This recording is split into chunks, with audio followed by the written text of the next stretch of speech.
All right, evidently we are live. Running a little behind here. Apologies for that.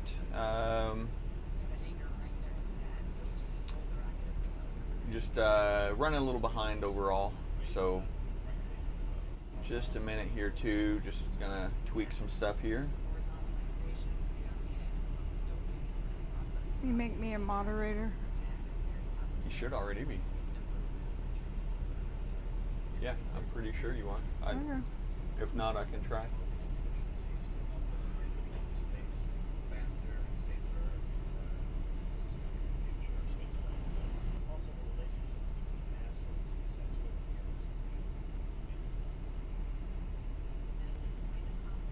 Can anybody hear us? There's quite a bit of lag too. Engineers or astronauts enter that area around the launch pad. Oh yeah, there's definitely going to be lag.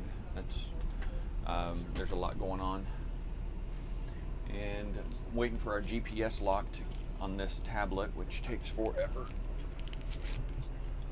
And I'm gonna grab a cord.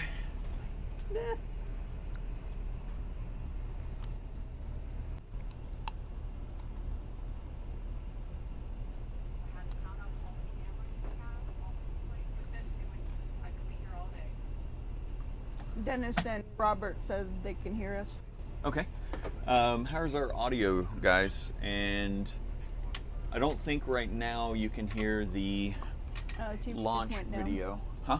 TV just went down, says connection lost. Okay.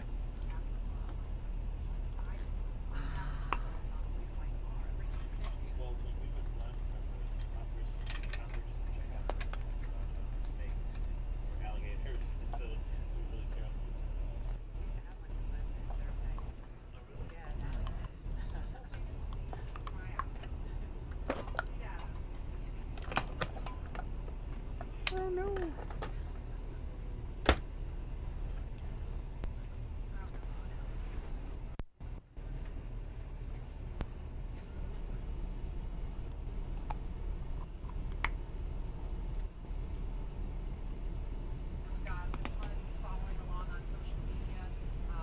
Nice and clear audio for us both, Dennis says. Okay. Launch America, watching from the Space Coast, cheering loud.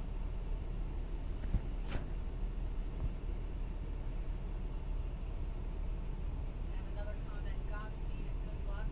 Astro Bacon and Astro Doug, hashtag Launch America.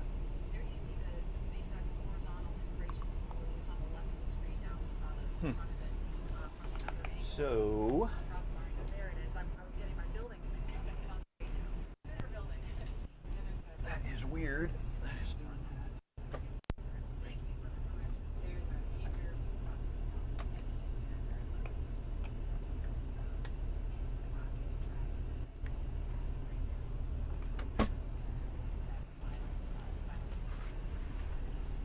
Don't move, Louie. All right.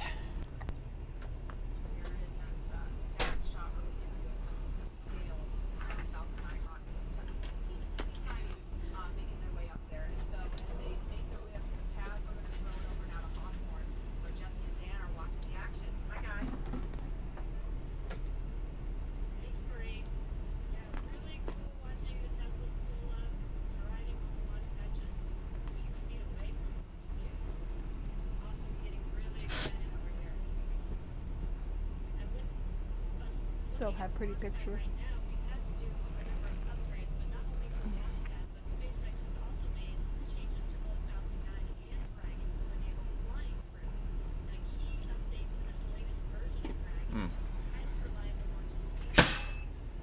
One more glitch here. Sorry, I'm not talking a bunch here, guys. Just trying to get a few things knocked out.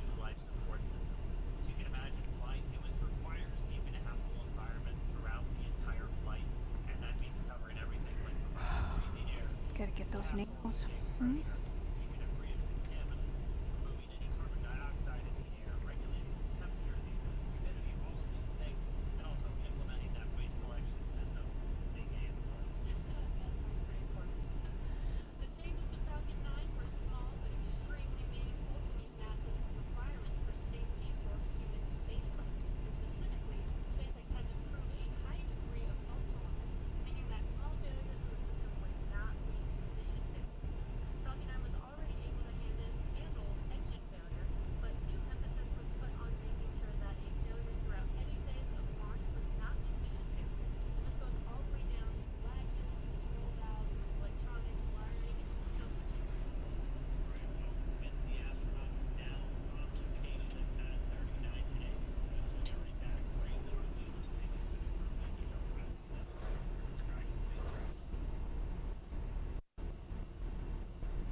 Just a few technical difficulties here, guys. So I'm using a really old tablet, and the GPS has never been amazing on it, and it takes like 10 minutes for it to get a lock, if it ever gets a lock. So that's why our map hasn't updated, and why our What speed about still the says 2 front miles an TV? hour. That I don't know what's going on with that.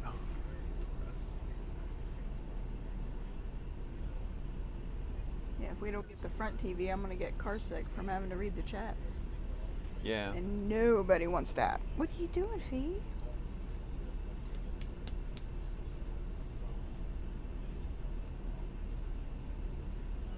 Well, we're stopped. I'm going to go check on Miss Emma once Okay. more. Evidently our Wi-Fi is offline, even though that says it's online. You okay, baby IP girl? configuration failure. Well, that's not good. You still hiding back here? Nope. I think you went to Daddy's chair.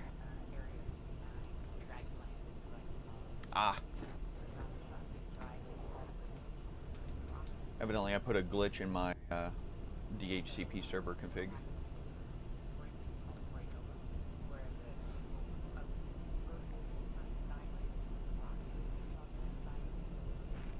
How did you lose a cat? Ah, I see it now.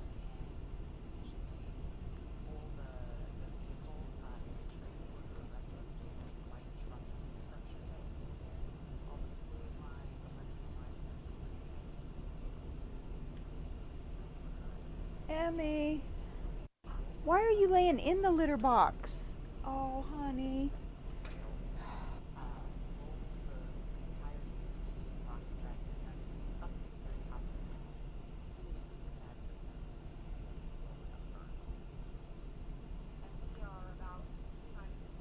Is she okay, honey?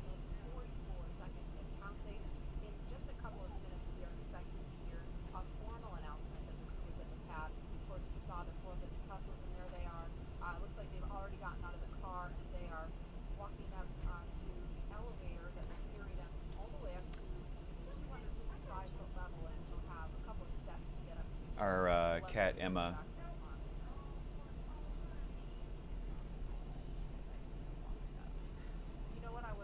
I'll come help. Hold on, guys.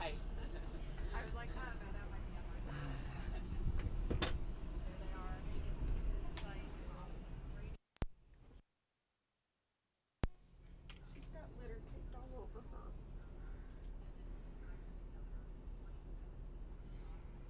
She's laying in the litter box. Yeah. Come here. Let me hold you. So mommy can get your pausies. It's okay. It's okay. I don't think the dosage is... No, I don't think so either. It's okay.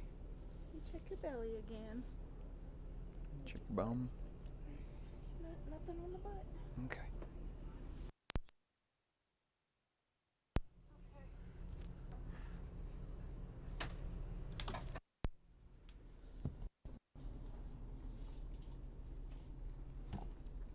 Where's the lid? Right there on the counter. Got it. You want to grab the vacuum real quick?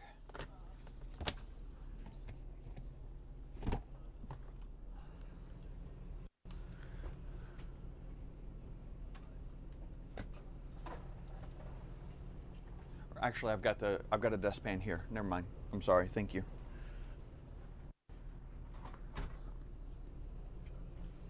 It's okay, Nims. It's all the way up here, too. Okay. Y'all stop looking at my butt. I can feel your eyes.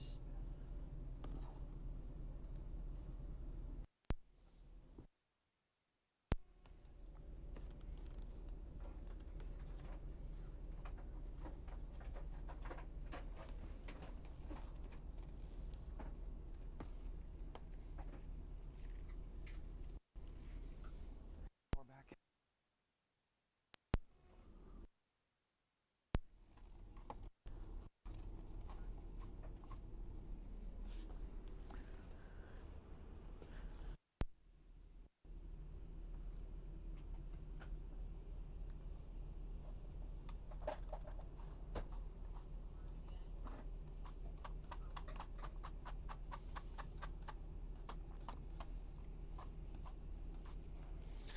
Life on the road, people.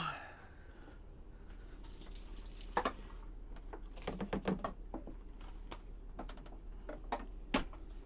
I'm heading up here.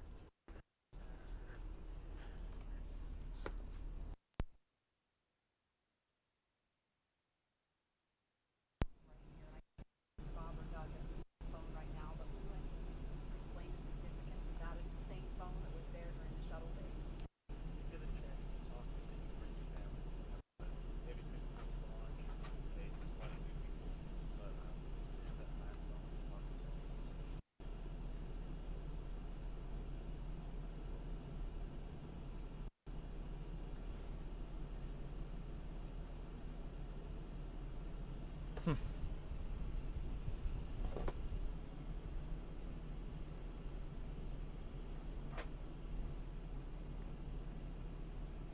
And we're watching through when they're done using the phone there, we expect them to be making their way to the crew access arm. And coming up at about T-minus 2 hours and 35 minutes, the astronauts will ingress, or the word we used to describe climbing into Crew Dragon. We saw Doug do it a couple minutes early on Wednesday. They were a little bit ahead of schedule, so that time could be a little bit. There we go. Now we're coming back up online. And they will get strapped into their seats. And so with that coming up, we're going to have some possible for preview. What's in store for the future in space travel? Jesse? Thanks, Marie. Yeah, shortly after we begin to regularly fly NASA astronauts to and from the space station, Dankeschön. SpaceX will also begin flying private passengers to station and beyond using Dragon. NASA is enabling up to 2 private Look out. visit the station each year. This is part of our support and low Earth orbit. One of the many ways NASA is working to just open up access to outer space for companies to manufacture products in microgravity, ready to commercial Wrong side. space, and really just to enable more people to be able to explore the stars firsthand. The more people out there exploring the stars, the closer we become to becoming a multi-planetary species. Earlier we showed you a first-hand look at where you would train if you were to fly with us on board Dragon, but now let's take a peek inside of the spacecraft itself. These mics aren't any more comfortable than the others. Well, no, they're not going to be. That's not their. I thought they were super tiny small. No.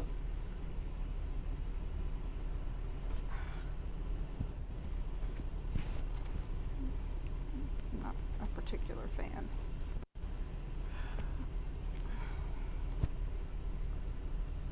I could never be a movie star and have to go to all those junkets and talk to people.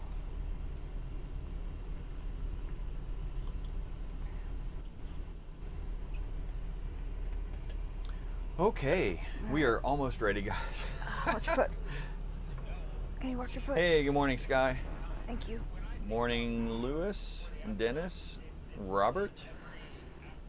Good to see everyone on the session here. Again, apologies on our late start. It's funny, we started off half an hour early and we ended up 20 minutes late. So, you know. And then as you saw, our cat, Emma, she does not travel well on the first day. And so she was unfortunately laying in the litter box, which is not exactly the best thing for her. So we had to tidy her up and then tidy ourselves up.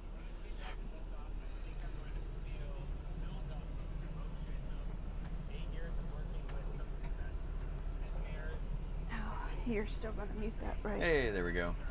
Yes. Thank you. Excuse me. Looks like Bob and Doug are getting ready to get into the capsule. Does anybody Crew else Dragon. think of Strange Brew every time they say Bob and Doug? I think Bob and Doug McKenzie. Hey, Augusto, how are you doing?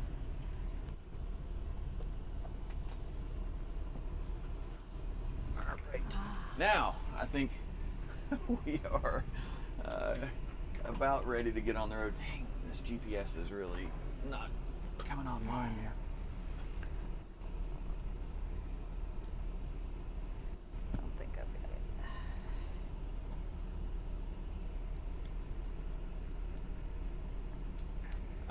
Is your laptop or your tablet handy?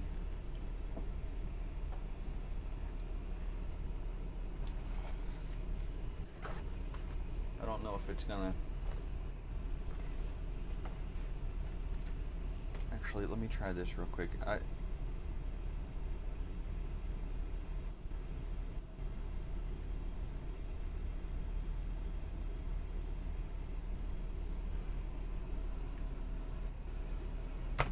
All right, so the GPS may not be functional for a bit, so apologies on that. Hopefully the video camera will be working. Looks like it's okay right this moment. Well, you guys know, you get what you pay for. Yeah. We have got to get rolling here. No. Fee, come. Bye-bye. Come. Go. Thank you, Good baby girl. You know you're going to have to move whenever Emma gets up here. Straddle this hole.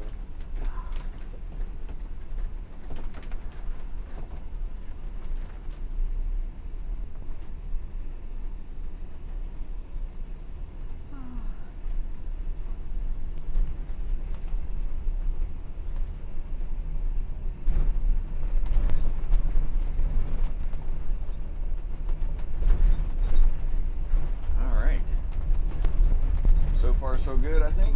Yep. Believe it or not, this exit used to actually be something. Yeah, there used to be services here. Yep.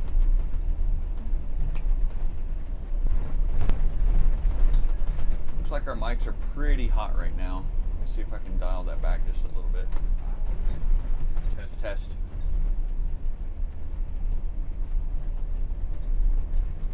Can everybody still hear our audio okay? We coming through all right? Not a lot. I mean, there's going to be a lot of noise, but you can hear us above the noise and it's not clipping or anything like that.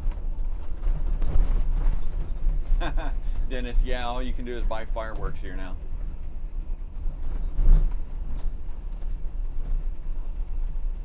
Got this nice corkscrew on-ramp.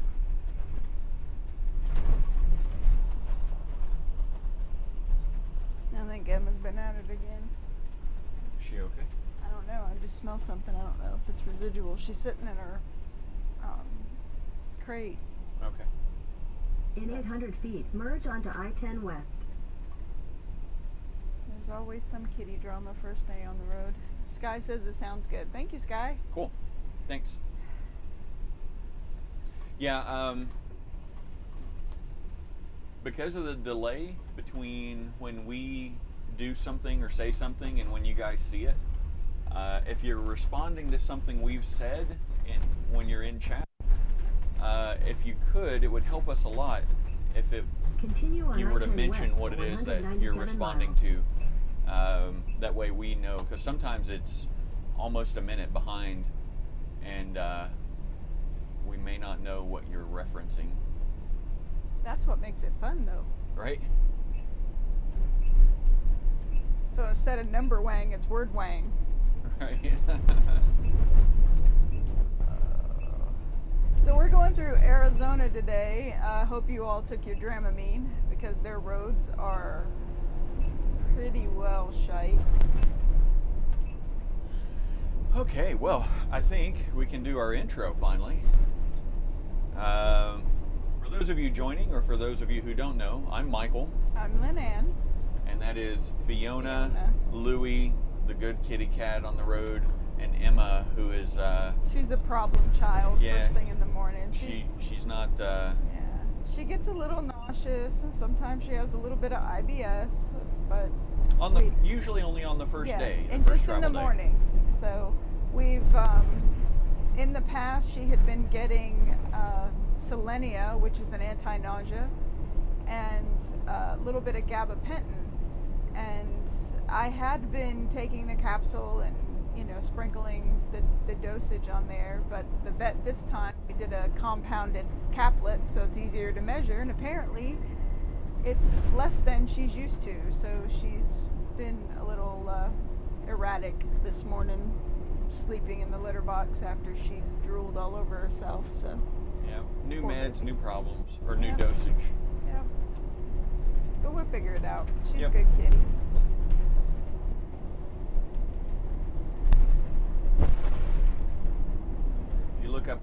you'll see some hoodoos. Those are And not just- hoodoos. I don't know why you keep calling them hoodoos. They are.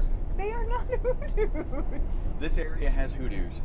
This area has hoodoos. Nothing. Look, you somebody say- look it up and confirm if this is I a looked hoodoo. it up last time. Anyway, Hey, some hey, Red mountains, Jag, how some are good ya? formations. Hey, Red Jaguar, how are you, buddy? Yeah, don't worry, you've not missed anything. We were late getting started and then Yeah. had some difficulties after we even started the show. Oh, hey, our map's updating. Yay! Yeah, I have our village, Red Jag, so you'll be able to see that we're on the road, and then when we get there, I'll log in to that. I don't know if I'm getting notices. Maybe we're getting new subscribers. No, I don't get those. This You don't is get those? It's for Andy's birthday reminder. It's reminded me 3 times. I think she's trying to tell me something. When is Andy's birthday? Tomorrow, Oh, okay. she will be 29 Oh, forever. forever. Forever 29. All right, let's work on chair comfort here a little bit. Okay, not too bad. Yeah, I'm not terribly happy with the comfort of these chairs. It could just be the fibromyalgia. Yeah. So, for those who don't know, we're getting ready to launch astronauts from U.S. soil We're for the first not. time. Well, we specifically are not. The We have SpaceX nothing to do with it. and NASA are getting ready to launch astronauts from U.S. soil for the first time since the last 2011. Yeah, 2011. Or- The I last can't space remember. shuttle mission, STS-135, I believe it was. Had to be 2012 because John. No, I think they say 2011. She just said 8 years. That's 2012. Whatever. It doesn't matter. 6 of one, half a dozen. I think of it's the almost other. 9 years. I Yeah. think is the thing. Anyway, The point is, we're putting peoples up in space from America. That's, Yeah. That's it. yeah, on new rocket, on new crew capsule. So exciting times. That's what you're seeing in the lower left. Doug and Bob are the 2 astronauts going up. I can't remember which one. Maybe I think it was Bob who was on STS-135, the last space shuttle mission. So it's kind of interesting that he was on the last shuttle mission and now he's on the first commercial crew program launch. And yeah, it's gonna be pretty awesome. They attempted to launch on Wednesday, this past Wednesday, but weather was not cooperating. Unfortunately, from what I understand, today's weather is not looking too terribly much better. There's Oh yeah. Welcome to Arizona. just a few little bumps on the road here. Red Jag says 2011. Cool. So I had it right the first time. So yeah, they tried to launch on Wednesday. Weather was not cooperative. They had a storm cell roll through. So they were, at the time they needed to launch, they were violating 3 rules. So they did not launch. They got up to the 17-minute mark before they called the launch. And so now they're going to retry. If you look to the lower left of our video, you should be able to see that. There is a spool feed of that from SpaceX. I would highly encourage you to watch that when it gets close to launch. I'm going to switch it to a fuller screen and put the dash view down at the lower left once it actually gets close to time to launch. That'll be 3:22 p.m. U.S. East Coast time. And yeah, by our clock, that'll be 1:22 p.m. We're on Mountain Time. We are in Arizona right now, which is on Mountain Standard Time because they do not observe daylight savings time. So right now, Mountain Standard Time is the same as Pacific Daylight Time, in case that doesn't confuse you enough. So we're technically an hour off on our clocks right now, but we're going to leave all of our clocks to be on Mountain Standard Time, or Mountain Daylight Time, since that's what we'll actually be using for the majority of our trip. Once we get back out of Arizona, we'll be back on that time. So we're going to be traveling 4 days. This is day 1 of 4. We are going to Kalispell, Montana. Should be much, much cooler, much nicer weather than what we've been experiencing here down in the desert Southwest. And where are we stopping today, my love? Flagstaff. Flagstaff, Arizona. Unless we get really tired because we had a late start. Yeah, unless we get really tired or feel really good once we get in that area. First stop is Eloy to fuel up. Yep. So when we get closer, we'll play the fuel game again, I think. Yep. Yeah, we're about just over 3/4 of a tank of fuel right now. So we Maybe got plenty. this time, instead of a shout out, we'll get Michael to sing to you, because this morning man, it yeah. was today is Mom and Pop's anniversary. Happy anniversary. Yep, happy anniversary to Mom and Pop. I know they're not watching right now because they're out on a date today. Yep, they're out touring the places that they courted 22 years ago. Yep. I forgot what I was going to say before that, but Singing. Singing, yes. He sang happy anniversary to them this morning. And I sang a rendition thereof. the longer he went into it, the louder he got people. So That's the way I roll. Super excited about it. You got to commit. Yeah. Man, I really should have cleaned the mirror glass before we left. Yes, not yesterday, but day before yesterday, down in the desert Southwest, we had really high winds in the evening. We registered a 55-mile-an-hour gust at the astronomy shed, and it spit rain just in the middle of it, just a little bit, which means that with the dust blowing, we got a nice speckled appearance now on our coach. That's actually one thing we're going to have to check and see if we're allowed to wash the coach whenever we get up to Montana base camp, which is where we're staying while we're up there. Singing would be cool. You don't know what you ask for there, Red Jaguar. You might change your mind once you hear that. We shall see. I got to come up with the song. I usually ad-lib, so we'll see how it goes. I have to ad-lib with the name of whoever's closest. Yeah, you guys may not want to play along if that's the prize. You may want to turn down the volume a lot. We'll see. We are traveling in a 2016 Tiffin Allegro Bus, 45 OP. Red Jag says no problem, he's got mute. Okay, yeah. Let me get over here. Sorry, didn't notice that no lane change coming up here. So, 2016 Tiffin. Yep, 2016 Tiffin Allegro Bus, 45 OP. It is a 45-foot long motor coach with a Cummins diesel engine, 450 horse, 1,250 pound-feet of torque, and an Allison transmission. We are towing a 24-foot car hauler with an enclosed car hauler, all aluminum, with a 2017, is that right? I believe so. Yeah, 2017 Tesla Model X inside. If any of you have been checking our dash view for the last few days, you'll probably have noticed that the X has not been parked in front. That's because on Saturday I went up and got provisions up at Silver City, which is about an hour and a half's drive.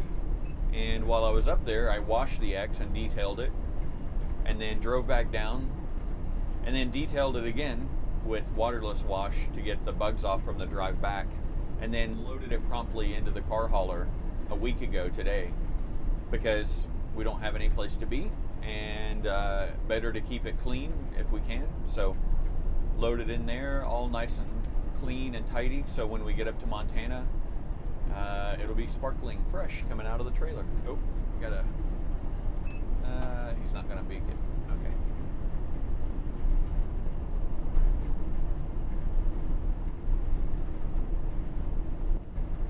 Go ahead. No, go ahead. Up ahead on the mountain range, just about in the center of it, you'll see two little nodules. They call that dos cabezas, which is two heads. Yeah, it's a little tough to see on the video, I think. Yeah. Maybe if you go full screen, you might see it, but And we'll get closer to it. yeah. It's part of the drag. I don't know if they call it the dragons or the dragoons. It's, so. But if you just past that range and go south, there's Tombstone and a lot of Catholic missions that are, Yeah, Spanish Yeah. Catholic missions. yeah, really little tiny ones that have been around for hundreds of years. And they're actual adobe and not what Cheryl calls faux adobe, where they make it look like it's old, but it's not. Yep. So you may hear like a beeping alert or something from time to time. That happens whenever we start getting too close to one of the lines without having our turn signal on, or if we're going too far above what the system thinks the speed limit is. That's done by a system called Mobile Eye. It also measures the distance between us and the car ahead of us. So if we get within 0.7 of a second is what I have it set to, it will kick out cruise control automatically. It's a nice little safety feature, but the way people drive, they end up cutting in front of us really short. So that's why I have it set back so far at 0.7, and even at that, we still get people cutting us off too close and causing that to kick out.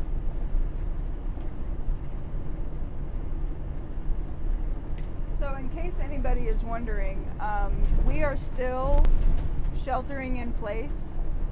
We have no plans to go out and start doing touristy things, just all willy-nilly. Yep. We live full-time in our motor coach, We so do. even driving down the road, we are still sheltering at home, basically. Yep, and during the drives, the only time Michael and I have to leave the coach is to let the dog go to the bathroom and fill the tank up. Yep, pump fuel, yeah. Yeah. So we don't use any of the amenities at any of the stops that we make. We have a full tank of water on board, fresh tank, black tanks are all set, ready for the trip. We have full bathrooms, kitchen, even a washer, dryer, and heated tile floor and a dishwasher. So there's really nothing that we need to go outside of the coach for on a day-to-day living basis. Looks like Bob and Doug are tapping fingers there inside the crew capsule. It doesn't look like they've rotated up, which is the hi Fifi, you gonna come up? The seats on the Crew Dragon capsule actually rotate up so that the astronauts are closer to the instrument panels, and also it puts them more in a reclined position so that the force of the liftoff, the acceleration and everything is more evenly distributed across their back instead of on their butt pressing their spine or something. Yeah, if you get a chance at Kennedy Space Center in Florida, they have at the Atlantis exhibit a simulation ride that some astronauts that have actually been up in the space shuttle have said it is as close to the real thing as actually being in the shuttle. Yeah, And without actually being without there and actually lifting being off. there, yeah. So it's a pod, a capsule that you get in, and then it Tilts rotates back, yeah. 180 degrees vertical, and then it shakes and vibrates, and then they open the bay at the top once you're up in space, and it's Yeah, pretty convincing. It's a good ride. Yeah, and I think we did it 3 or 4 times when we were there for the couple of months. Oh yeah, we annual pass while we were there, so we went back quite frequently.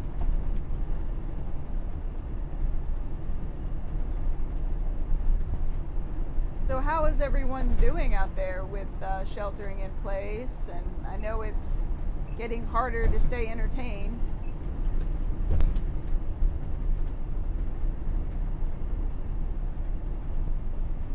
We have a lot of family and friends that are medical and first responders and frontline workers, and it's just we're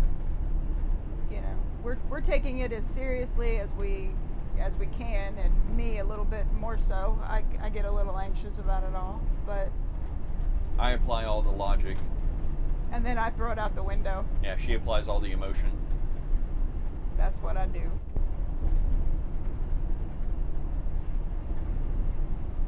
So yeah, we've got friends and family in emergency services and such, and they've seen a lot of the devastation from the pandemic firsthand. So Yeah.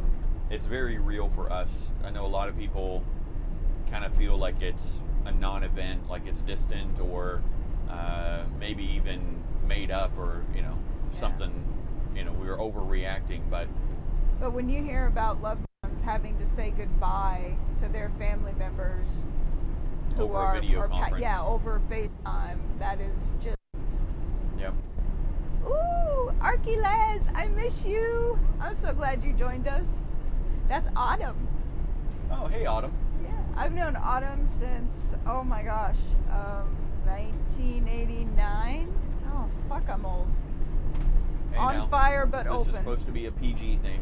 Oh yeah, PG. Sorry, I swear like a hockey player. I swear like a sailor, usually. Yeah. Kevin, North Carolina doesn't surprise me, and actually Atlanta on fire doesn't surprise me either. Sky, I'm glad to know that things are good. We're the same way. We only go out when we need to, and usually it's for curbside pickup or delivery kind of thing. So, yeah, we're just tooling around. Autumn, are you planning on enjoying the drive-through Arizona? We're going to be up to Flagstaff. I think today is the stopping point. So. For those of you curious, if you go to our blog, turtleherding.com, and then click on the blog link at the top, actually no, I think I put it on the main page as well. There's a link to our Google Maps of our route, so it shows the path we're going to be taking. It winds around quite a bit, and we're going to be using a lot of secondary roads, so non-interstates, and so it should get fairly scenic, which may unfortunately mean our cell signal may drop out for those scenic parts. But I think we're going to save it, and then it'll get posted up. I believe that's what I was told. I haven't been yet, but we'll try. Yeah, we'll try for those scenic parts to configure recording so that we can get that. Well, I've been keeping an eye on the. There's a 3-phase plan in Montana, and we're going to Kalispell, and there's been less than 500 reported cases, confirmed cases, but in Montana, and they're opening up the state June 1st. They're no longer requiring a 14-day self-quarantine for visitors, so a lot of the touristy things are hoping to open up, but we will still be sheltering at home. I think the main reason that we really decided to go ahead and go to Montana, which the plan was for July, and so we're just hitting there a month early, that triple-digit weather in the desert with 50-mile-an-hour winds is not the best. Yeah, not the most pleasant weather. So, yeah, and that's the good thing when you can just move your house. I got a few cars on my butt, so moving over to let them roll on by.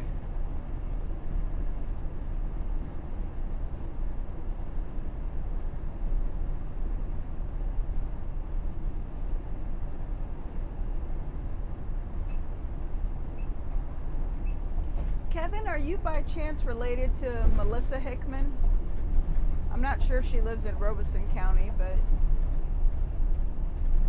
she's there close, I think.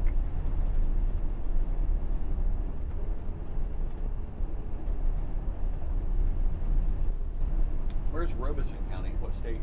North Carolina. Oh, North Carolina. Okay. If I'm not mistaken, it's down just a little south where we adopted Dexter from. Gotcha. Already getting a lot of bug splatters. It's been an unusual season for bugs, which brings me to part of what I did while we were here. So we came down to Rodeo. The impetus, the thing that spurred the move down to Rodeo, was my astronomy shed. The way it's designed, there's a linear actuator that lowers a flap on the south wall, and that actuator had failed. So we came down here, figured we'd spend a month, see how the country looked at that point, and decide, while we were here, where we were going next. And so we got down here, and I went over to the shed to just check things out and tidy up, dust, whatever. And as soon as I opened the door, it looked like a scene out of an Alfred Hitchcock flick. Just hundreds of moths came pouring out of the door. And for some reason, they had set up residence inside my Astro shed, including inside the telescope itself. And they had gunked up the primary mirror on the telescope, which is never a good thing. They'd also gunked up the flat panel, which is supposed to be a pure white, even illumination, but there were speckles of moth junk on it. So in addition to replacing the actuator, I then also had to clean the entire astronomy shed.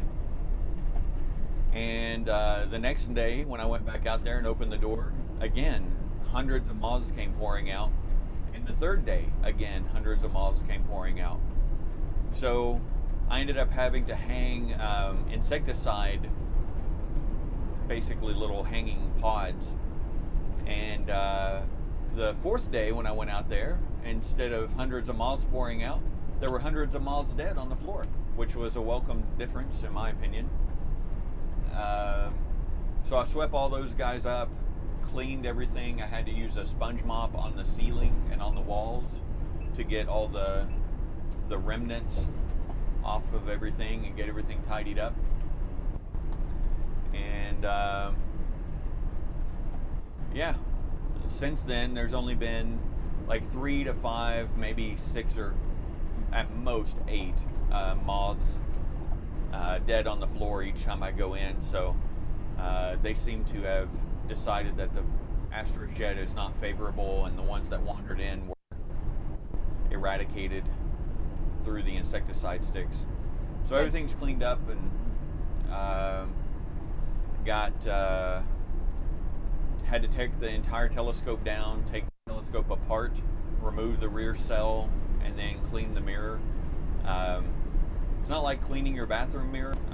Optical glass like this, they have special coatings to make the glass less impacting to the light that comes through, so that you get more signal from the astronomy, so from the stars or nebula or whatever you're imaging. And so you can't just like spray Windex on it and wipe it down with a paper towel and call it good. You actually have to be extremely delicate with it, which includes like one cup of distilled water with 1 to 2 drops of Dawn dish soap, and then you get cotton balls, or like the glob cotton, the mass cotton stuff that I don't even know what they call it. But Pause for 1 second. Yep. Dennis said that he was stopped in Texas for impeding traffic. Hello, Chris. Hello, Sarah. Kevin, I think if you were closely related to her, you would know her. She's a little eccentric. And then on the scope thing, Red Jag, any damage to the system? Hey, Chris Nelson's watching. How you doing, buddy? Thanks for stopping in. Glad you could join us. So as far as damage, no. As far as I could tell, there was no damage. I was a little concerned about the coatings on the mirror, because there were literally like guts of moth, and I don't know if so. For those that don't know, moths don't actually eat. They don't have mouths that they can eat with. Their whole sole purpose while they're in the moth stage is to mate and lay eggs. So my suspicion is the gunk that was on the mirror was possibly moth eggs. And any kind of bodily fluid is generally fairly deteriorating to optics and finishes and stuff like that. So I was a little worried about it, and I was really kind of worried too if it would come off cleanly. But the Dawn and water with the cotton, as soon as the solution hit it, it kind of liquefied and then just came right off. The mirrors ended up looking really, really good at the end. So So far, it seems to have not caused any real damage. Very happy to report. I've done some imaging with it since then, and I have a lot of data I need to process. And I started to process it, and then I got pissed off at Pix Insight, which is the tool of choice for processing astronomy images. And I just stopped for the day, and then I never got back to it because of getting ready to get back on the road. So while we're in Montana, I plan to process the data that I captured, and I'll put a picture of that up on the blog. The thing I captured is NGC 3628, I believe is the designator. It's also called the Hamburger Galaxy. It's one of the 3 galaxies in the Leo triplet. If you look at it where it looks like it's a smiley face with 2 eyes in the mouth, this galaxy would be the mouth. And once I finished collecting all the data for it, I also collected data on the M66 or Messier 66, which is another galaxy of the Leo triplet, and it is the right eye as you're looking at it. So I should have 2 good images coming up sometime soon, hopefully.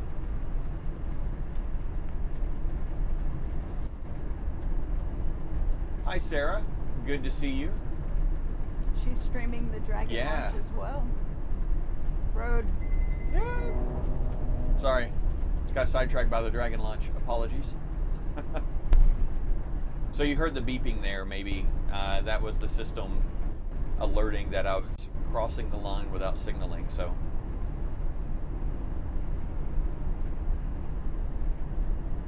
Sorry, I got my my dum-dum going on, guys. What is in your other hand? My medicine. Ah, your other treat. My other treat.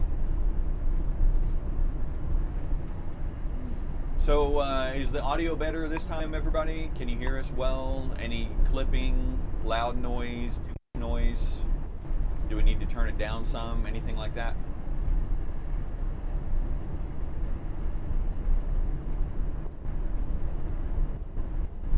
Train behind you.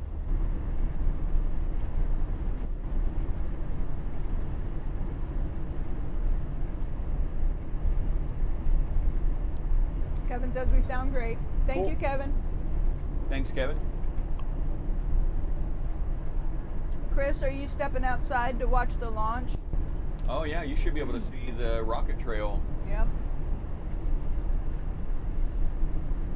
How's things in hot and humid Central Florida, Chris? This guy says sounds good to them too. Cool. Yeah, we have new mic packs. On our last trip, it was a little hot, and it was clipping a lot, and then there were some dropouts as well, and other odd noises I noticed when I watched the playback. So that was a UHF system, analog. Switched to a digital system. So the new system is from Deity Audio, I believe is the name of them. Yep. And it's the Duo system. So it's a single receiver and then 2 transmitters for the pack. It is digital, 2.4 gigahertz. So had some concerns about Wi-Fi interference, but their site explains that they take advantage of Wi-Fi's collision avoidance, and so they kind of they use their own algorithm to push Wi-Fi out of the way so that they don't get interfered with nearly as much. Now, if it's completely saturated, like at a convention center or something like that, then you probably will still get dropouts and such. But for us, even though I have a pretty strong Wi-Fi system here in the coach, it seems to be performing pretty well so far. And it is digital, so it actually has a 19 millisecond latency between when it actually hears something to when you hear it. But it uses that 19 milliseconds to do error correction and retransmission of packets if something was lost. It'll also do frequency hopping. So it's actively using, I think it's I could be wrong on this, but I think it's 5 frequencies for the active broadcast, and then it's constantly checking another 7 frequencies, and then it can dynamically switch among the frequencies for whatever's getting the best throughput and lowest interference. So it should be fairly robust for our use case. Red Jag says he added a sound kill switch to Mobileye, Oh, nice. and the new mic sounds help out a lot. Cool. Glad to hear that they are sounding good. I'll have to look into the sound kill. Although for our use, it's not terribly annoying.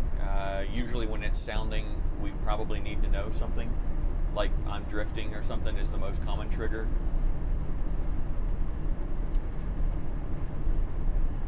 Oh, looks like they're closing up the hatch on the Crew Dragon, or have it closed, and maybe starting the pressure test. Yeah, we tell people they get what they pay for, so. Yeah, we definitely are only as good as our data. Right now we have 4 different cellular connections that we're bonding, and we'll be fault tolerant and switching between them.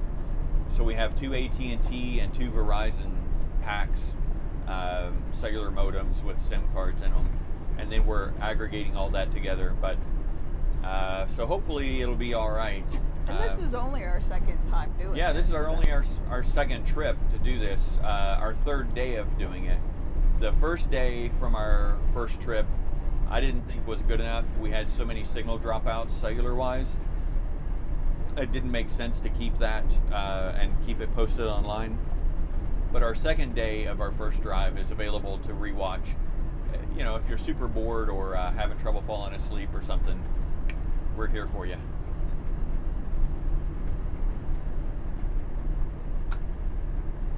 Sarah, if you're still there, I ran into Carolyn at the Mercantile when we were here in town.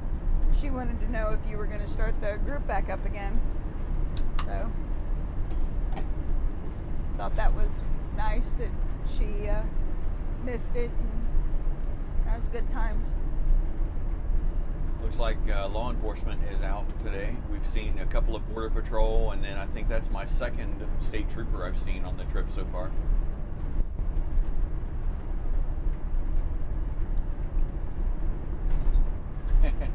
Chris subscribed to us. Thanks, Chris. Stick around later in about 2 hours and 10 minutes. We'll play the fuel guessing game. You may not want to, because we decided this time instead of just a shout out, Michael was going to sing a song. Yeah, buddy. Stretching the vocal cords a little bit.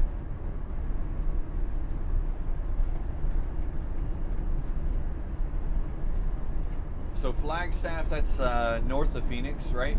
Yes. Up towards I-10? No, 40. I-40. Yeah, I-10 is the one we're on now. I-40 is north. Yeah, A bug splat right in the middle of the dash cam. dash cam. Yeah, sorry about that. When we stop for fuel, I'll get all that scrubbed off, which will last another like 10 minutes probably. Red Jag says in Pennsylvania they've painted and overpainted the lines on the road, so going down the turnpike, Mobileye would just stay going off. Oh, yeah. Yeah, that's a bad day. All you need is an audio gate to remove the background noise of the RV when you're not talking. That's what Dennis suggests. Oh, okay. If you have any suggestions for that, Dennis, as far as a specific model or something, feel free to email me a link to it. Does it turn up the gain? Does it auto gain whenever we stop talking, or does the background level just stay the same? And actually, I probably could figure out a way to like put a microphone back towards the back a little bit more and have that negate the audio, so do noise canceling. But that's probably going to be more software, more hardware, and more expense. Oh yeah, they've got it sealed up good now. I think they're working on their pressure test now on Crew Dragon. Road, please. Yep.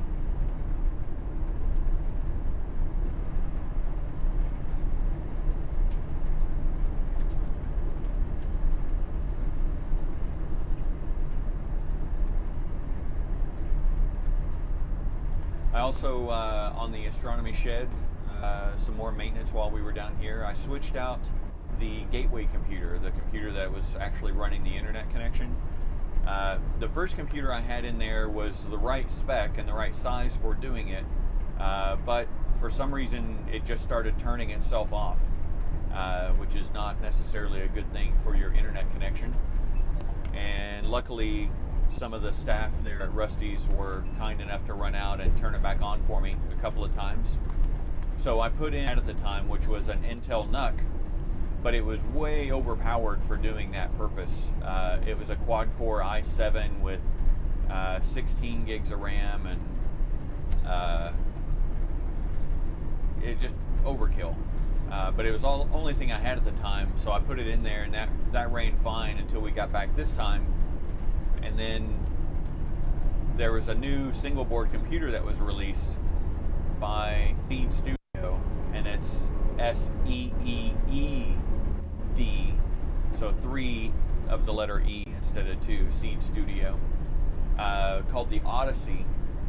And it was a low power single board computer, but the interesting part, it has an onboard Arduino that you can program and do stuff with right on the system, and then it also has a Raspberry Pi compatible GPIO header. So I was able to put a CAN bus interface directly onto the GPIO header and use all my socket CAN programming experience to interface with the control systems of the astronomy shed. So that was Dennis said he'll find one a friend uses and goes quiet when not talking. You just set a level. oh, cool. And Chris said yes, he's going to step outside. The weather, hopefully the weather cooperates, and low humidity and virtually no cloud cover there in the villages. Very good. That's awesome. Yeah, that's great to hear. Hopefully the weather stays cooperative for them.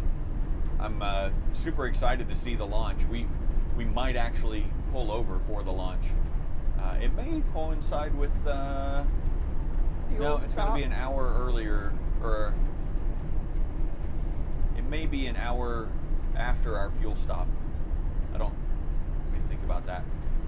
Let's see, oh no, it's 11:16, so it's 2 hours. Basically 2 hours and a couple of minutes from now. And we have 2 hours and 4 minutes to our fuel stop. So that might line up really well. Yeah, we'll just have lunch. Yep. The daily highs were in the high 80s, and then on Tuesday it jumped up and we were getting 94 to 98, but the real feel was over 100, I think.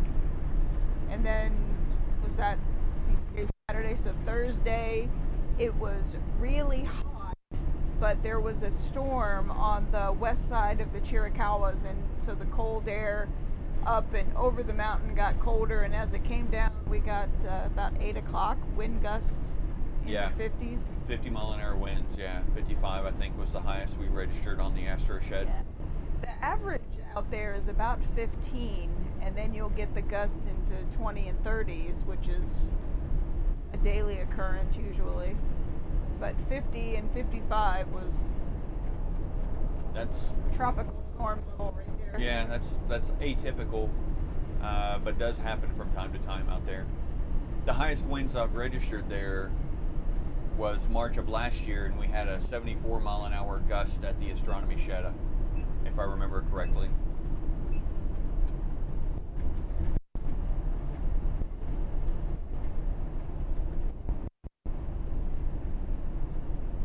I do miss Carolina thunderstorms though. Yeah, the thunder and lightning and the good soaking rains I were don't nice. miss the ticks and the bugs. Nope. What was the name of that barbecue place in Cary that we always went to? The little hole Oh in the yeah, wall on place. right off 55. Is that the road that was there? I think it was 55. Just outside of NetApp. It was really good Carolina barbecue. Very good. It was like a converted house or something.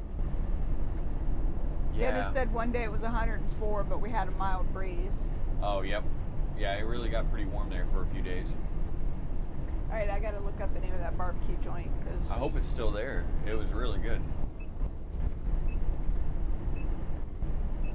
Chris says low clouds at the launch site.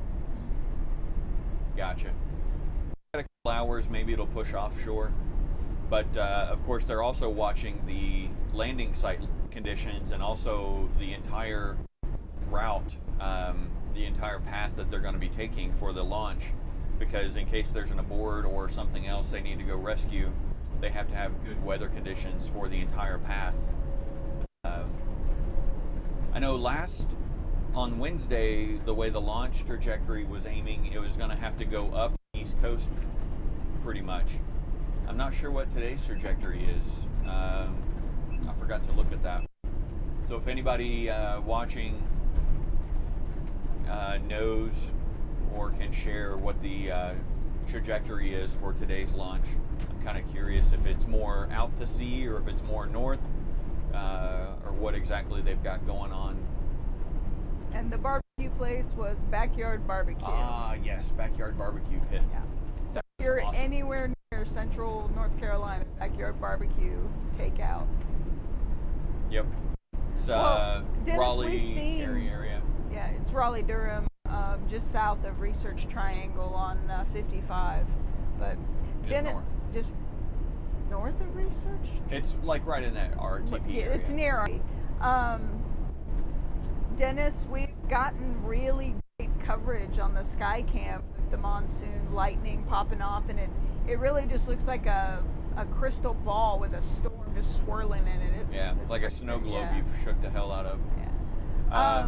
We're scheduled to stop in Eloy, just south of Phoenix, for fuel, and then Flagstaff for the night. That's the plan as of right now. But then tomorrow we're going to be going up through the Hopi Reservation and then over to Cab and just kind of skirt through the center of Utah instead of going all the way over to interstate and back up again. So Yeah, we'll end up going through Salt Lake City and all that area, but looks like this guy's speeding back up. but the scenery tomorrow, if we have signal, should be Yeah, the epic. scenery should be really good. Yeah. We'll be driving east of the Grand Canyon and then southwest of Escalante and Monument Valley. So there's bound to be some pretties on the way. Yep, and we do have our full planned route linked on the travels on our travel blog, turtleherding.com. It's linked in the description below the video if you're watching on YouTube. So you can click on that and it'll load up in Google Maps and show you the full path that we're planning to take. There may be detours or slowdowns or speed ups or who knows, but we'll see.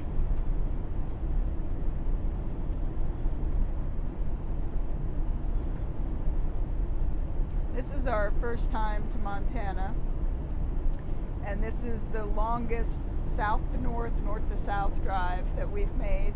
Yep. When we started out this morning, we were 93 kilometers from the Mexican border, and the U.S.-Mexico border. And when we arrive to our destination, we'll be just over, I think it's 101 kilometers from the Canada-U.S. border. So pretty much the entire width, no, height. Height. Height. Yeah. Almost the entire height of the U.S. We were going to take historic Highway 80, but it takes you up and over through the Gila Mountains, and that just would probably, with the slow speeds, add another day of drive. So Yeah. Kevin says they have saturated days there, days and days of rain and minor flooding in some areas.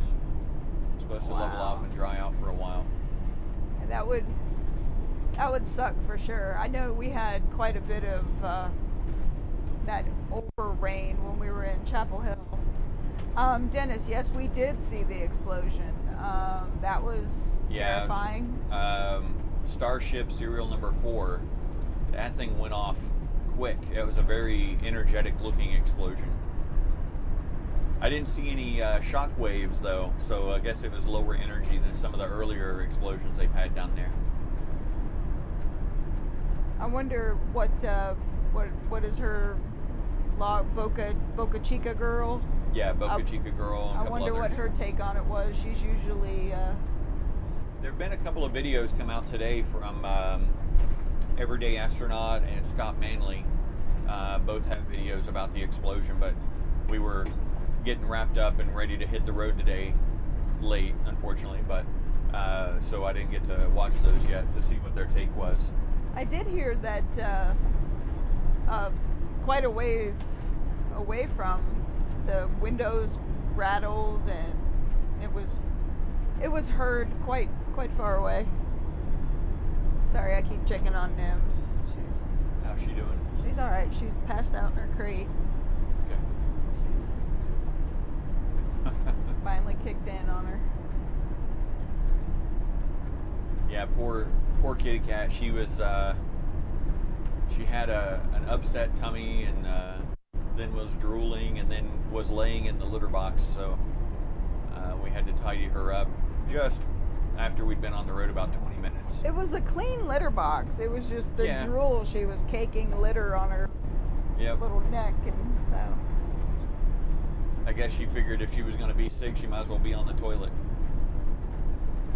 College That's- girl style. Yeah.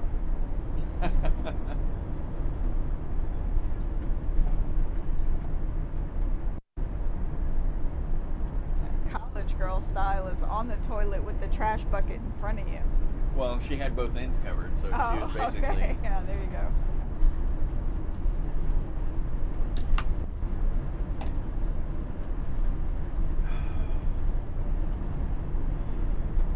Coach is doing well.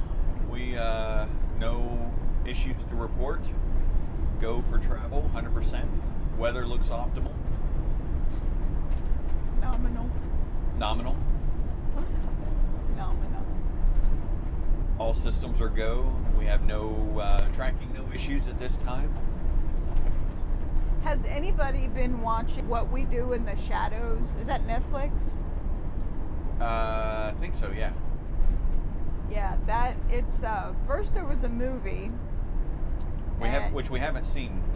And I never get his first name right, but Taika Waititi. Yeah, Taiki Waititi.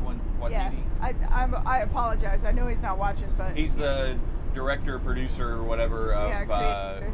Thor Ragnarok. Yeah, he was the voice of not Doug, new Doug, but the rock guy. Oh, he was that guy's voice? Yeah, he was that guy's voice. Nice. He's been a voice for a lot of stuff. He's super talented, Yes. and I love his work. But this show's like 30 minutes long. So, just to interrupt real quick, that cutoff was at 0.4 of a second of lead time between us and him. So, for those Not watching safe. earlier, yeah, definitely not safe. That's why I have the mobile eye set down to 0.7, but I happened to notice he was on his phone when he drove by.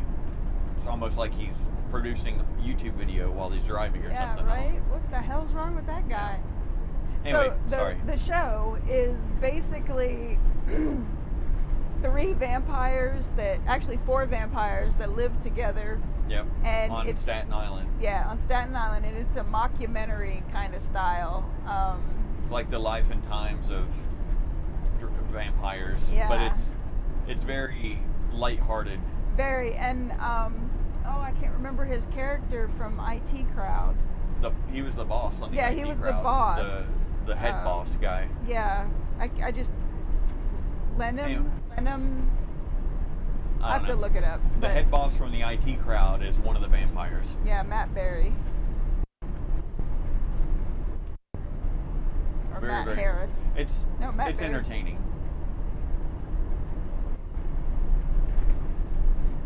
The other thing that I've been interested in, defending Jacob. That one's really good too. Have we started watching it? Yeah, we watched a couple episodes. Remember Captain America with the beard, Chris Evans? No, I know who that is, but keep saying his name. I still don't remember it. What's the Renham. Douglas Renham from IT Crowd. Okay. So sorry. So what is Defending Jacob? What's the? It's a lawyer, and there's a killing, and there's a suspicious interaction with his son and the victim, and so I do recall maybe it's all seeing about like that. the first episode. I don't think we've watched beyond the first episode though, or I haven't. Have you? No, Okay. I've watched as much as you have. See, here's the thing with Michael, it's never just sit down and watch the show. It's the show is on, but that's not what he's focusing on. And so a week later or a year later, he will swear, I never saw it. But There are shows that I do not see because that- you really don't want to watch BBC, and I like some BBC shows. you like some BBC, but you don't like my period pieces that I like. So Chris, you like Smokies better than Backyard Barbecue? Smokies does good stuff too, but for the pulled pork, man, Backyard Barbecue Pit really, really was top notch. oh, Mike's Pizza. Mike's Pizza? Mike's Pizza. Yeah, that was good Oh. too. Shut up. Now I need a snack or Mike's Pizza, one or the other. Oh yeah, the black suits and coverings and everything. Yeah. Yeah. I I kind want of a wanted mask one, that but it has looks like this- it's pretty yeah. warm. I just want the black mask with the SpaceX The logo. GIMP mask. Yeah, the. All it needs is a zipper mouth. That kind of defeats the purpose. Like, Yeah, I think the big numbers, it just so that no matter what camera angle, you can track yeah. who's where. And Yeah, he said so you know who they are. So, Yep. yeah. It's kind of like, it's sad because they're all geeky, and imagine being the one that has the last number. You got picked last. It's got to be triggering. they probably make it alphabetical or something. Yeah, we did see Upload, and Michael queued up the last episode first, so we know how it ended before we started Yeah. watching it. We watched the last episode first, and at the end of the last episode, I was like, wow, that was really interesting. I hope they fill in all these plot points. You know, it seems like there's a lot for them to do, and I'm curious how they take it forward. And then I went into the full listing of the show and noticed that it was the last one that we had just watched. I was so pissed. That's the only time I've ever done that. But we went back and watched it anyway, and it was really good overall. I really enjoyed it. Michael just finished Devs. I tried Devs. to watch with him. There are certain shows The it's style. it's a sensory overload thing where they've got different noises. It's supposed to be It's to put intended you, to put yeah, you on edge to or put you on set edge. your perspective or Yeah. whatever. And it's one of the other shows that it does it for me is Hannibal with Mads Mikkelsen, and I would love to be able to watch that, but I've not made it through two episodes of it. Devs was really good. A lot of build up, and then a real twist, like a mind twist at the end. I really enjoyed it. As she said, there is a lot of like on edge, odd music choices that they've done. Also, it's loud. It really comes out of nowhere. It'll be completely Yeah. quiet in one scene, and then it's just blaring at you. That one was 0.6, Yeah. by the way. Kevin's heading to Tennessee on Wednesday. Okay. Yeah, we've never been to Pigeon Forge. There was a family gathering there one year, but we skipped it. Nashville, what was the name of that restaurant over by the big KOA that we kept going to? Oh yeah. I'm Something not sure. steak, something. Oh my gosh, we were there for a Heartland RV owners rally, and we ate there every night. We skipped the banquet and the free food and just, yeah. Demo 2 comms check complete. Good deal. So far so good on the weather then, I guess. Got a lot of clouds out there on the launch site. Do you want a snack? Yeah, that'd be really good. I'm actually You want some Hankering. jerky or Rich Man's Nuts? let's go both. Jerky and Rich Man's Nuts. Mix it Same up. bowl? Sure.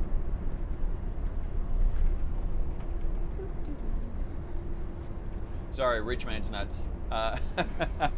We there's a really, really good show on, I think it's Netflix or Amazon Prime, I don't remember which, called Atypical. And it's about it centers around a kid who's going through high school, graduates high school with autism, and he went to a sleepover. It was either him or his sister went over, and his dad, which is played by Michael Rappaport, Love picks him Michael up, and Rappaport. he asked how the get together was, how the party was, and they was like, oh, it was really good. They had cashews, and Michael Rappaport's character says, oh, the rich man's nuts. And so now, every time we talk about cashews, they are the rich man's nuts.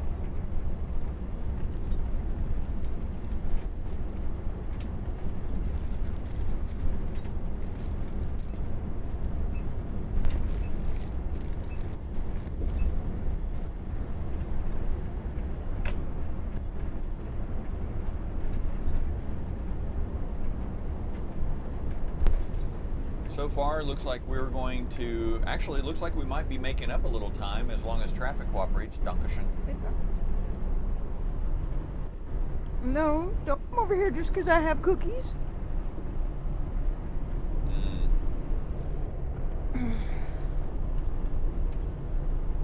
Well, come on if you can. Let's go. We're coming up on a rest area. Anybody gotta go potty? Yep, speak up now. Yeah. These are definitely hoodoos. They definitely have hoodoos at this rest area. Yes, they do. This is where That's we a look. hoodoo right there on the left. It's not a hoodoo.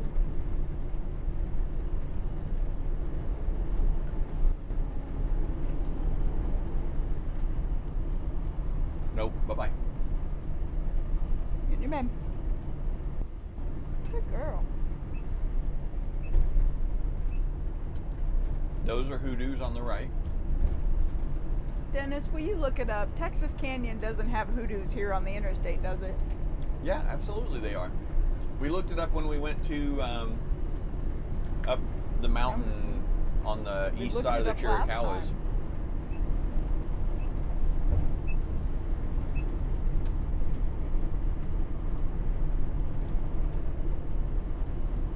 Hope you guys don't mind sitting along and listening and watching me snack. I got cookies. Or her snack. Chris says LOL at guy producing YouTube videos. Yeah.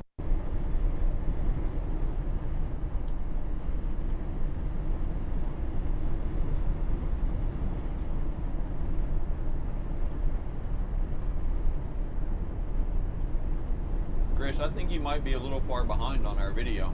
You might Yeah. need to refresh the browser to go back live. I would love to find a barbecue joint that did fresh pork rinds. There was one in Las Vegas. Absolutely loved their pork rinds. Didn't like anything else they made. But we would get the like multiple orders of it because as a appetizer they just give you a little handful. And Yeah, one, I think we ordered the party tray once. well, we ordered like 5 of them, and she just put them in the aluminum catering tray with the lid on it. So, yeah, and they were still popping and crackling, and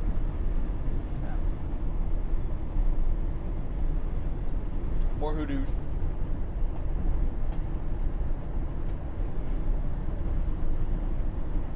Dennis says passing more of the wall. Yep.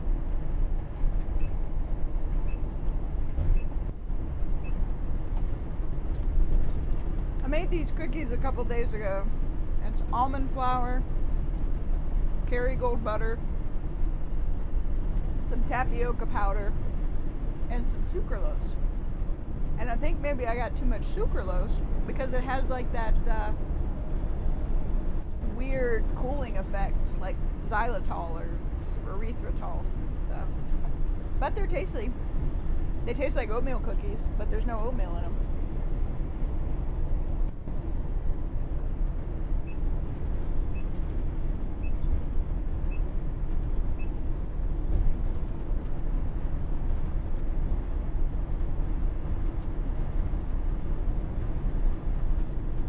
Hope they can't hear us chewing. I don't know. Maybe.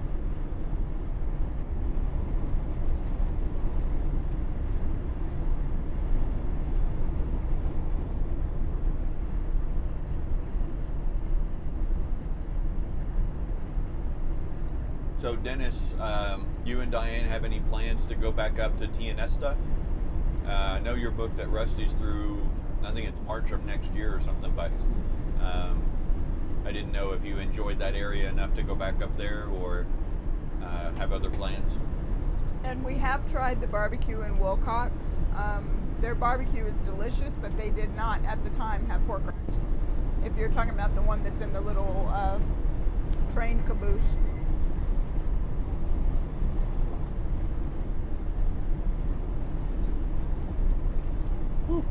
The old steakhouse that got converted to a Mexican restaurant in Red Bay used to have rinds every once in a while. So crosswind.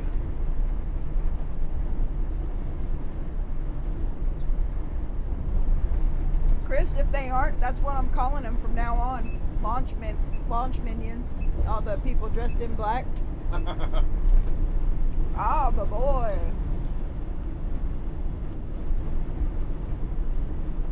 Yeah, that's a good name, Launch Minions.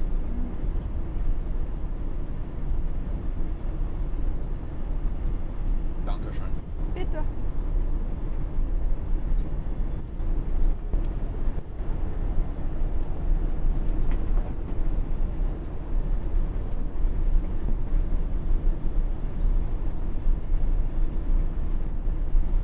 Nobody saved you anything.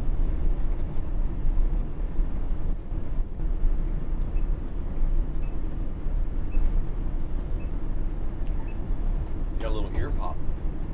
Ear pop. Is that what Yep. you said?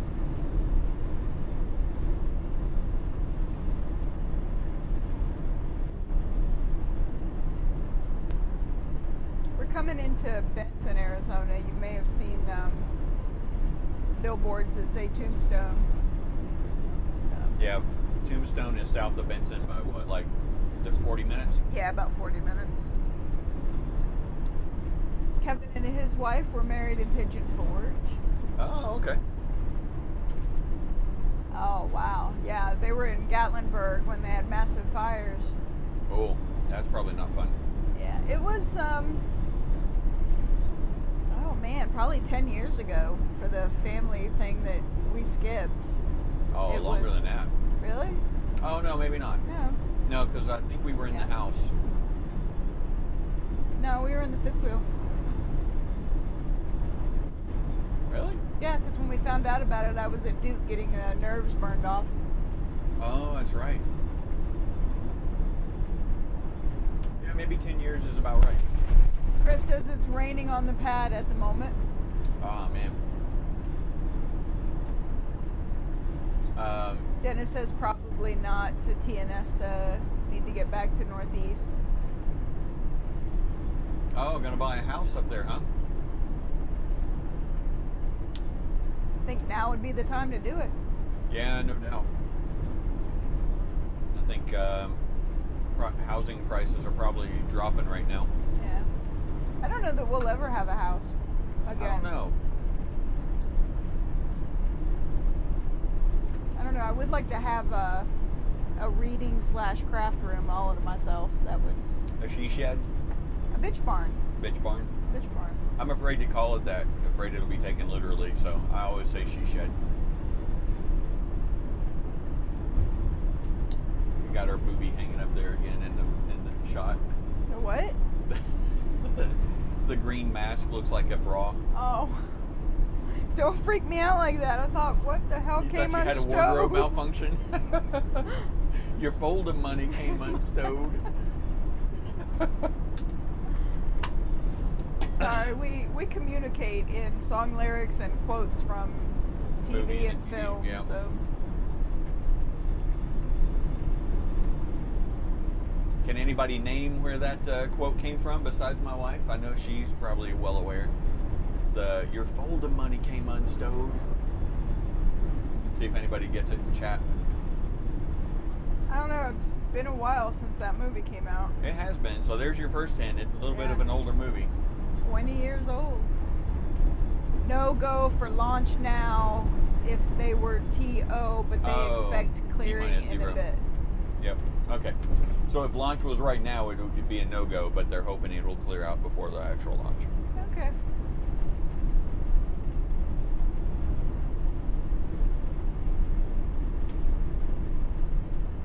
Come on, people. I'm looking for guesses about the movie quote.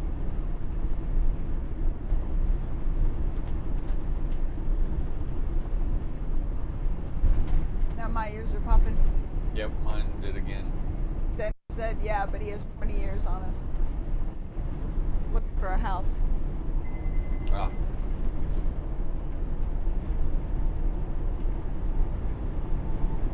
I don't know. My great aunt, she and her husband, they full timed after they retired and sold their business. Probably, gosh, she was 98 when she passed, and she was still living in her motorhome. Her son would drive it north to Ohio in the summer and then back south to Florida in the winter. Wildfire info. I hadn't heard anything about wildfires being Well, a active red right flag now. warning all through central Arizona. Okay.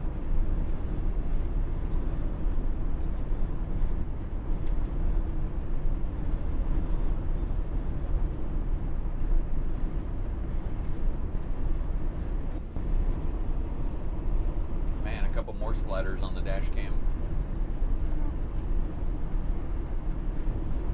We could play Name That Bug.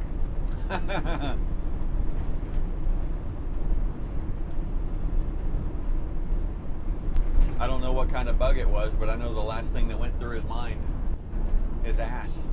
Hey now, we're PG. That's PG. That's not PG. You okay now? But I bet he doesn't have the guts to do it again. Probably not.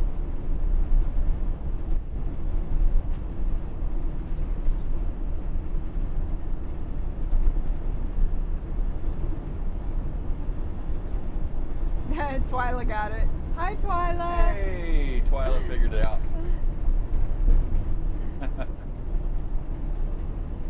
You didn't Google it, did you?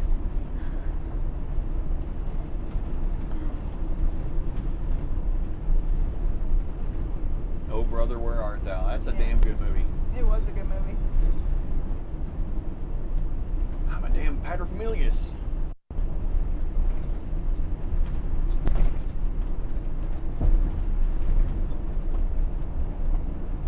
Huh. What's Is that up? a pipeline or something over there that's like crossing the river, or? Oh, I have no idea. Road gators. Yep. Yeah, I think it is. I think Yeah, that's maybe suspension natural- of a pipeline Yeah, across. maybe natural gas or something. Yep. This is Benson. Is The in Have or we- the what? Have we not crossed Benson yet? No, we're coming Okay. up and through. So, fun fact Oh, about yeah. this place is Patillo. the railroad system goes right through Benson. It used to be a huge hub for cattle, picking up cattle and taking them. Yeah. And no less than, I think it's 100 trains come through here at any given day. And they all have their own distinct horns, and it's Well, their conductors seem to have a knack of competing for most annoying horn blows yeah.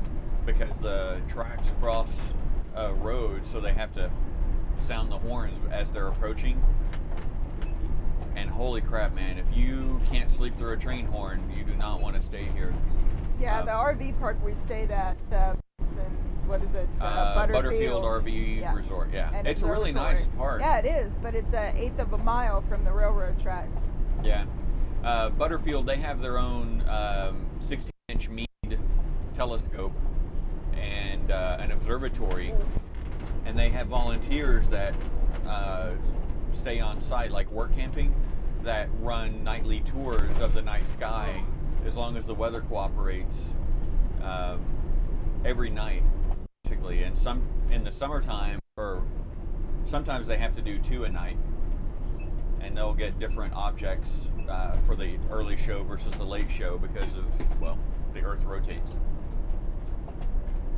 Yeah, I really enjoyed that area, or that part, but the trains, that was kind of brutal.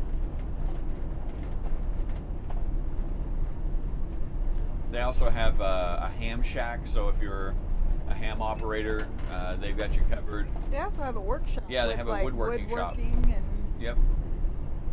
yeah, it's a nice little place. We've stayed there a couple of times. Yeah.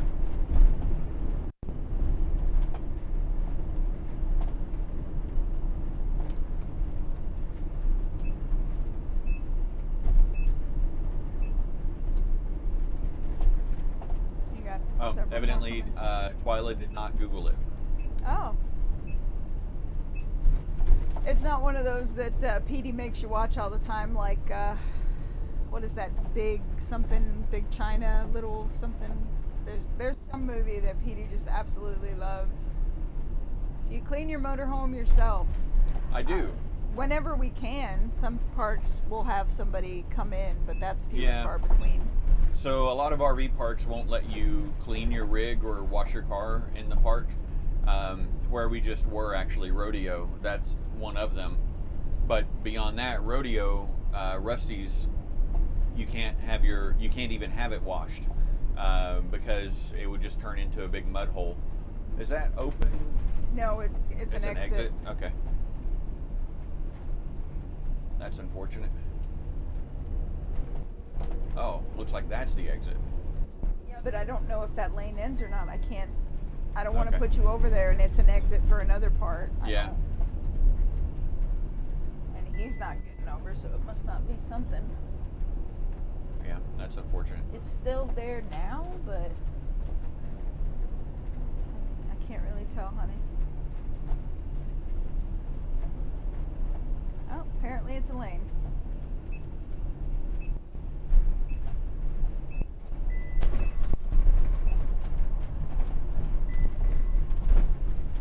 Yeah. It looks like it ends up Yeah, there. it does.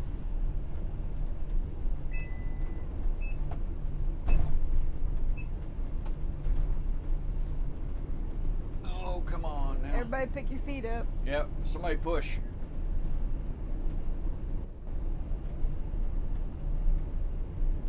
Yep, that's Oh Brother Where Art Thou is another one that Petey loves. Big Trouble in Little China, that's the name of the other one. Kurt Russell. I don't think I've ever seen it. It's kind of like a Christmas Story or Miracle Yeah, on I've 34th Street. I haven't seen it either. It's popular, but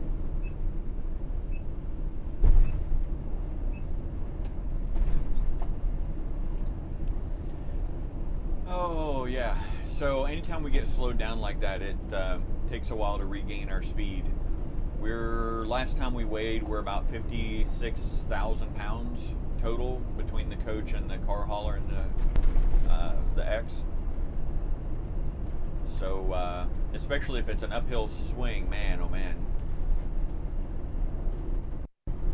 that was the other reason, excuse me, that we didn't go north on Highway 80, because not only is it a little 2-lane road, it goes up and over mountains, and that, being a small road anyway, you have to go slower, and then climbing that kind of elevation.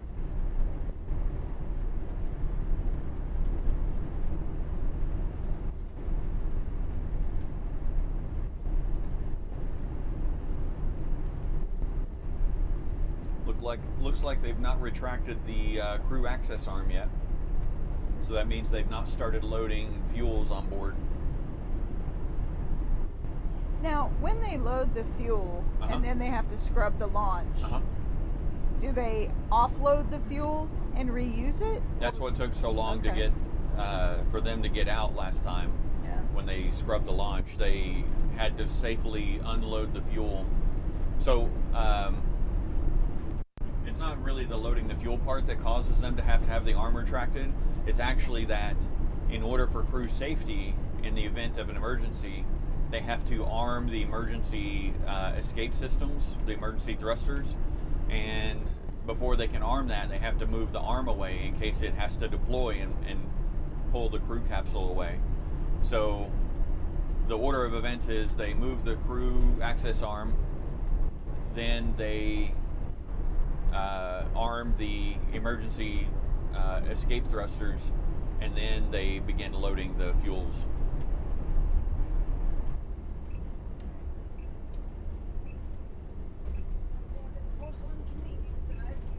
Okay.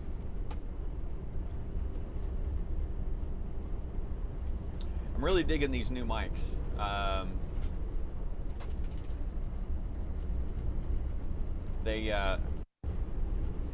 The receiver part actually has controls and a display on it, so you can actually adjust the mics, like all the settings on the mic packs, you can adjust from the receiver. So you don't ever have to bother somebody that's already mic'd up to get the mic back and adjust stuff. You can do it all right from the receiver.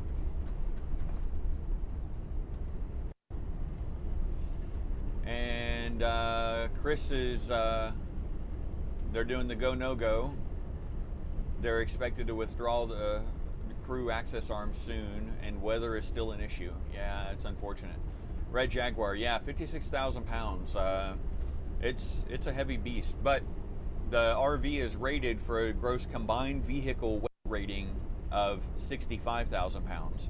So we're still quite a ways away from any weight concerns from that perspective.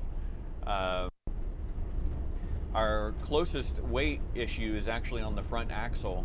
RVs like big Class A diesel pushers are notoriously heavy on the steer axle, and we're no different. We're not over, but we are close to the front axle limit, which also means that in order to carry the load, we have to have the front tires aired up almost to the maximum. If I remember right, I think we have our target pressure on the front tires, cold inflation, is 115 psi. So that means that we can't use truck stop air because we end up pressurizing their system instead of their system pressurizing our tire. So we have our own via air system that will pressurize up that high in case we need to air something up. Cool, Kevin, great to hear that we have good crisp sound. That's really good to hear. I'm excited to re-listen to this tonight a little bit and see how it sounds to me. The last mics,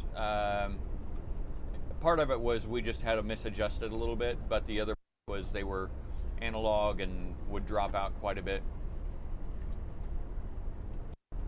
So glad to hear these are doing well.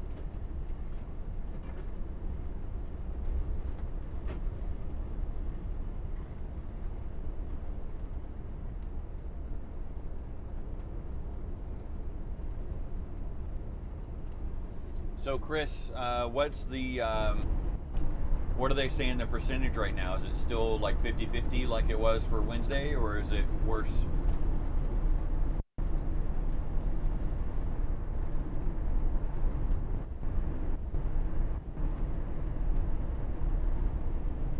Oh, yeah, it definitely sounds crazy, 56,000 pounds.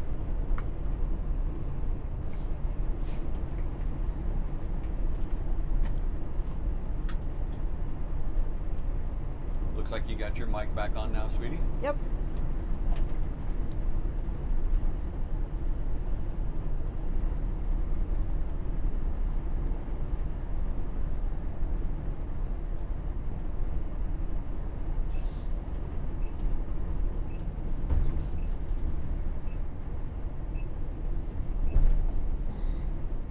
I don't know if I can switch and show you my nut warmer. Oh no, you can't see her.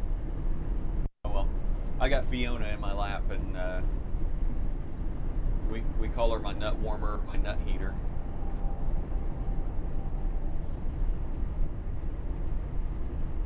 Okay, thanks, Chris. Chris just turned up the audio from the launch stream, so he hasn't heard him call out percentages on the launch weather.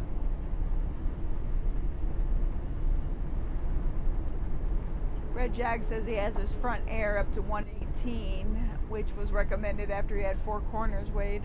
Yeah, that sounds about right.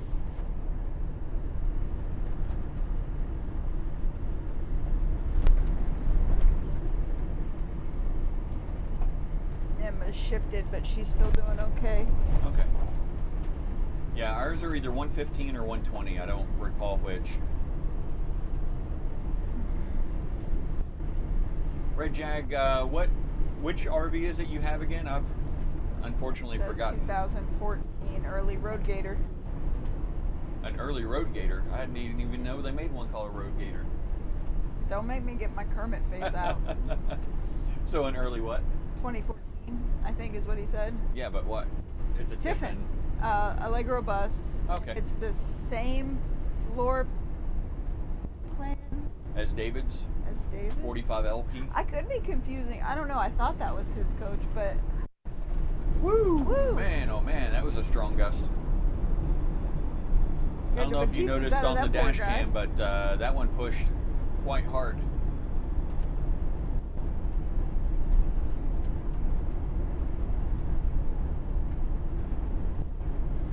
That poor fella in the car was white knuckle. In front of him here as soon as I can. Looks like I've got clearance to do so now.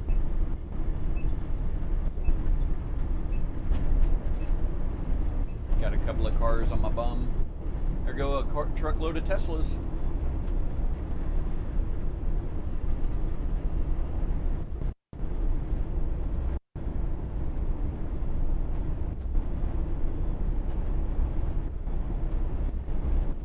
Nope, still have the access arm over, crew arm.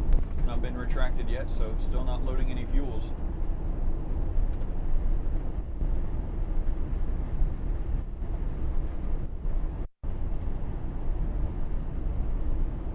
Watch the road, please. Okay.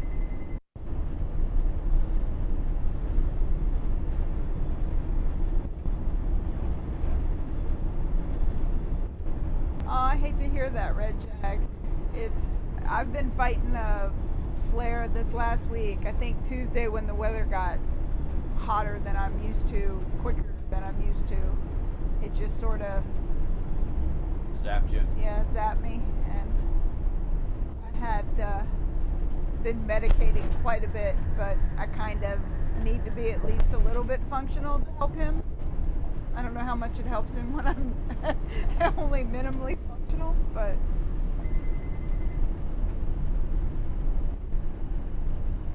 Mike crossed the way when I was talking to him last night.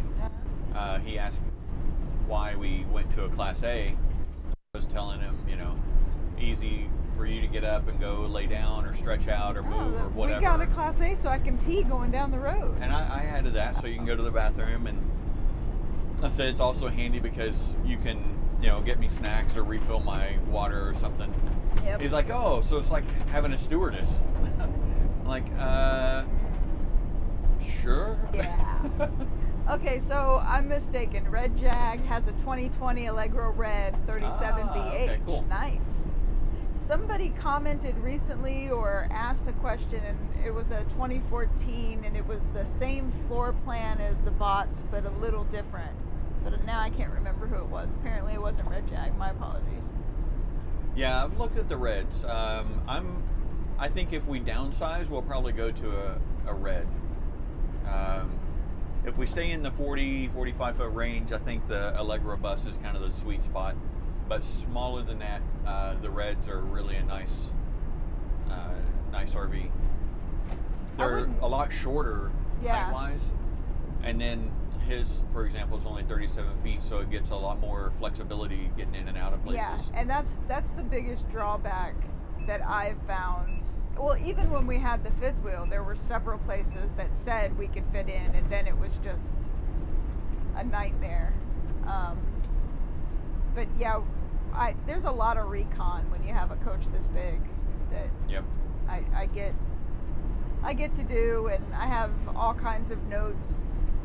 This is how much how long we are, and do you have place for the car hauler to stay on site with us, or just over the years I've learned to have a little script I go over and make sure. A lot of places will say they're big rig friendly, and 36 is usually the longest that they can accommodate. You evidently different people have different definitions of big rig. Yeah. Hey Red Jag, do you know what the towing capacity is on the Allegro Red 37BH? I'm kind of curious. It's got to be more than gas ones, and the gassers top out around, I think, 6,000 pounds or something. So I'm hoping the Red is at least 10,000, but I'm not sure. I've never looked.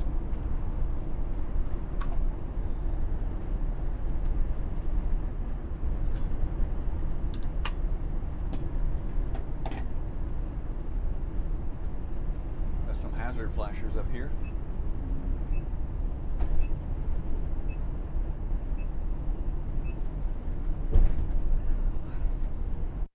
Sure the fuel costs on the fleet card are still holding, still reasonable. Oh, looks like we had a little dropout on the dash video. Looks like we're having a dropout on our video too. Oh, yeah. Looks back. Yay.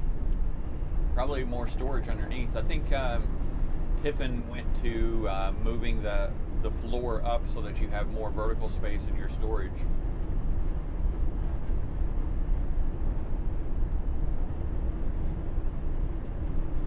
$10,000 on towing. Good to know.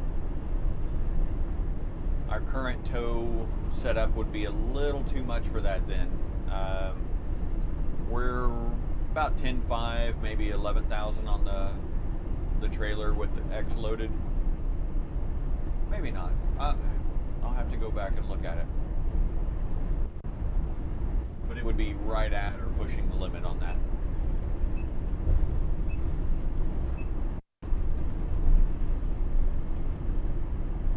We're coming into the Tucson area, which is home to Star Arizona and Lunt Solar Telescopes. There's also a used, I cannot remember the name of it, I can't remember it either. There's a used telescope and optical place that it's, the guy knows his stuff, but if you can get some good deals, and he'll accept trades as well, like if you've got something you want to trade in for whatever. I traded a Moonlight focuser in on my first solar scope, a Lunt 50mm solar scope back in the day. It was convenient to be able to trade it into him, but he didn't necessarily give me a really good deal on the trade. I probably could have sold it for a lot more on cloudy nights or something, but it was okay. I mean, I didn't feel cheated by any stretch. Right. But he did let like you test drive. We had a couple of scopes outside. We set it up outside and looked through a Lunt and a Mead, which is who owns Coronado scopes. So it was a Coronado PST. So I got to look through that and the Lunt, and at that time I really liked the image of the Lunt above the PST, even though they were both very similar in theoretical capability.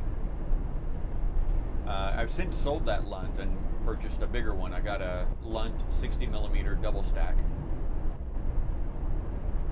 which gives more contrast and a little bit larger aperture. And it's a lot easier to image with the 60mm. The 50mm wasn't really designed for imaging, so the back focus is way too far out, if I remember correctly. Or maybe it's too far in now, I don't remember. Hi, what you doing? Hello. Hey, what's up, Justin? Good to see you, buddy. Safe drively. Yeah, we're trying to stay safe. What Justin is that? Batista. Really? Yeah. What you're doing is Batista. I had no idea. I've always just called him, what you doing? Where have you seen him besides here? On Instagrams. Oh, on the Instas. On the Instagram. It's me.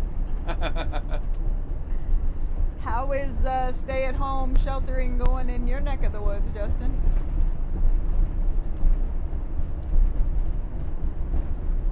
And how's Keek doing? So fun. Yeah, buddy. Yeah. Yeah, I heard one of the pools or water parks that opened up, now they're seeing a peak and someone tested positive for corona there, for COVID-19. We haven't really seen some of the new features in person. We've not seen them in person, but yeah. I know they have the all glass dash, and a lot more. Basically everything now is on the spider control system. There's a lot more ambient lighting, so like the bedroom has the ambient lights instead of or accent lights, that's what they call it. And I think they have accent lights under the kickboard area in the bedroom as well, so you can light the floor. All of it's really nice, and it's good incremental improvements. Out of everything, there were only two things that were really kind of drawing me to a new Tiffin instead of the one we have. One was the all glass dash. I'd really like that. And then the other was having everything on spider controls, primarily with the key there being the climate control. Is the other lane as bad? No, but there's a car there. Oh. Yeah. Or tell him, get the hell out of the way. It's bumpy over here. Yep. So the 2016 that we have doesn't have climate control on the spider system. It does have the vents and the shades, but not the climate control. But I fixed that. I installed Z-Wave thermostats so that I can control everything programmatically, which was the big thing that I wanted to do. And the all glass dash, while nice, is not a necessity. And I have a Blue Fire Bluetooth. Oh, let me go over here now. Oh yeah. That's a little smoother. As David says, it's always smoother in the left lane. But Justin yeah, already aside asked from that, if we're Daryl, there yet. Yeah, are we there yet? We got 4 days, bud. Settle in. Another 3.5 days. If you keep asking that, we'll kick you out. That or we'll turn this thing around. Yeah. Red Jack says went total spider control, all of its diesels, including dash, like I have. Yeah, glass dash. Yep. Yeah, it's nice. I'm a big fan of the spider system. For those that don't know, I created a phone or tablet or browser-based interface for Tiffin motorhomes called Coach Proxy, and it works all the way up to the 2019s. I think everything is fully integrated. 2020s, it'll probably work, except for some of the newer stuff that's on them.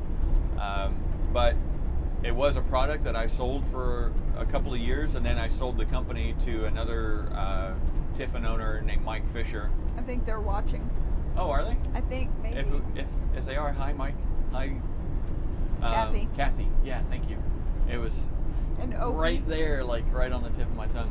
Anyway, so Mike and I, whenever we talked and transferred the company over to him, we had the discussion that when he was tired of it, we would open source it, which means publishing all the code and how to build a Coach Proxy device and how to load it up and get it running, all for free online. So that has been done. So he did a lot of work to make it more documented, more user-friendly, and he wrote some automation scripts to help install everything as needed.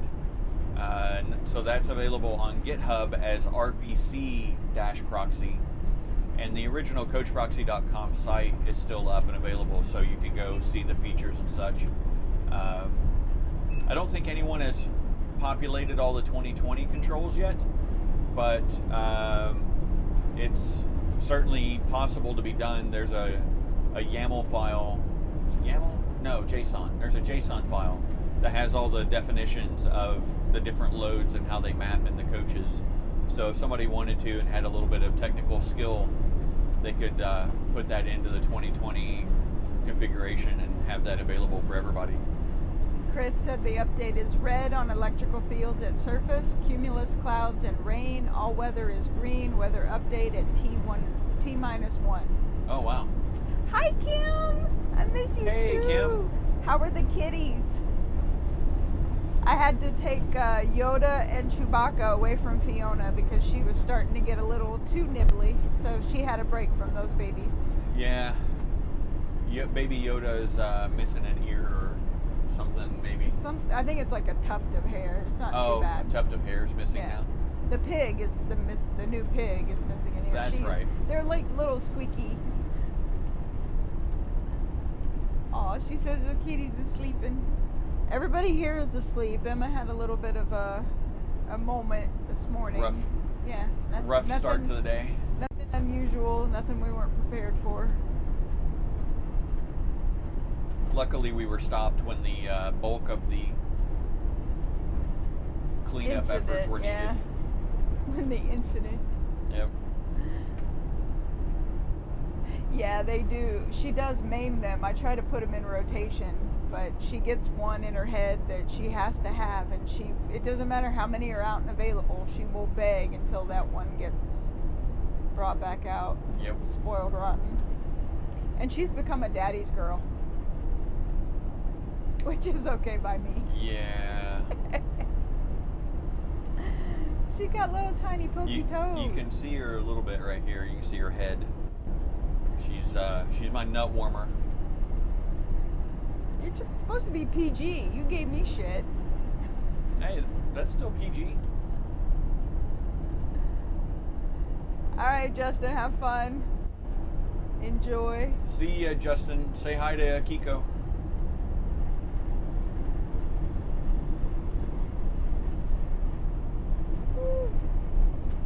Justin was on our planned stops this summer. We were going to go from Las Vegas to California for a couple of weeks and then up to the Oregon coast for 2 months and watch the whales migrate. And yeah. Not all of them, just one. His name is Dale. Yeah, Dale. We're going to meet We up missed with Dale. Dale's migration, Dale the whale. Hey, that shit rhymes. I did really good. Yeah, you pulled that one right out. I did. But Keek says coronavirus. hi to get into RV life. Let us know when. Well, Yeah, we'll help you get all that set up, buddy. Yep. Just let me know. Hashtag Dale the whale. That's either like a really big spender in Las Vegas or a whale. Yeah, your pick, Dale the whale. Dale the whale. So yeah, it got canceled. Yeah, so the coronavirus hit and everybody closed down, and our friends that we were going to see in California, it would have been a misdemeanor had we actually gone out to see them, even if we were able to get in town, which we weren't. So we stayed a month longer in Las Vegas, and then came down to Rodeo, worked on the astronomy shed a little bit, and then now we're heading up to Montana. Yeah. Big sky country. Yeah, we left Vegas to come down to Rodeo so Michael could do some tinkering on the shed, on the Astro shed. And also it was April and hitting 100. So In Vegas already? So we had to get out of there. I don't do well with the fibromyalgia or with the intense weather, like super cold, super hot, Or super humid. or super humid. Yeah, Florida about killed me last year. It was, in the upper 90s with 100% humidity, and it wasn't actively raining. It Yeah. was just. It was certainly a rough visit, but we really had a lot of fun with the Kennedy Space Center and watching the SpaceX launches while we were there. That was a lot of fun. Oh, and we got the car hauler, the new car hauler. Yep, we did. There. Yep, the new car hauler. There's a picture of it on the Our Coach page, but we haven't done an article on it yet. I'll probably incorporate that into the electrical upgrade that I did on it as well. I'll put all that in one video, but We went from a 20-foot enclosed Wood. steel with wood interior, like an entry-level car hauler from Interstate Trailers, I think it was. Yeah. Their website, Trailers Plus or something. Anyway, But so we went only from had that. the S then. Yeah, we had so the it X. wasn't Well, we as- had the X for a while in that. Yeah, one. in it, but we decided as soon as we had the X, we definitely Yeah. had to upgrade. So the 'cause- problem with that was even though the load door is rated for 4,000 pounds of rolling load, it really isn't well built for that. The whole door creaks and moans and stuff. It really sounds like you're getting ready to fall through it whenever you're loading something like a Tesla, as heavy as that is on it. So we traded that in Florida for a Sundowner 24-foot all aluminum enclosed car hauler, and we really have been liking it considerably better. It's had a few issues. I've had to apply more sealant in a few places. Had some water leaks whenever it rained before, but all in all, it's really well built, and Yeah, it's going to be my new sewing room. it already has been her sewing room. I set it up for her while we were in Rodeo. I'm trying to learn how to sew or get better at sewing. Before I started college, I worked at a garment factory and sewing jersey style t-shirts, and so they were industrial machines, not as nuanced as home users.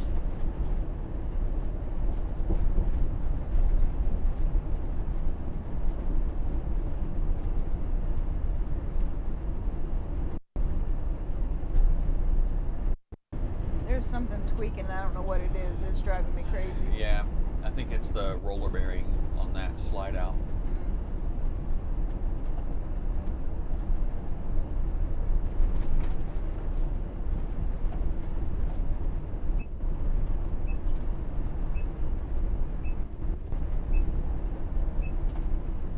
So Tucson, like Phoenix, has a lot of spring training for Major League Baseball and minor league baseball. There's Whenever also, that's actually in yeah, whenever that comes back.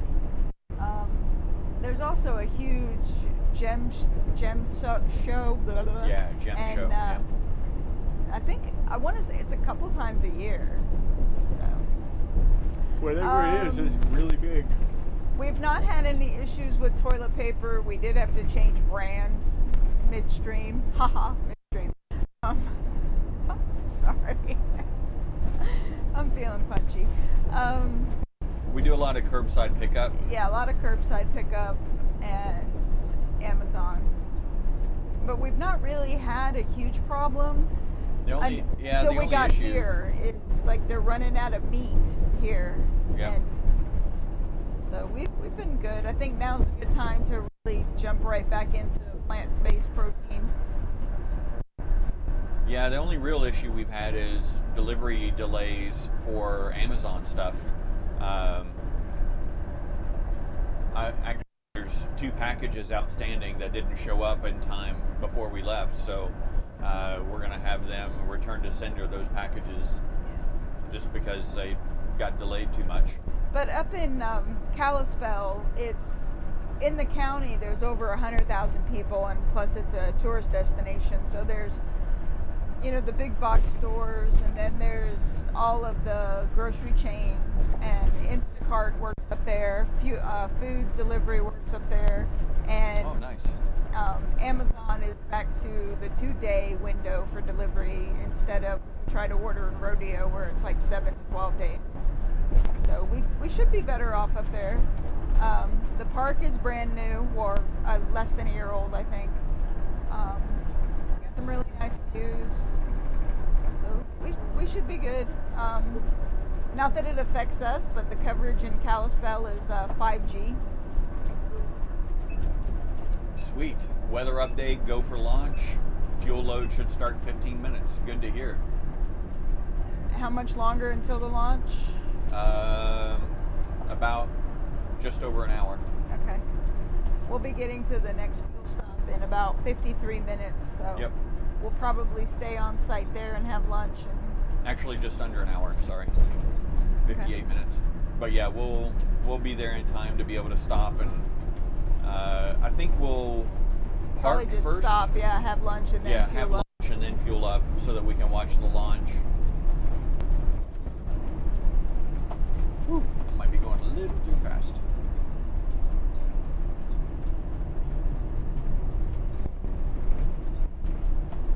I think he says 1 hour, Chris, Yep. 1 hour.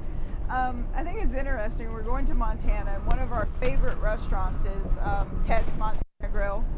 And there's only one Ted's in Montana, which seems odd to me. There's more in Atlanta than there are in Montana. Yeah. I guess that makes sense because Ted hangs out in Atlanta a lot. So I Ted guess he Turner. changed his mind. Yeah, TNT and what's the other networks?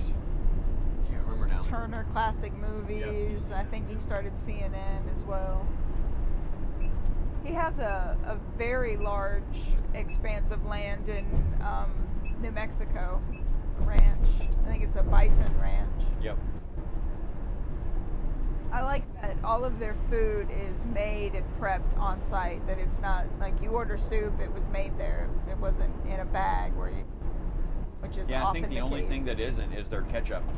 Yeah, their ketchup is bottled and shipped in, but everything else is hand done. It's really good food. If you get a chance and haven't been to Ted's Montana Grill, Ted's Montana Steakhouse? Ted's Montana Grill. Grill, yep. Very highly recommend. The bison fillet is amazing. Yeah. And the kitchen sink burger, which they no longer have. Yeah. You have to ask for it. Chris says weather not official go yet. Oh. So we're still crossing fingers and toes. Looks like they're making their way out to the Teslas now. Oh no, they were already in the capsules. I guess this is a replay. I'm like, what the hell? Dennis just said Dawn. CNN. Oh, CNN. Yeah, Okay. I don't know, Dawn, what that's in reference to.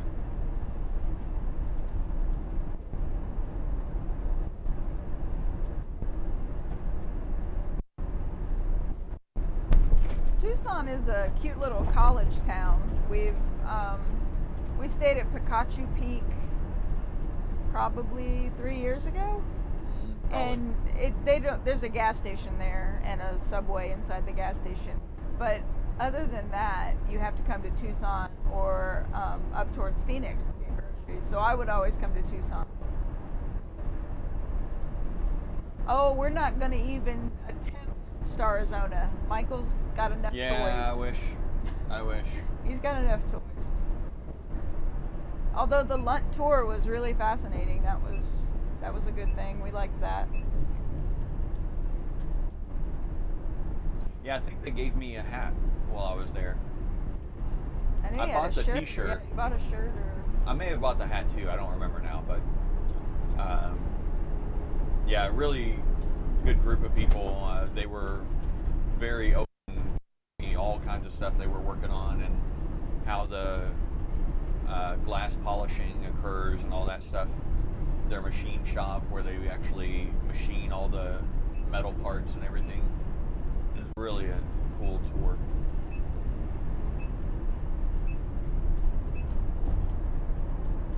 That's one of our favorite things to do is factory tours. Yep.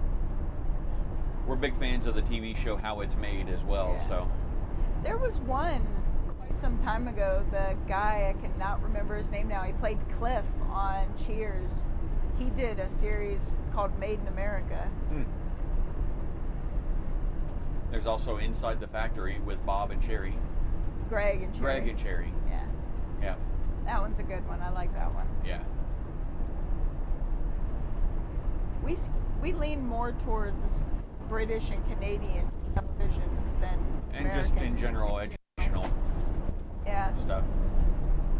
A lot of nature shows, documentaries, weird period dramas like Penny Dreadful. Oh, How Do They Do It? That's another one. Oh yeah, how do they do it? which is basically a how it's made, almost clone. Oh, the other one that's really interesting is Made by Destruction, where they take things and Yeah, recycle them it's- and make them into something else. I like that one. It's all right. It's a distant fourth in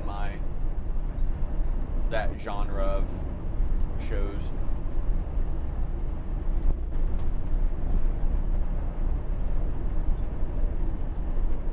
When we stop, we gotta figure out where that squeak is.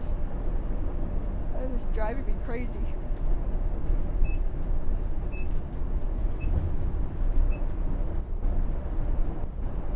See you, Tex.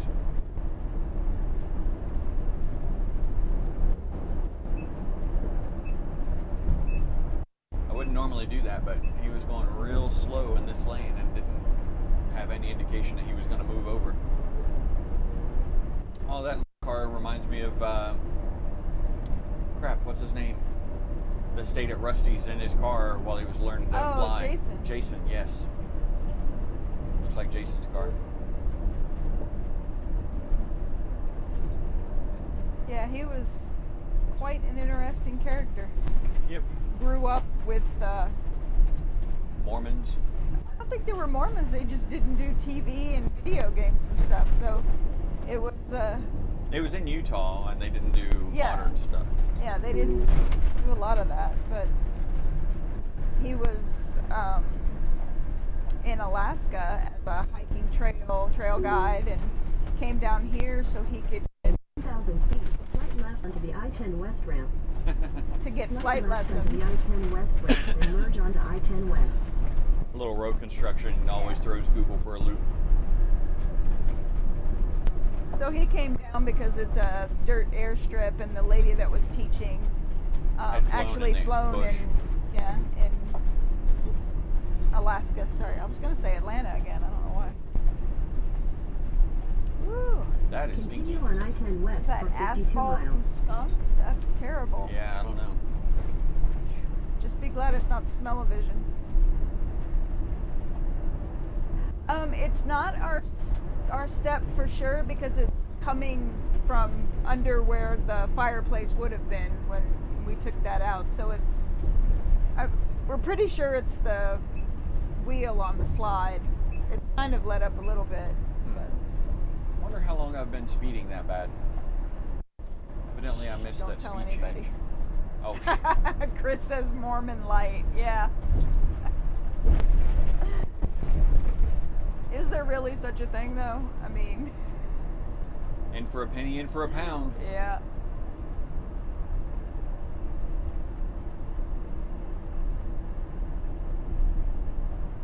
That's not us, is it? That smell? No, Yeah. it's definitely not us. Oh, here's 65. Yay, I get to go back up to the speed.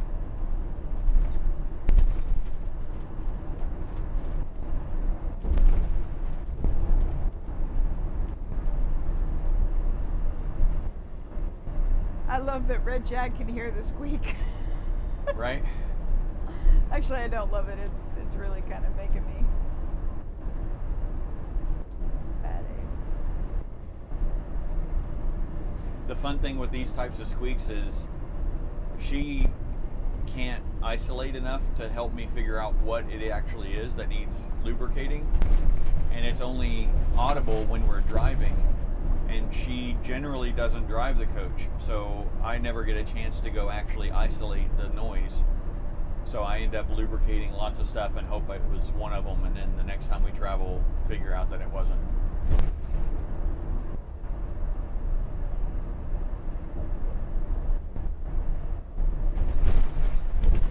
Ouch. How's the NIMS? Sound asleep in her crate. Good.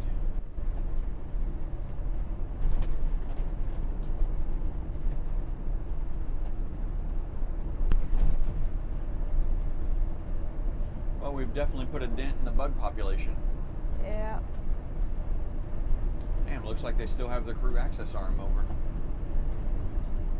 When was that? 15 minutes? Oh, I don't have stamps turned on. Damn it. That's too bad.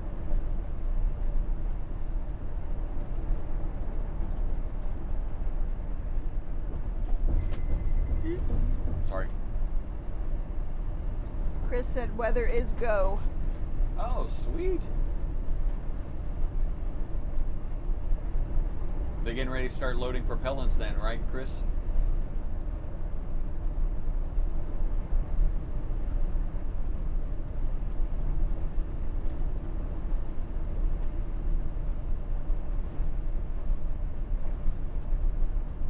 I wonder what the hang time for a fart is inside a spacesuit. Ladies and gentlemen, my husband.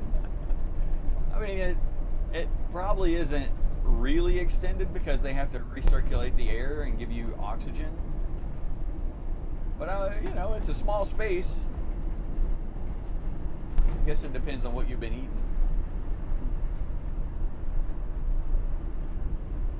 I don't imagine they feed you chili or pinto beans or anything right before you go up. It's No, right before I go up.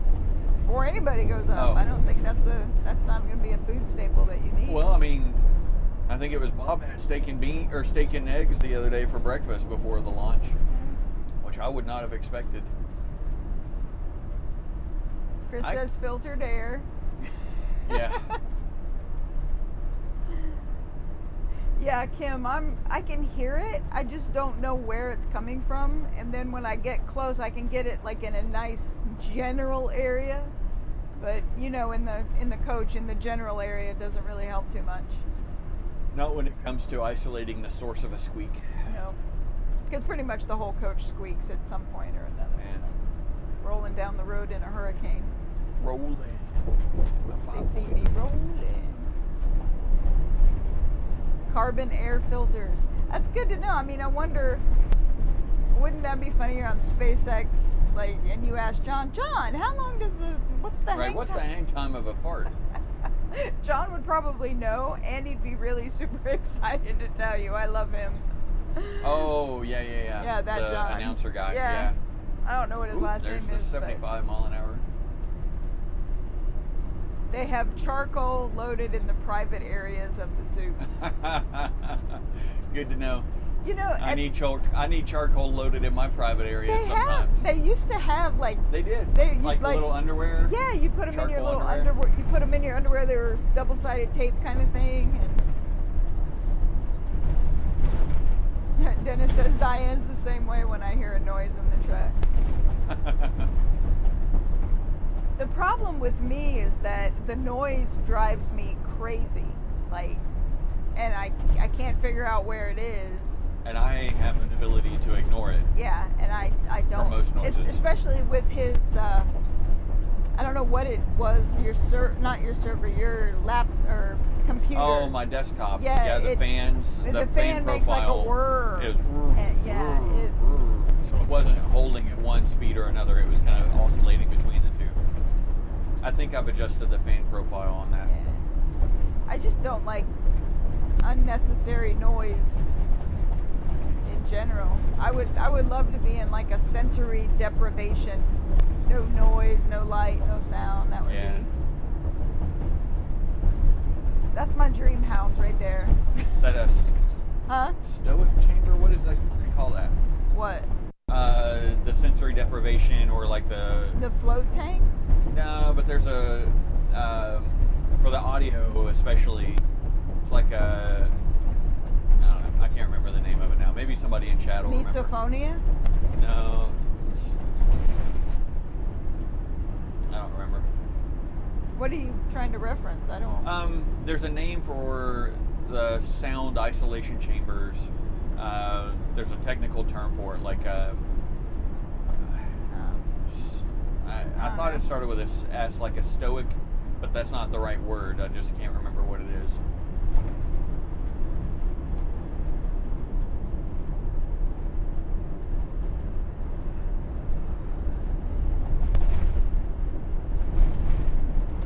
I have an issue with sound. It's called misophonia.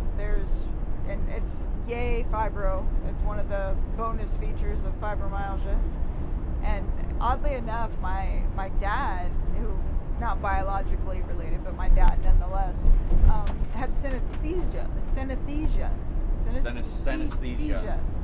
where certain feelings, colors, days of the week, they all had different different colors and shapes. And so when he was diagnosed with cancer and in hospice, the nurse would ask him what his pain level was, and he would say 2, but I knew it was some of the worst pain he had ever encountered. So I had to translate, Dad to the nurse. What color? Yeah, what color what is color the and pain? shape it was, and I could tell by that. So Yeah. Like red and spiky as a 10, Yeah. basically. yeah. Anechoic chamber. Yes. Dennis and Chris Thank both you. chimed in on it. We know the chat. That's what it is. It's the font of all knowledge. Yep. Anechoic chamber. That's the one I was looking for. Well, you were close. Stoic, anechoic. I was in the ballpark. It was a very big ballpark, but I was in there. Google says we're standing still. No. It does. I bet we lost GPS lock on the freaking tablet. Yeah, probably.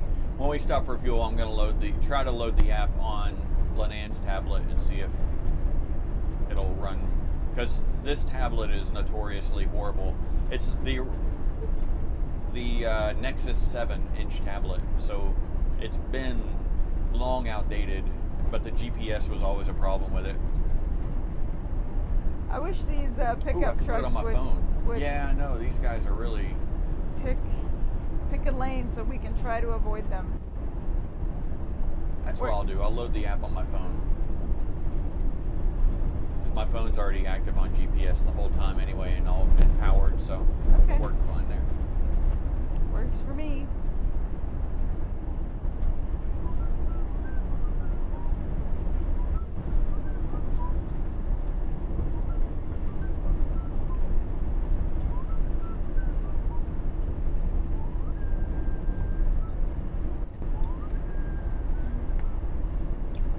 Wow, DuckDuckGo has billboards down here. Oh well, left me hanging. Tequila! That's not my jam. Anyway. Yeah, DuckDuckGo. I didn't even know they had an advertising budget, let Right. alone doing billboards. Well, I guess with all of the data breaches and everything else, they're taking Yeah. full advantage of getting their name out there. Yep.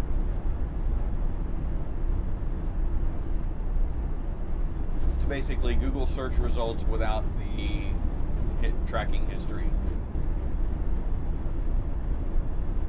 For those who are not familiar with DuckDuckGo, it's a search engine.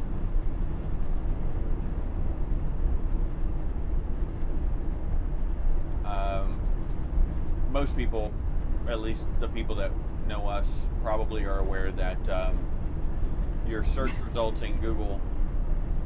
Sky finished Thanks, it for Sky. you. Tequila. The search results in Google are usually tailored towards your browsing history to try to give you more relevant results. And Is that why American Girl keeps coming up in your like doll costumes and what? Man, how far to fuel up? 37 miles, 34 minutes. So yep, we should be 34 there. minutes, 37 Yeah. miles. Yeah, so anyway, so they track your browsing history, which they do whether you use their browser or their search engine or not. And then they feed that into the algorithm for your search results to help you get more relevant stuff to what your search history shows. DuckDuckGo has a deal with Google where they still use Google for the search, like they actually send them the search query and then get the results back, but they don't provide them any of your data. Google doesn't know who you are in that transaction, so that people that are really skittish about Google knowing anything about them feel a little better.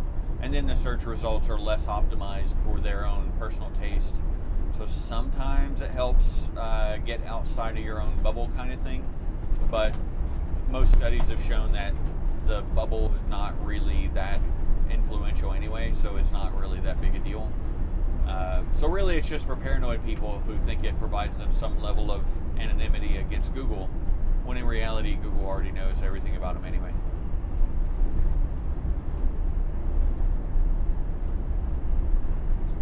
Cutting it close, launch in 38. Yeah, this says we'll be there in 32 minutes. So yeah, we're our plan is to just basically pull in and get parked and watch the stream, and then so we see the launch, and then we'll can't, fuel up and like, hit the if road it again. starts to get too close, we can just pull off the side of the road, Oh, yeah, we wherever. could. And I'm looking up now extra places to. Okay. But how's the fuel price there right now? It is. Oh, I didn't mean to pull off the fuel anywhere. No, I know. I'm just asking. It's loading. 158 still. And Oh, GPS pick back up.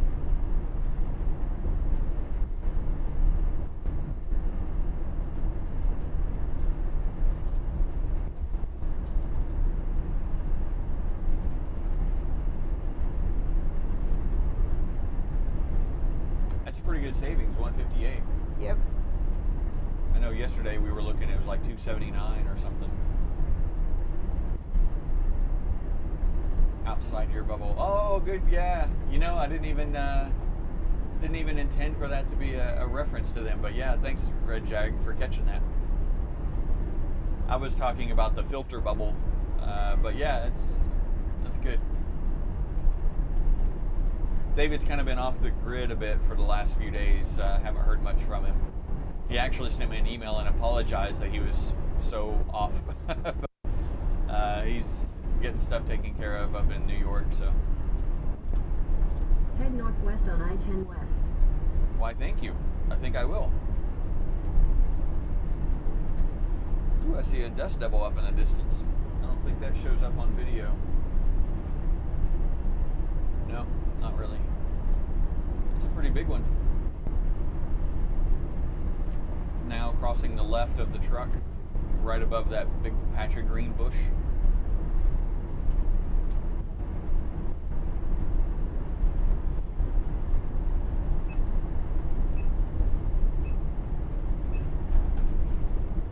Oh, it spun out. Oh no, there it is. I was looking at the wrong place. Now it's kind of spun out. The TA 28 miles is the same price now. Oh. So that's a couple miles earlier. Yeah. Okay. It's Is it Elroy still? yeah, Toltec Or Road. Eloy? Eloy. Yeah, Eloy. It's on Toltec Road. Okay.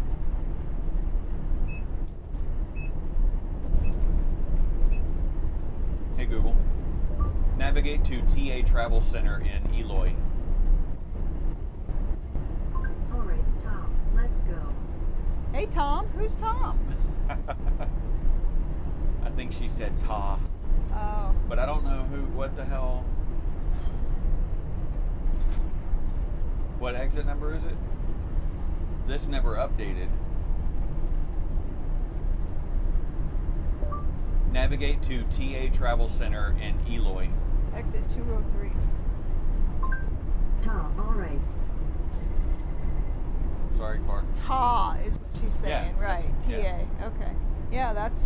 That's actually an exit beyond where it was telling me to get off of the last one.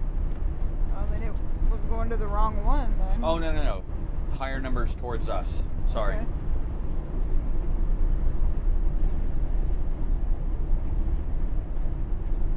Dennis said it was trying to protect you from being 3 miles over the speed limit. Right?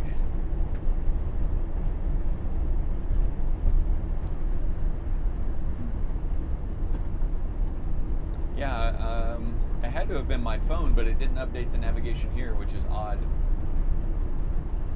So we may be getting double alerts for our Yeah. exit.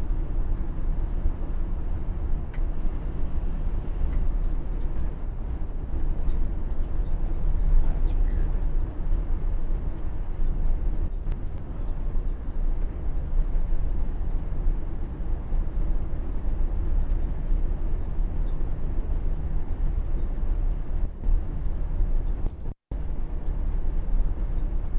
got a little more squeak for you now. It's Yeah. getting worse. Yep. I'm doing the street view now to see if it's anything weird. Try to do recon as we're going down the road too to make sure that we're not going in the out lane.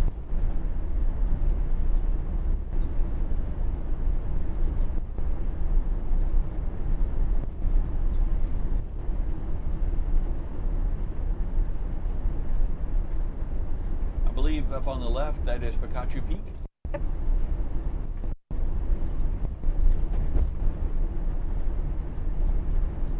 Site of the only Civil War battle West of west of the Pecos. I think. And it was, Like if 12 I remember people. right, yeah, like 12 people. But if I remember right, it was technically after the war was Yeah, over because they hadn't didn't gotten get word. the memo. They didn't check their email that morning or something. You know, little things.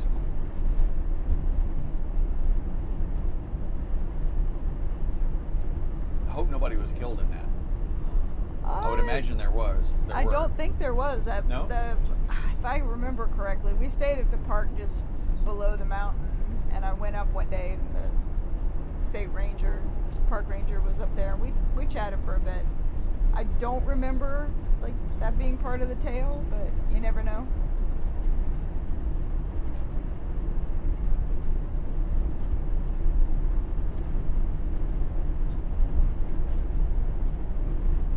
Oh man.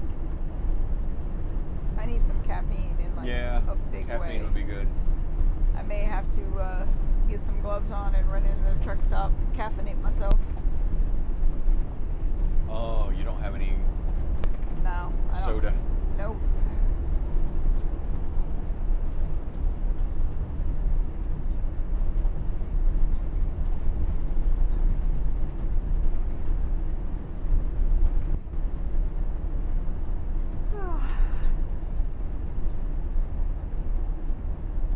Yeah, it was on the list when you got the provisions, but so much stuff wasn't in stock. So. Yep. Yeah. Minor inconvenience for us is Yep.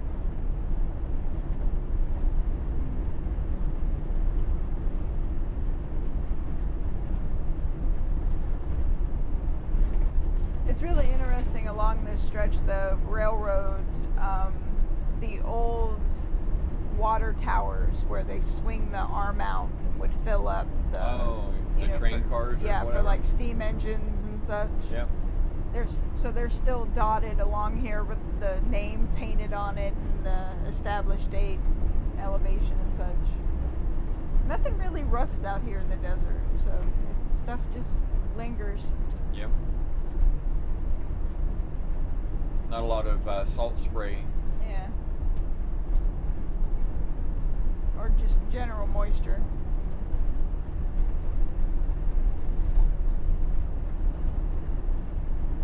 Along Highway 80 heading south to Douglas and north up to the interstate, there's off in the distance you can see several, small mining encampments that just have been abandoned and stuff And a is couple still of big out ones. there. Yeah.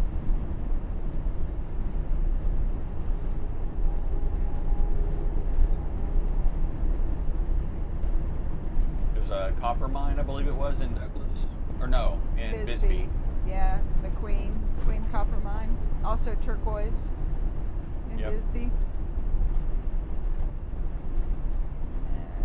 And there's the Popo. Yep. They are thick today. Or, no, just a car with racing stripes. Huh.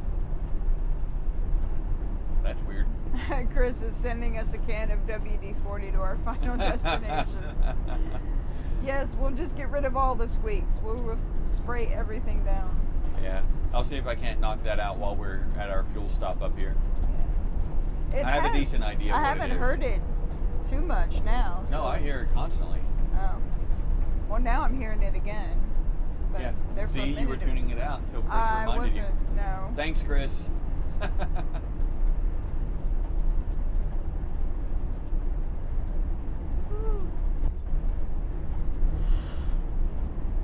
Oh, so tired. Ugh. Yeah.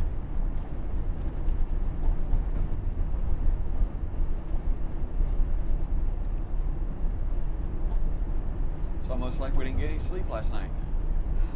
I tried to go to bed at a decent hour. Yeah, it wasn't too far behind you.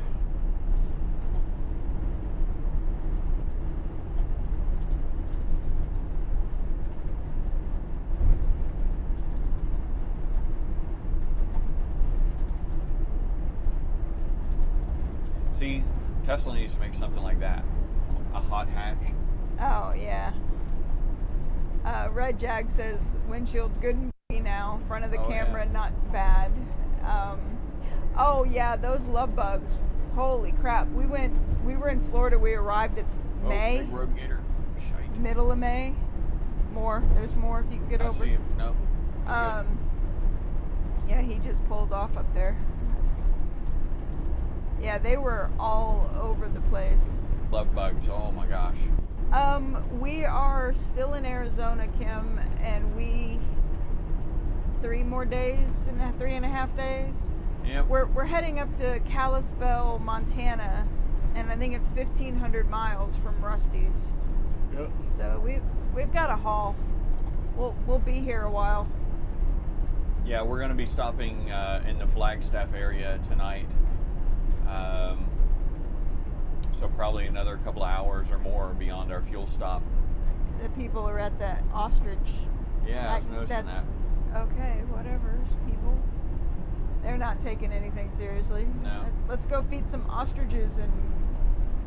So what is it, about 2.5, almost 3 hours still beyond the fuel stop up to Flagstaff?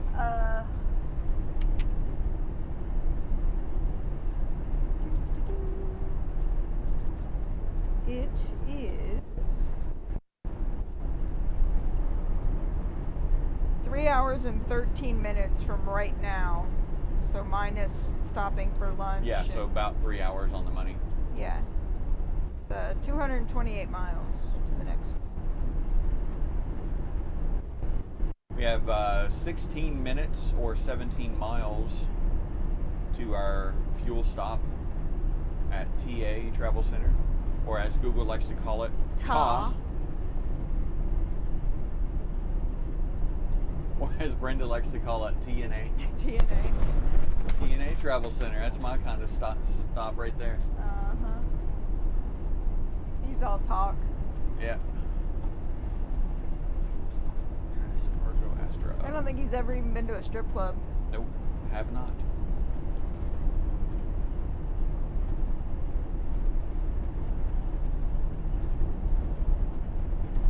Although we did go see Sexy in Vegas. Yeah, I mean, we've seen some topless Risque. reviews. Yeah.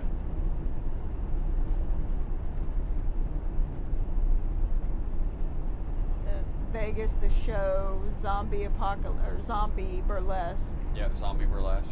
Evil Dead the musical. Yeah, that really one wasn't really, topless, no. but risque.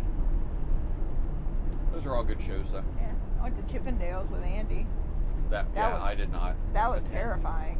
Man, middle-aged white women will scream anything at a half-naked man. We were sitting in the back, just gobsmacked. They thought they were going home with them. Oh, they're doing no go poll. Or no, Watch- they're doing a poll of watch- some sort watch the with road, please. random Thank people. you. Yeah, I'm watching. Yeah, that we went there before the lockdown.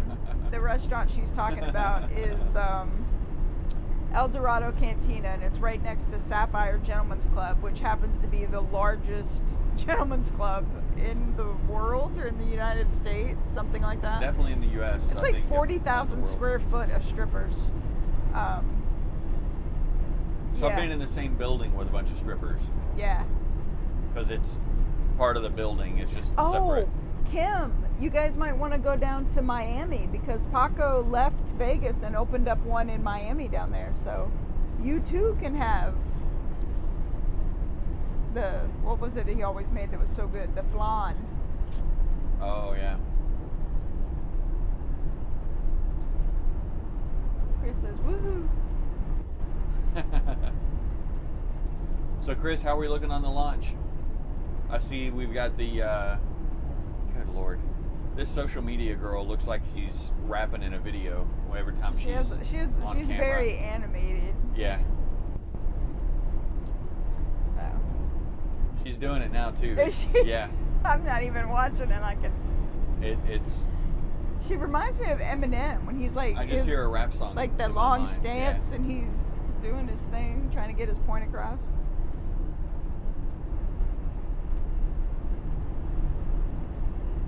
I'm sure she's really nice. I'm sure, and she's. We're showing. I think she's excited about. She is, and that's great. Space, so but that's she's good. also younger, and so different movements and physical is something that's more. We're I don't not wanna old, say, damn it. We're not old. We are old. Oh my god. Okay, we're not that old. We are middle-aged at best. I reject your reality and substitute my own. Go right ahead. Was that a crossfire? It is. Like, Blast from the past. right? The only person I've ever even known that owned one was Tom. Yeah. And technically it was for his son. Yeah. Looks like the crew access arm is still over. Although it may be perspective. Oh no, perspective. Chris says it's only a hop, skip, and a 7-hour jump to Miami. Right. Well, maybe Uber Eats will deliver it for you. It'll be cold, but Yeah. whatever. Yeah. That's Oh, both fuel and oxidizer loaded. So the crew access arm. Oh, okay. It is away. The access arm is not over, so that's good. 12 minutes to our destination. 21 minutes to launch. 22. When we get stopped, we'll play the fuel game because I'll forget who guessed what before we get to the pump. So Yeah. After the launch. after the lunch and after lunch.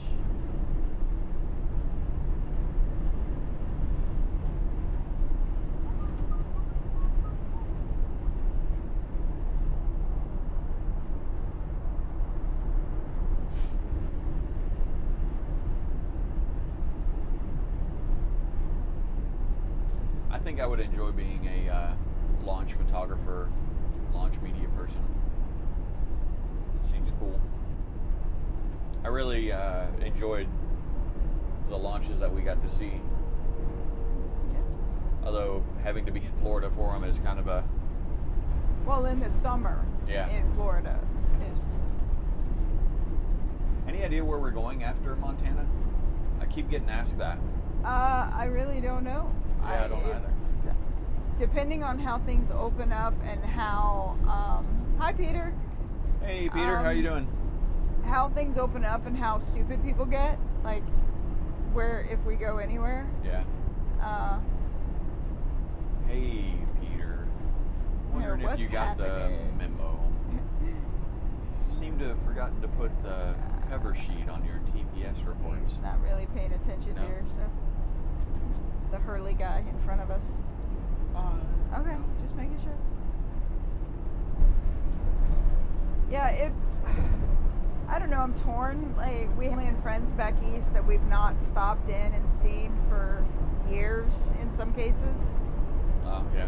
But I'm just, I don't know, I get anxious about the humidity and the,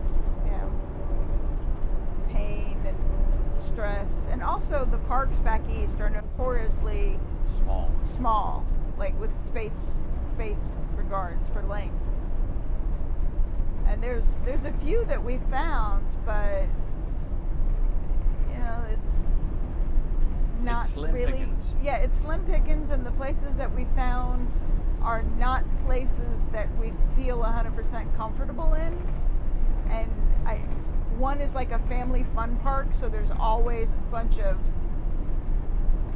and I'm not going to be politically correct, Hoodlums? a bunch of screaming kids and drunk guys that Yep. just got off the fishing boat with their just redneckery, I think it is. Yeah. That's a good one, redneckery. There's a lot of redneckery going on. T-minus 1953, it says Chris. Yep, I think we got we're down 9 a little minutes. lower than that now, but yeah, we're 8 minutes away from the stop. And how many minutes? Till looks like 1640. Looks like we lost our. Oh, there it is. We're back.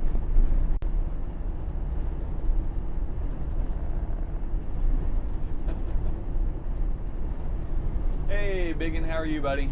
How's things in Red Bay?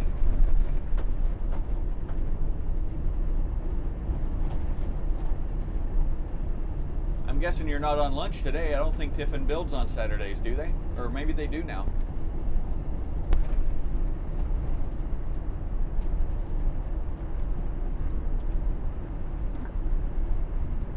Ooh, it's looking good. I love you. I know. Stop watching the computer. 5.2 miles.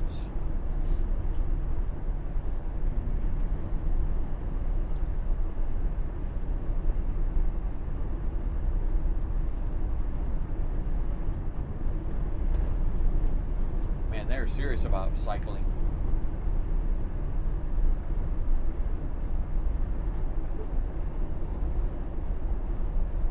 That Covenant may fly over here because of there's Yep, I see a it. fifth wheel trying to get in.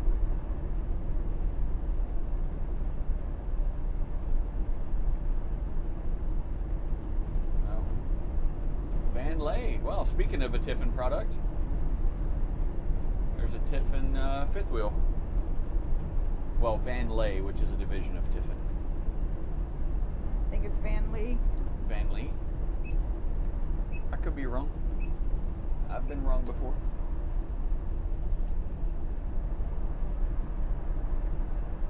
Moving to Montana, yippee yo ya. Let's see, 3.8 miles to the exit. I got 4.5. 3.7 to the exit. Yeah. Yep. Okay.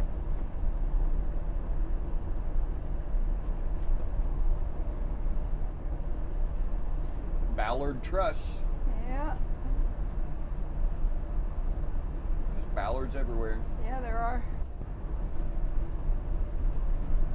Megan says it's hot and they're off. So you're just joining us for the giggles. Welcome. Welcome back. We're not that entertaining, but You know. get what you pay for. Yep. There's another duck go. Sure enough. Tired of being tracked online. Yeah. Yeah. I admire the philosophy and that Yeah, they don't but do any at this specific point- tracking, but it's not. Yeah, at this point between Facebook, Twitter, Instagram, Google, and it's not a new thing. I mean, back in the No. day, AOL knew everything. And that little, That's because for people who used AOL, that was the internet. yeah.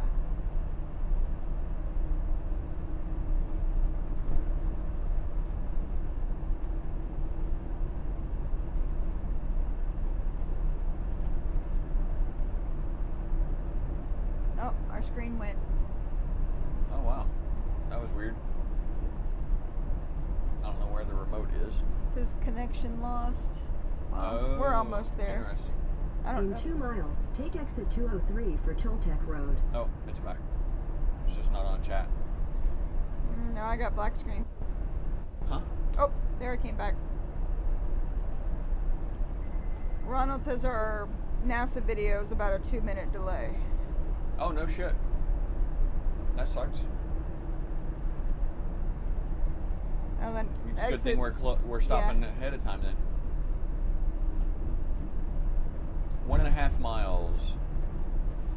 Stick around after the launch. We'll play the fuel game.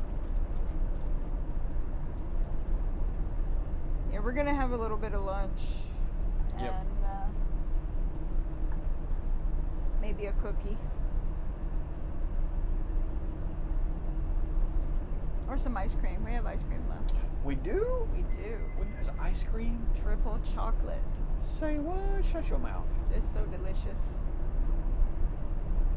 The brand is Rebel, and it's a keto ice cream, and it is delicious. It's very smooth, like butter, so it's chocolate butter. Just a second, Fee. I'll put this down. There you go. In half a mile, take exit 203 for Toltec Road. Whoop. Good girl, Fifi. Okay, lay down. So when you at the exit, you're gonna make Turn the left. left. Yeah. Doesn't look too Take terribly exit busy over there. 203. At least whatever this is. Yeah, I don't think it's very busy. Nah, probably not. They have Oh, a that's the In a service quarter side. mile, turn left onto North Toltec Road.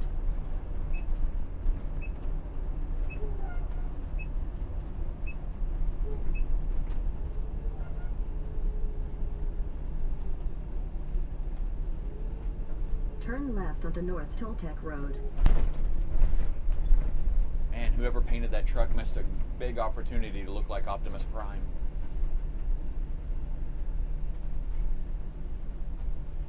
If we ever get another truck or another coach, I want to paint it like Optimus Prime. Yeah, that sounds like a good idea to me. I figure that's the In a best. quarter mile, Oh, turn left. I don't know what that I'll was. close that for you. Maybe not. No, What was it? trash. Oh, they closed now? Nope, it's wide open.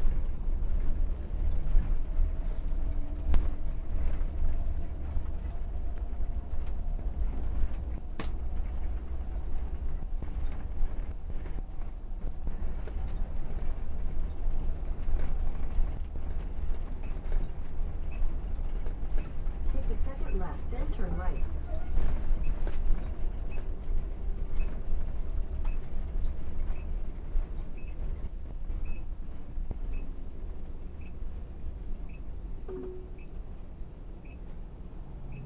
This guy has no In idea. 500 feet, turn left onto West Cowboy Trail.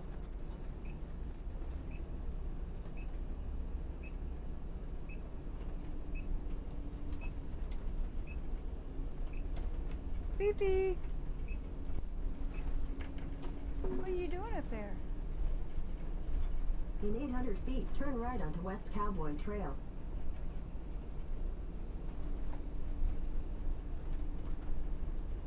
Lay down.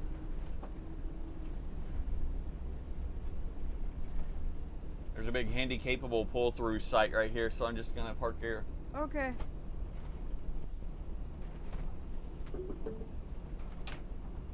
Oh.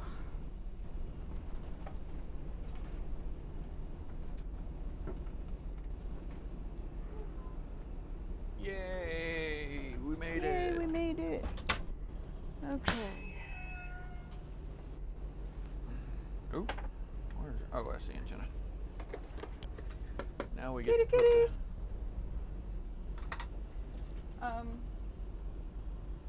Will you take Fiona? Yeah. Let me get the launch up on the big screen. Okie dokie.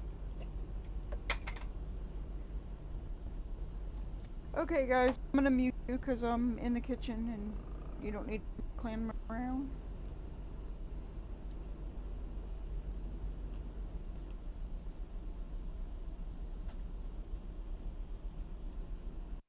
So 9 minutes to launch. Yep, that seems right.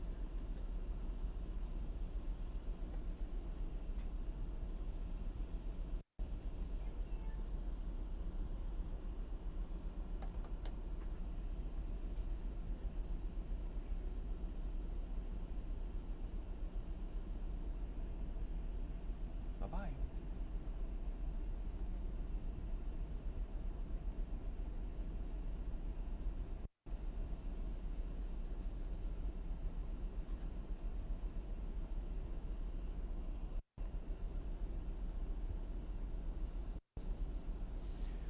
All right, so we are gonna have the launch up on our big screen. Oh, I can actually.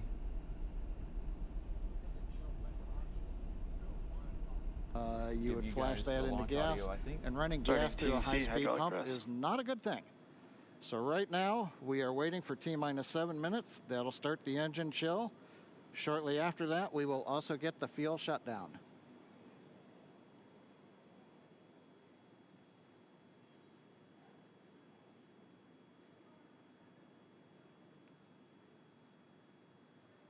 Listening to the SpaceX launch director in the background there.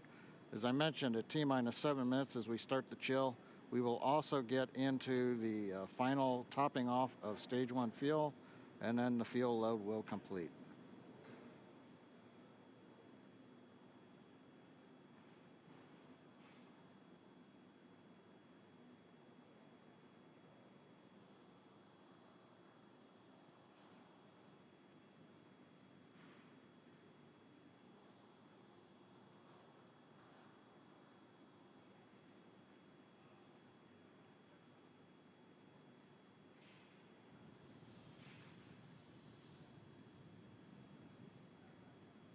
Stage 1 and Stage 2 engine chill has started.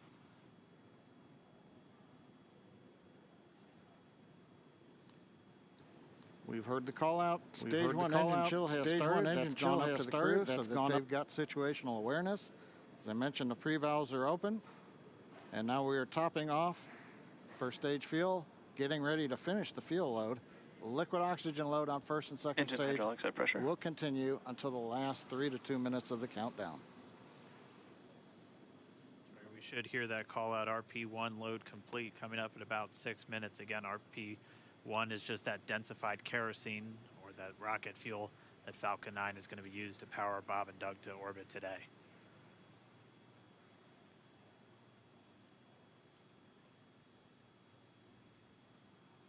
And Stage 1 fuel is closed out.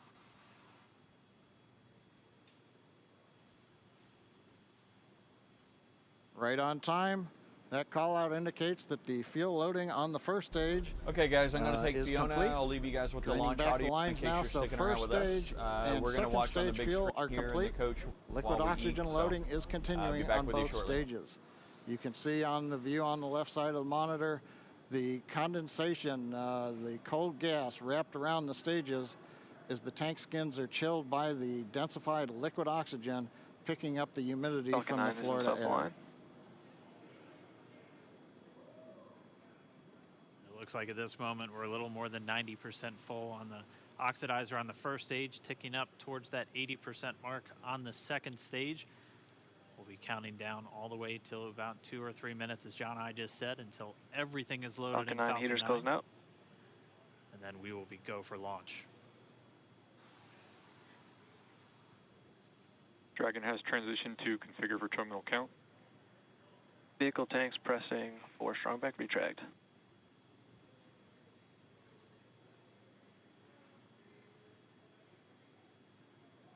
We're pressurizing the Falcon 9 tanks. We're going to open the clamp arm around the second stage and begin to retract the strongback.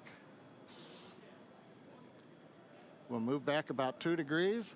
That'll get us to the liftoff position. At liftoff, the strongback will then recline about 45 Strongback degrees retract has away. started. Stage 2 RP1 bleed. Launch director called out the strongback retract has started. On the left, you'll see it go back just a couple of degrees. Stage 1 RP1 bleed.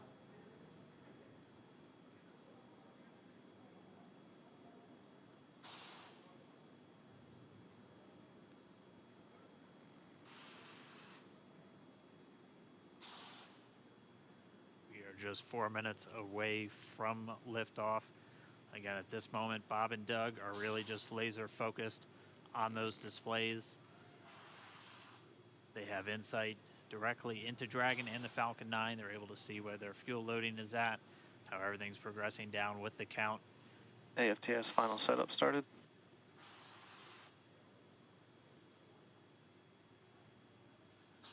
Three and a half minutes from launch.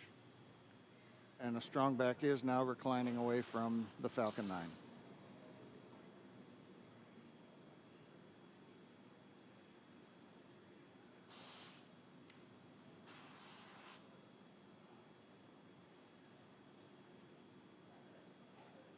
MVAC igniter purges.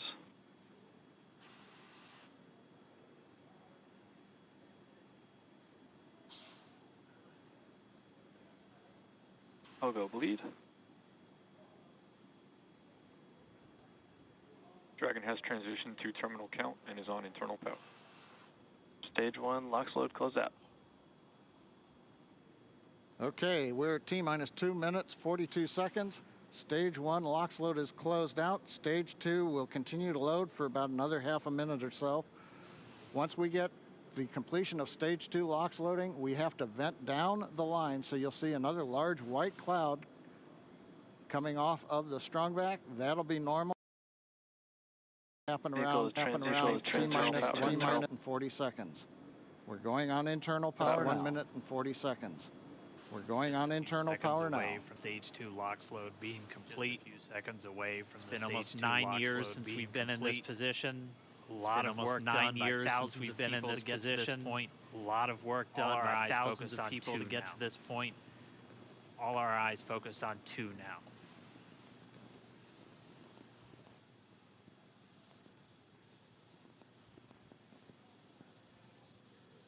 Stage 2 LOX load is closed out. Propellant fills are complete. Dragon is in auto idle. Stage 2 LOX load complete. All fuel, all oxidizer on Falcon 9. 1 minute 30.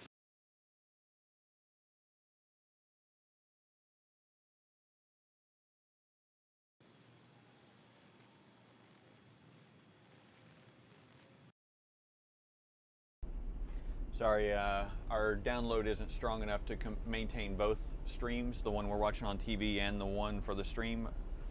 So I've cut that off so that we can see here. I would encourage you to go take a look at watch on YouTube for the launch. Falcon 9 is in startup.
So, for anybody still there, Such cool views. I love that we can get these Successful live launch. views here and see what they're successful doing, preparation, now that they are in orbit.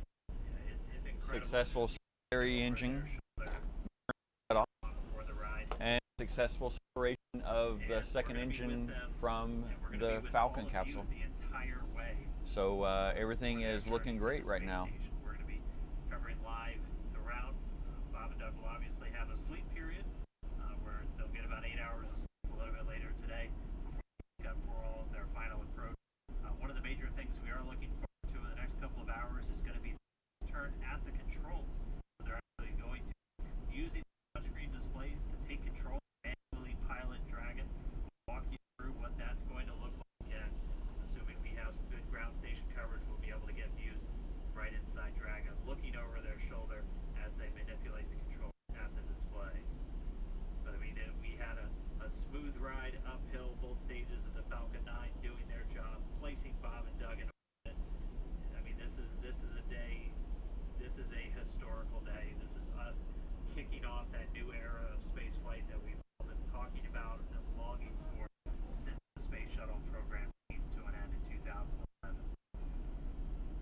The weather cooperated. Yes, second time's a charm. Right.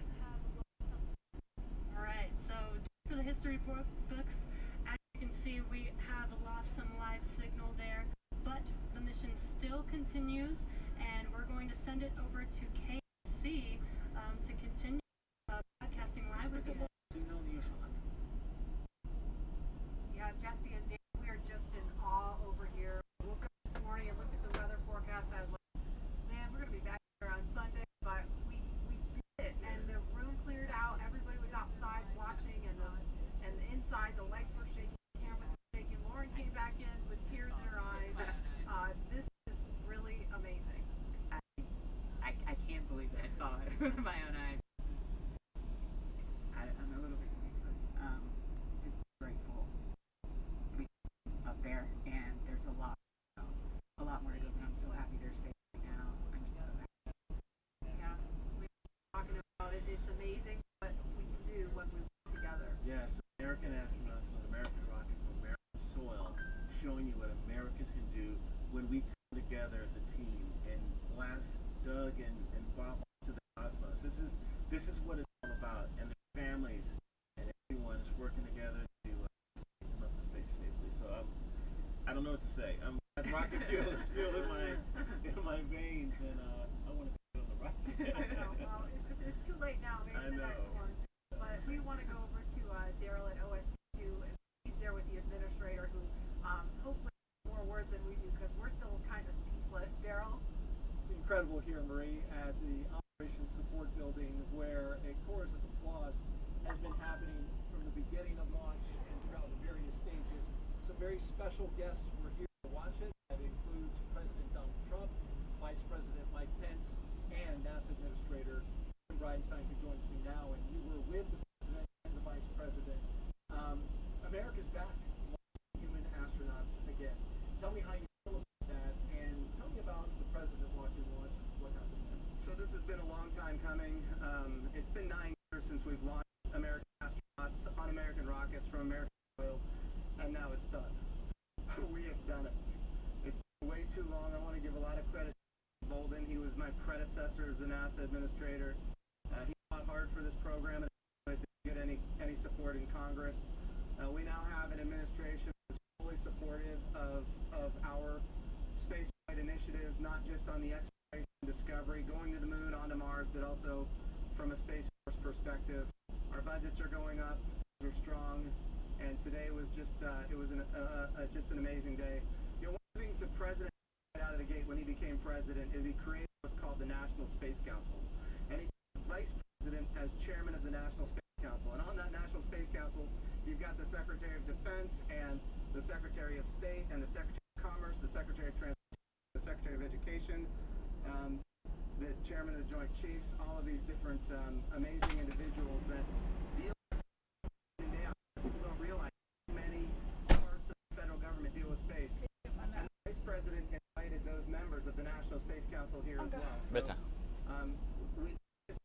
we have members of Congress, bipartisan members of Congress, Republicans and Democrats, who have been involved in supporting this program, for a long time now. So I'll just tell you, I'm breathing a sigh of relief, but I will also tell you I am not going to celebrate until Bob and Doug are home safely. Tomorrow, I'm going to dock to the International Space Station. Tonight, I'm heading to Houston to be at the Johnson Space Center when that happens. So it's a bit of a relief. The nose cone is now open. It's now deployed, which means that now we're going to go into some burns. We're going to have some phasing burns. We're going to have some boosting burns to get as much as we can in alignment with the International Station as early as possible here, but also hard. But the big thing that we need to do now is we got to get Bob and Doug now gone through this exercise twice. Need to get some rest. I can guarantee you there will be no rest for a good amount of time while they're up there in orbit. And they are certainly on their way, and a lot of people are joining us for this entire celebration and watching. We just heard 10 million people watching live as this launch happened, and President Donald Trump becoming the third sitting president to watch a launch live from the Kennedy Space Center. First, I think he's the only sitting president to watch American astronauts launch on a brand new rocket that has never launched before, and that's a big risk. He also said we're going to go to the moon by 2024. That means he's putting himself at risk to say, look, I'm going to be accountable. A new vehicle, I guess. To the initiatives that I put forward, and I think we have not had that kind of leadership for space in a very, very long time, and we're so grateful for it. what was it like?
outburst. It was just me It's saying on now. stuff. I don't care. You can't be telling people I'm having an outburst.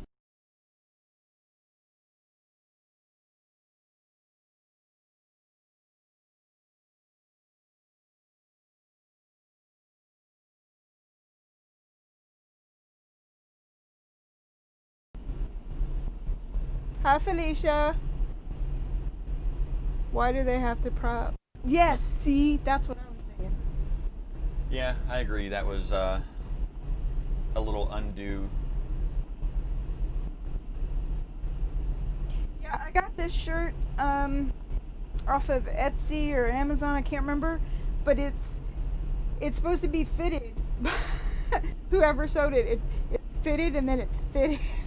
So it kind of pulls a little bit right there, but I like it. I try not to wear it out in public. I don't want to encourage people coming close.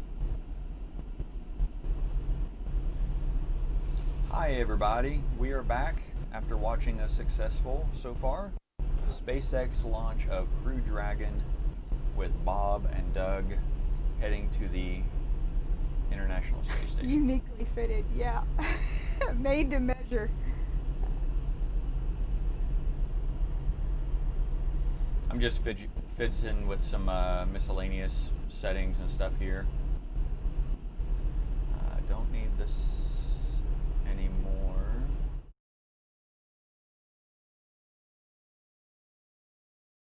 That's not the one I wanted.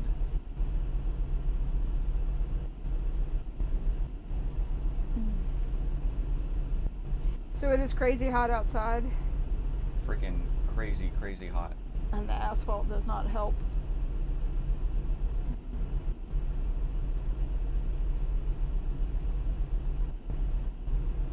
It's 101 degrees outside, going for a high here of 102.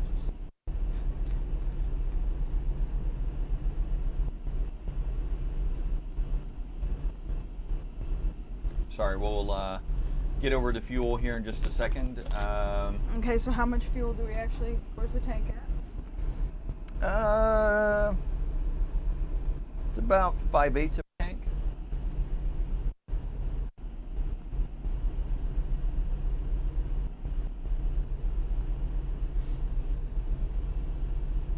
So we'll be playing the fuel game. We need 5/8 of a tank of, or we have 5/8 of a tank of fuel. We're going to fill to the top, and we're going to start taking guesses on what our fuel cost will be. I'm verifying the cost of the fuel at this location. I ate too much lunch. Man, there was something I was going to do, and now I can't remember what it was.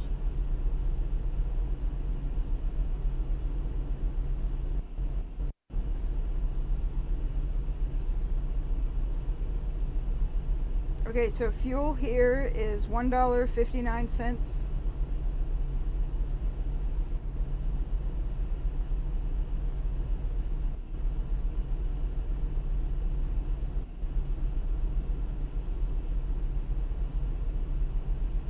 How many did you say we had?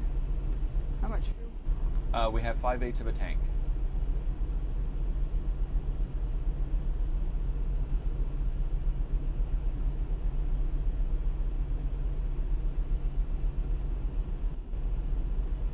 $150-gallon tank. Mm-hmm. And yeah, we have a 150-gallon tank. That's a good thing to point out too. You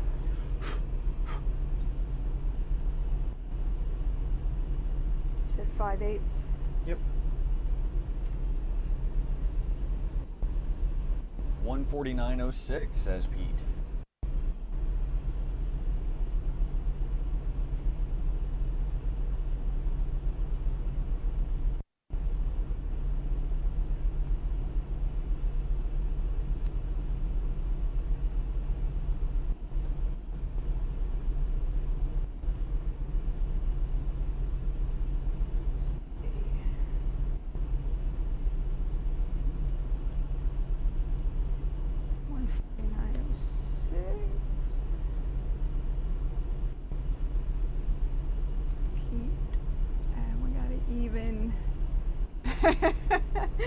Effie has an even 200. She said her math sucks.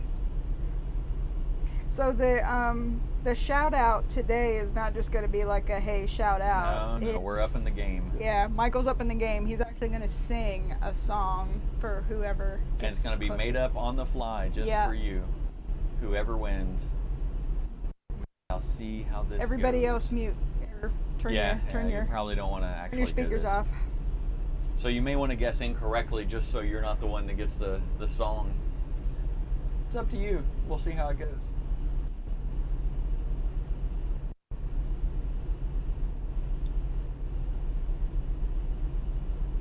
The ISS tracker app is, well, it just went offline with no signal, but it was also streaming. That's what I was going to do. What was it you were Our gonna tracking. do? I'm updating our means put that of tracking. on your phone? Is that the plan? Yeah, unfortunately that app is no longer available, so it's only on the tablet simply because it's always been on the tablet. So I'm having to do some different shifts to get our tracking working again.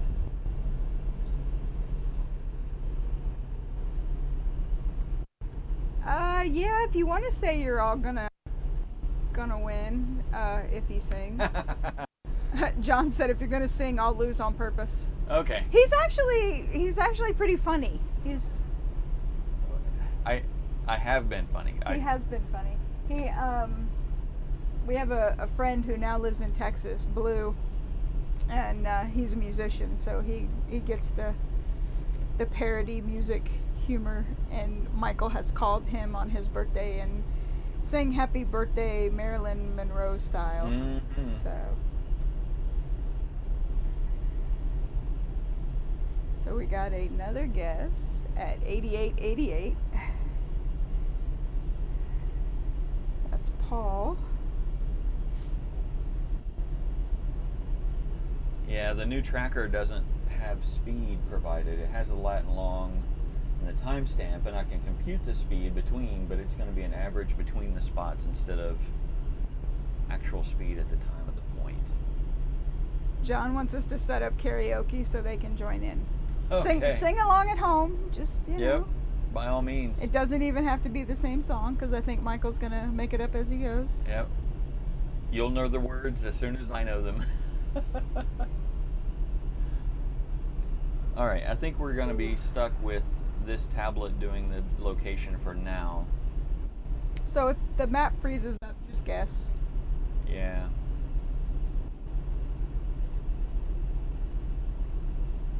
Red Jag says 125, 25.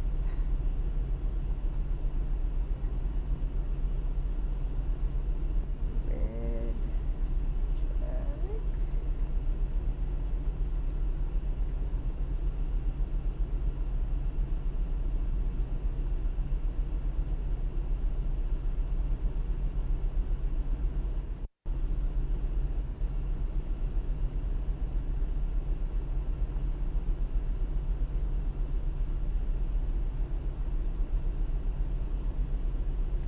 So that being the case, we will go ahead and slide on over and get some fuel, I think. Oh, that's not what I meant to do.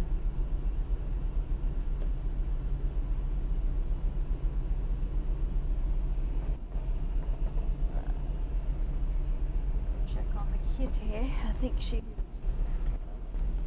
Oh, no, she's just passed out up there. Okay. Okay. Actually, I'll keep that on.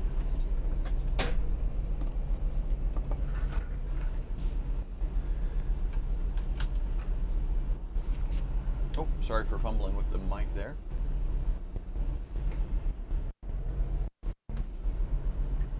So I believe you have to go out and around. Yeah, I'm going to try to swing out this way. I don't know. Well, there's a. Is there an exit over there? Yeah, there's an exit, so you go that way and come back in through. Yeah.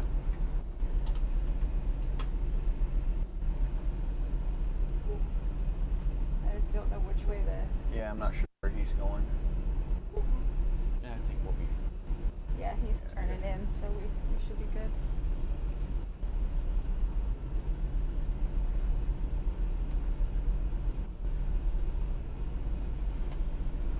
Oh, there was a little store right there. I didn't even. Yeah. I think that's just like truck supplies, though. Well, it had drinks and stuff, so. Oh, looks like I got to go all the way out and back. Yeah. Huh. That's unfortunate. Oh no, I could go here. That's the way thing. No, but there's a lane And beside it. Well, there's trucks pulled in that way, so. Yeah, I guess I'll go all the way out. Man, I have such a headache. Ooh, truck wash.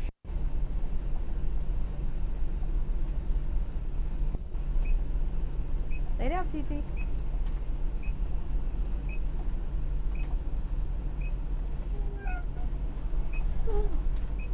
I braved the store for some caffeine, and they didn't have my regular. They didn't have your brand.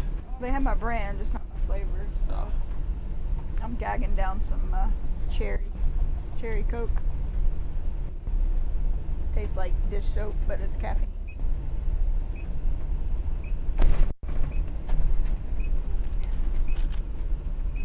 They have cherry Coke Zero?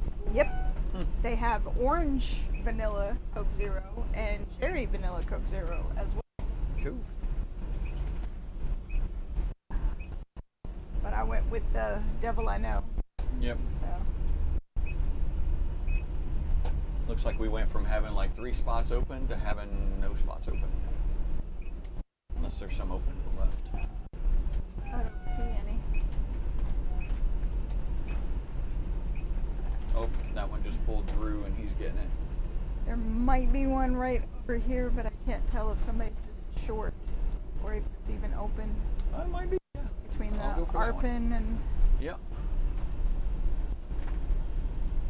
When I asked if they had 12 packs of soda, she pointed it out to me and she was like, yeah, they're 2 for $10. All I could think of was Corey Forrester. Yep. Yeah, it's Effie, I don't know, it's not really just soup that I taste, it's just the fake cherry. It's just bad. Not really sure. Alright, so I'm going to mute my mic while I'm out there. Actually, right now. And then, Are we filling up def?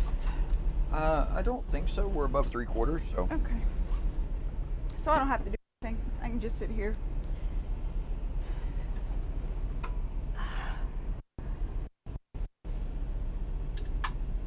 We could play a round of AMA. I don't know how that would go. That's up to you. I got no secrets. Yep.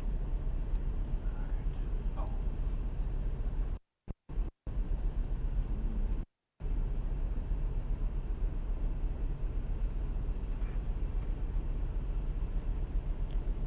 Only about 3 people I've seen with a mask on out there in the store.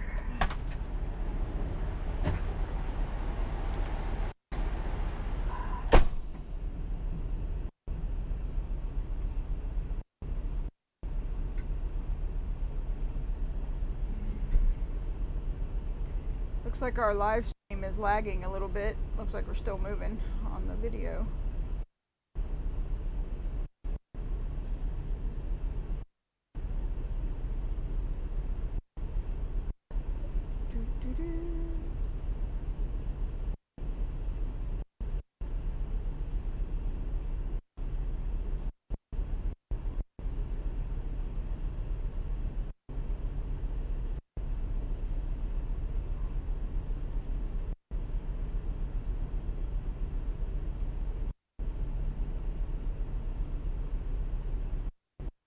So we have people watching. I'm trying to get to the chat.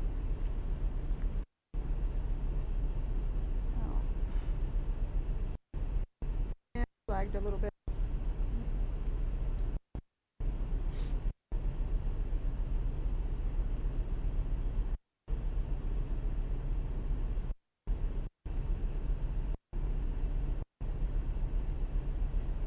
Oh. So you guys having fun? This is a laugh a minute for you, I'm sure. Get you out of the house without having to leave the house, which is always the best way to roll.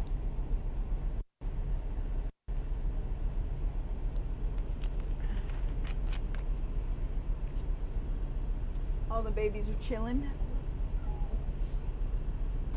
Emma seems to be better. She ate her lunch without any kind of issues, which is, she rolled a little upset stomach for a couple hours, and she's good.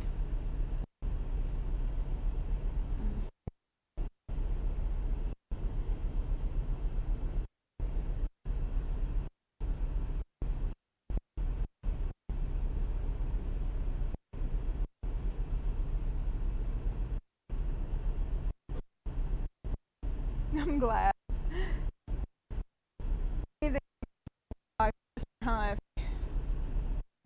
Oh God, last week, so I say a week before we left Vegas, it was in the hundreds already. And so we came south, and last week, like maybe Monday, was a high of 82 or something, and then just someone turned the broil on and triple digits with dust and wind. So this is definitely not my pick for weather. I don't like extremes. Too hot, too cold. Yay, he's ripping the bugs off.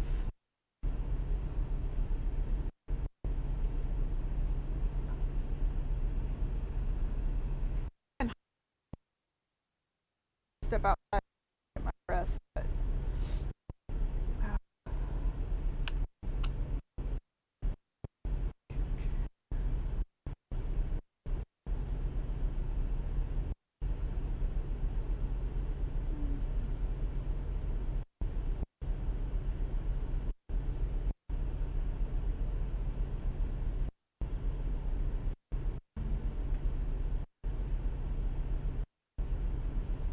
we have 14 people watching. Yeah, it's pretty bad. I don't go outside when it gets that hot. It just zaps me of the energy. The other thing is the dust and just the dryness. Just soak up as fast as I can put it on. It's bad.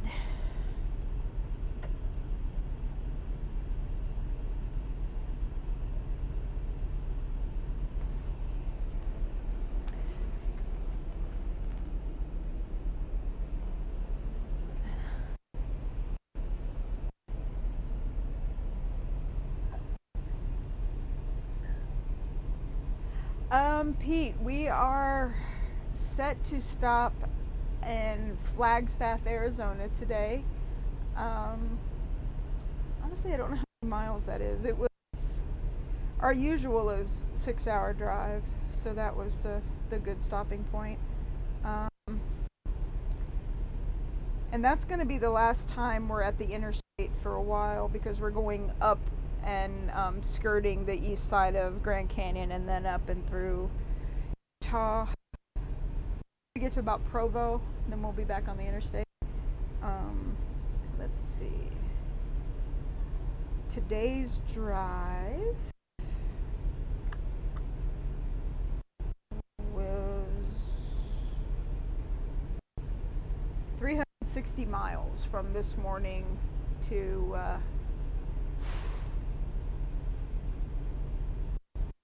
Flagstaff. This is PG. Yeah, I got that look and that memo.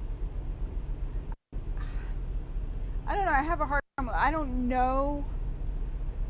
That's a cop out. I do know when I use adult language. It's just not anything in my entire life that I've ever been subjected to censorship kind of thing. I mean, I tone it down certainly in certain situations, but Chris, like there, dropping them, just bomb after bomb.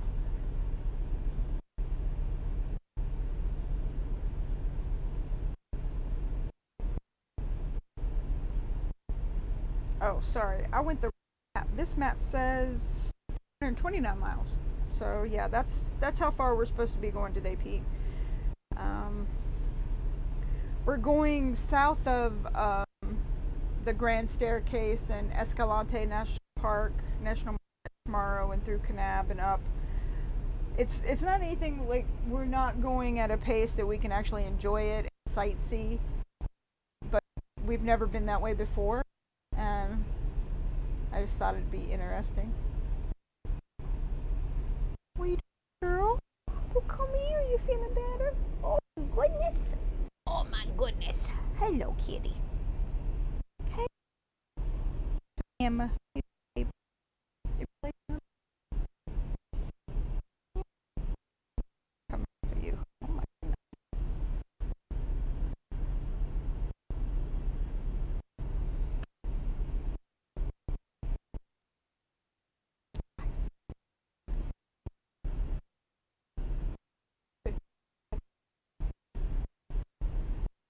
Fiona staring intently on the dash.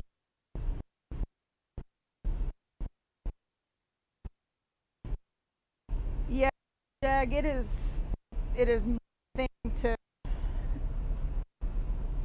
nothing to do one little thing that someone without this can do, and it doesn't occur to them that it's, painful for other people.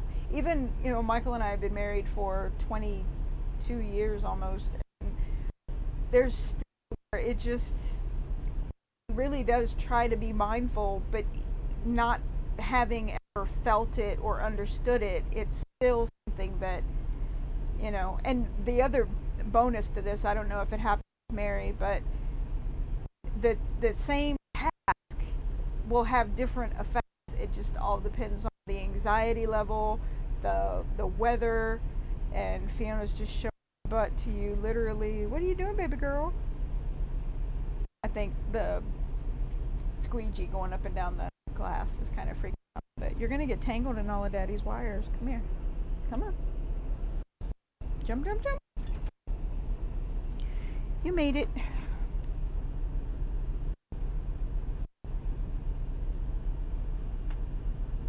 I wasn't diagnosed until 2004 either, so that made it, I don't know what Mary's experience with it, going with this battle it since I was 7 years old. And a lot of, teachers and adults were, I'm making it for 10 or, so yeah, it was actually a relief to get a diagnosis and have somebody say, hey, I know what this is, and don't worry, it's, more than likely not going to kill you, because the diagnosis that I had before was from a Navy doctor, and basically they left a message on my voicemail that said it's 50-50, it's either cancer or it's not. And that's not something you want to just tell somebody, much less leave it on their answering machine. John, I have fibromyalgia and also complex PTSD, so there's a lot of physical components that mirror each other. A lot of cognitive, I don't want to say dysfunction, just like they call it fibrofog. It's part of the flare where you can't really string pieces together, or you shouldn't be signing documents, kind of thing.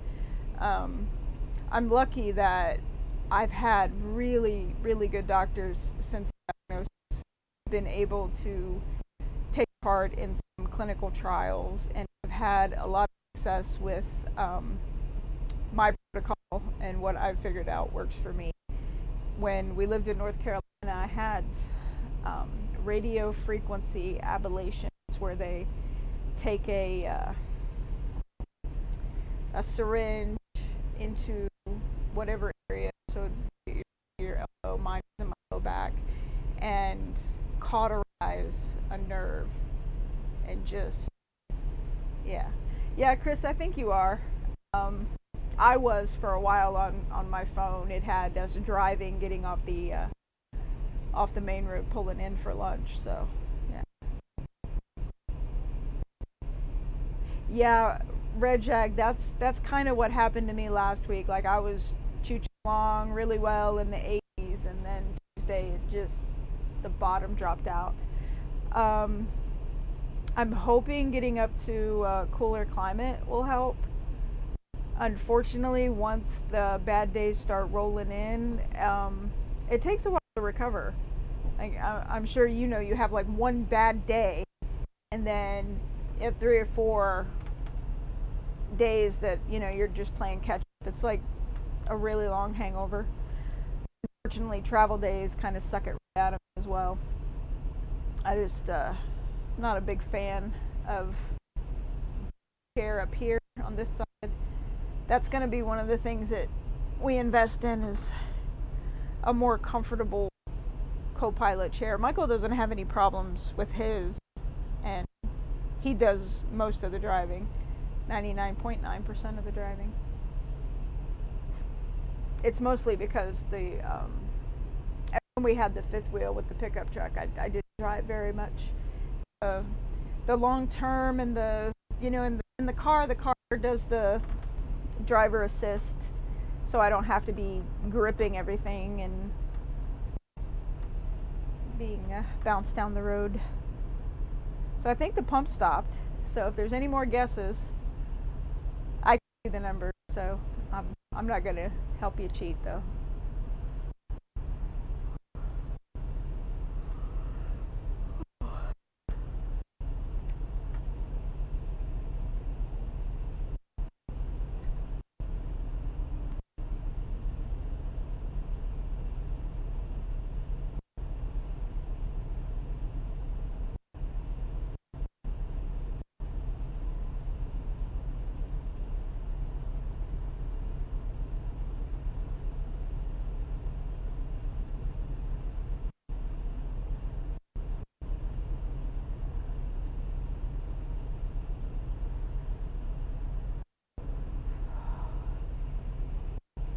I bet you guys are excited for signing on now, huh? There's so much excitement.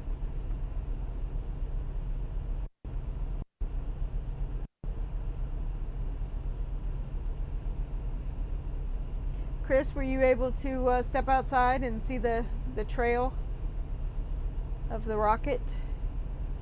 John, pretty much the same thing we always do, just kind of stay home and go for rides, stay away from people.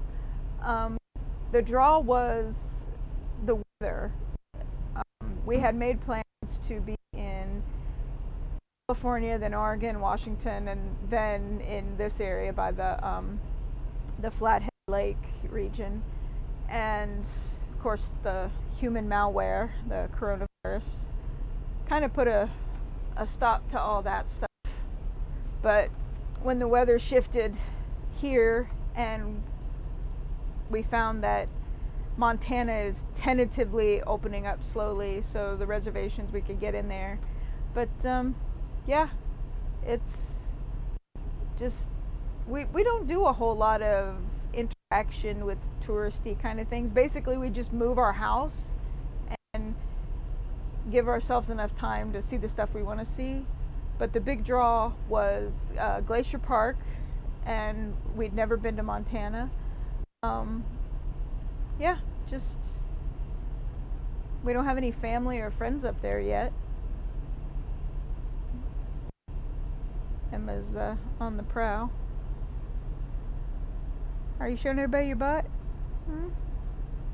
Showing everybody your best side?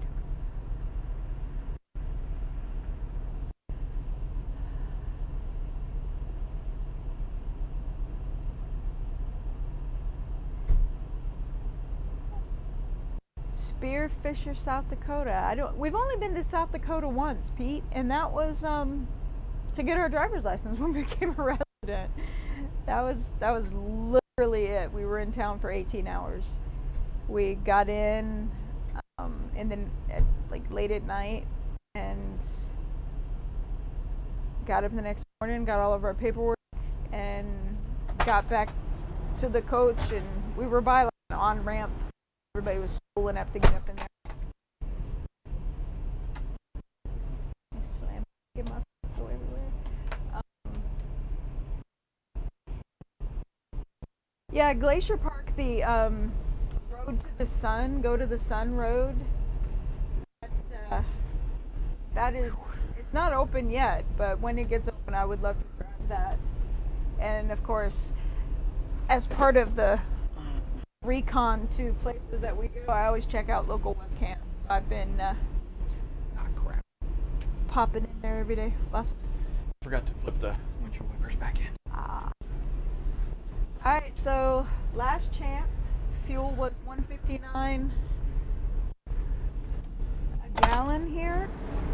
And we were 5/8 full. And my phone doesn't recognize my face. And we got... So we got four guesses? 5 guesses? Sorry.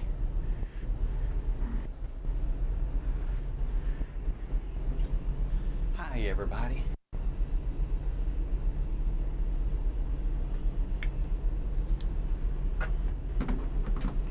All right.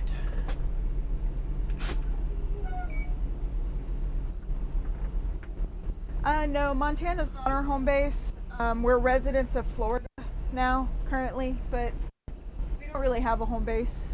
It's just wherever we are. Full time, going on 13 years now.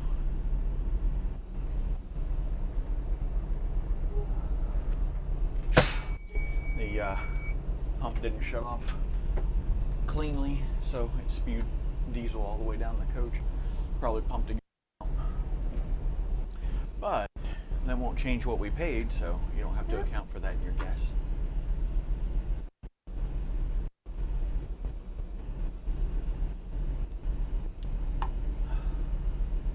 Oh wow, yeah. Cancer is just, I feel for you. I hate cancer. It took my dad, my grandmother. Yeah, What's our next stop? Our next stop is In Flagstaff. Pilot Travel Center. Pilot Travel Center in Flagstaff, Arizona. It's Belmont, but okay. We'll see. Yeah, we'll. Showing results for Pilot Travel Center in Flagstaff, Arizona.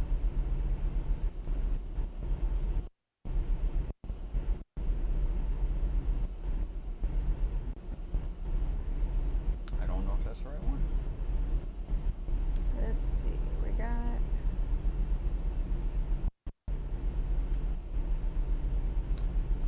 West Interstate 40, 12500. Yep. Belmont. Okay, good. And that may change when we get closer. The fuel prices may Okay, vary. so everybody ready for their guess? Anybody else have any more guesses? It's long since gone now. All right, so the subtotal, we ended up 66 gallons and 99, so 61 gallons. And it was at a unit price of $159.5. So our total that we paid is $97.27. So Paul was the closest without going over. Okay. At 88.88. All right. Oh, and our discount for that one for using this card or fleet, whatever, was $67.33 on this one. That was our savings. Yeah, that was our savings. Paul. Wow. I was not ready for a Paul as being the winner. I'm not. Then turn right onto North Toltec Road. Having trouble getting local on this one. Give me a minute, Paul. I will get something for you. I just got to kind of think it through a little bit here. He's going to get lazy and play the name game. No, not going to do the name game. That's cheating. You didn't slam the door. How do you know? Because I was paying attention. Oh. That's my little OCD thing. I got to slam the door. It's just...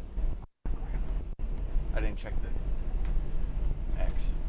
I'm going to pull in tight here to the shoulder and... The ass? What? What's that little thing running across the road? I don't know. Looks like a little miniature prairie dog. It does. Little baby. Oh, come here, let me love you. It's kind of like a little not Chippendale the dancer, it's Chip and Dale. He's just, it is a little prairie dog. He's got a little house over there. Did he run to his house? Yeah, he did. Nice. And then he did Okay, I'll be right back. I gotta go the back. dramatic prairie dog thing. Nice. I think it's their alert warning Look out. thing where they jump up and... Sorry, I'll be right back. John says, name game, Chuck. That one's too easy. Hey. Also, I've been told it's PG. So. You know. I'll be right back. Okay. Oh, can you pull the hazard? Sorry. Usually we do all this before we get back on the road. It's been a month since we've been on the road, though. Bear with. You okay, baby girl? What are you doing? Oh, I know.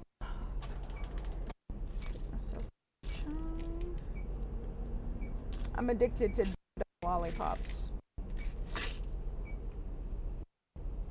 I used to think that the mystery flavors were actual mystery flavors, like you had to guess it. But come to find out, they're just the one-offs that are half broken and or don't make the wrapper completely, and they just go in a bin and they wrap them up with the mystery flavor. All good. Danke. Bitte. Did I close it hard enough? Probably not. We'll do it. Look out, P. Say hi, everybody. Hi, everybody.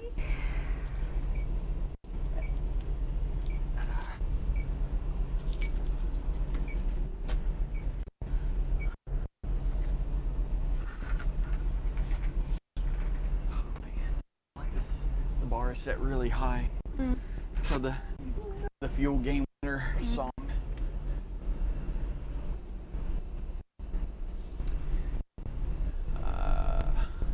Hey, Paul. Take the next right onto North Voltec Road.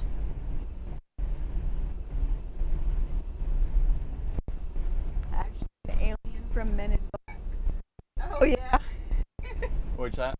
Little prairie dog thing that was running across. It was so tiny. I don't even know if you guys can see him on the video. It was just such a little cute thing. I wanted to scoop him up, take him home. So the only song I can think of, it's got to be original. It can't be like a. Well. Yeah, I know. It's a toughie. You just have to make something up and throw his name in there. Right.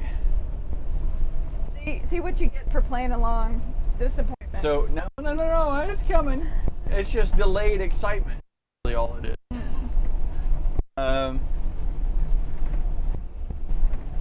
Thank you all. You came. You saw, we played the gas game, fuel game.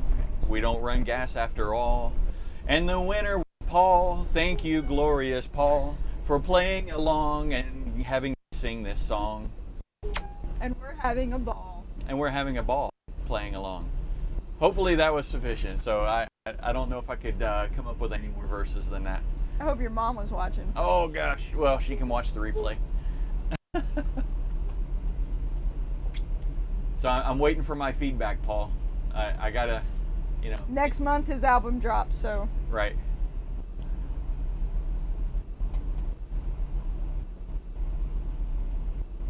Paul says Ellen. No, that's Pete. That's Pete. Oh, that is Pete. So yeah, we gotta get Paul's feedback now. I saw the hall, P-all. Oh, so. Okay. That's what threw you. Yeah.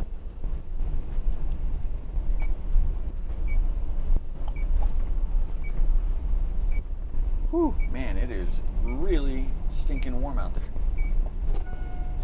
Turn left onto the I-10 West ramp. Oh, that one's yellow. Green arrow, you're safe. Yay! It's okay, Nim. In a quarter mile, merge onto I-10 West.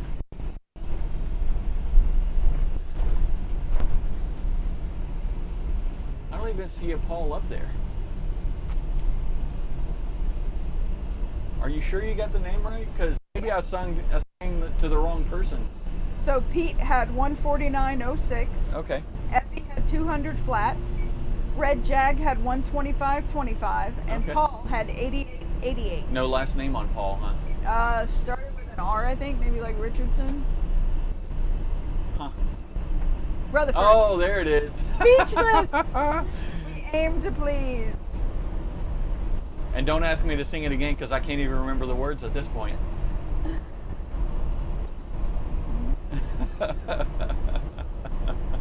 Oh, I'm catching up. Effie, I'm glad that we're, enjoyable. We always think we're boring. It actually goes a little faster for us if we have something to do. Yep. Woo! Man, yeah, it's 102 out there now, so that's, it was steamy.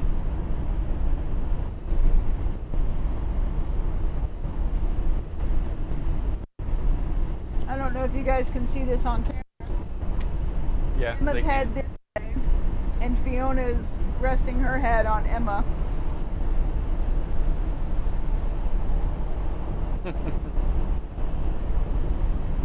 And Louis can't be bothered. He's down in his bed at Michael's feet.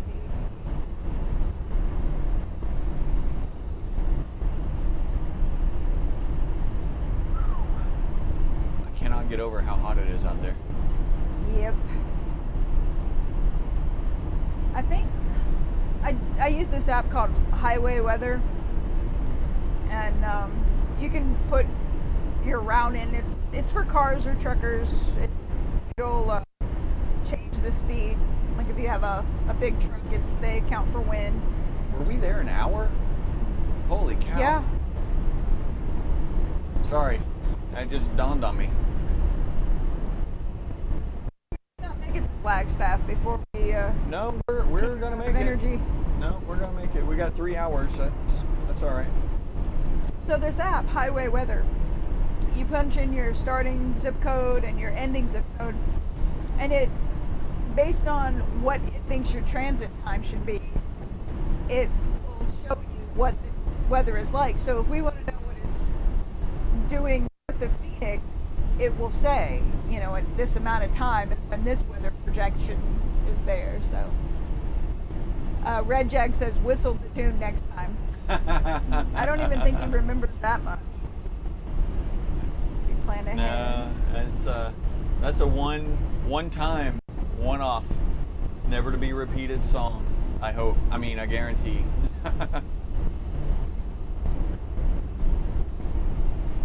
Jimmy Kerr Boulevard, that's where Flying J is, that we used to stop at all the time coming through here. Oh no, I'm sorry. Jimmy Kerr Road is where the Flying J is. Chapel Hill. In Chapel Hill, like north, in Mebane, North Carolina. This is not the same road. But Jimmy Kerr gets around. Yeah, Jimmy Kerr, he's everywhere.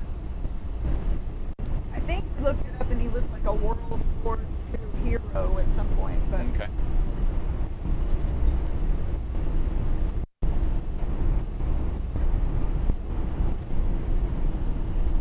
hello, dear. How are you?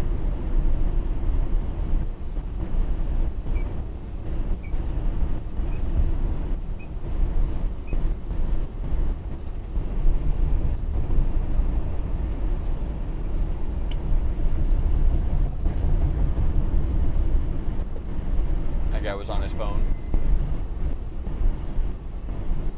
You have the air horn on. Oop. That's better. I hope you guys can hear that. That was priceless. Oh, my Fiat had a louder horn than that one. Yeah. Sounded anemic at best. Oh good, the phone guy's getting off the interstate back there.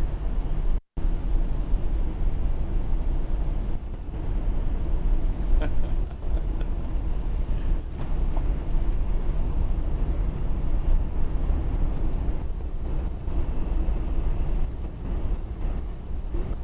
you want me to grab the house fan and plug it in and point it to you? Nah, I'm alright. Sure. I got this blowing on me pretty good now, so. You sniffing the microphone? You guys just got sniffed. You all right? Yeah.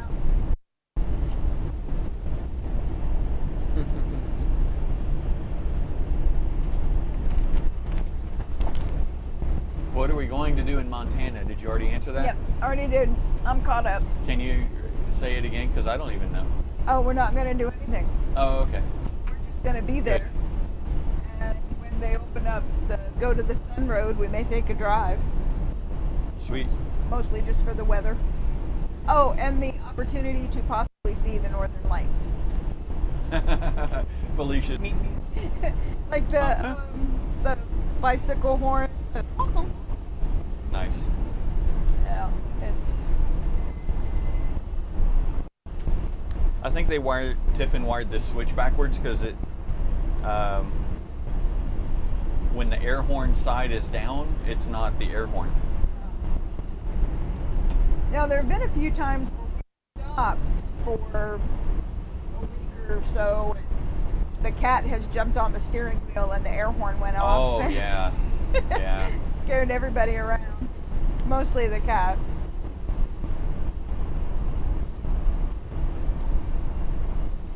Yeah, so it's normally part of our normal, like when we get someplace, we turn off the air horn.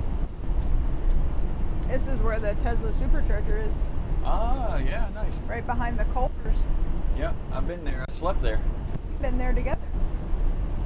Yep. Because we cheated and had a milkshake. Yep.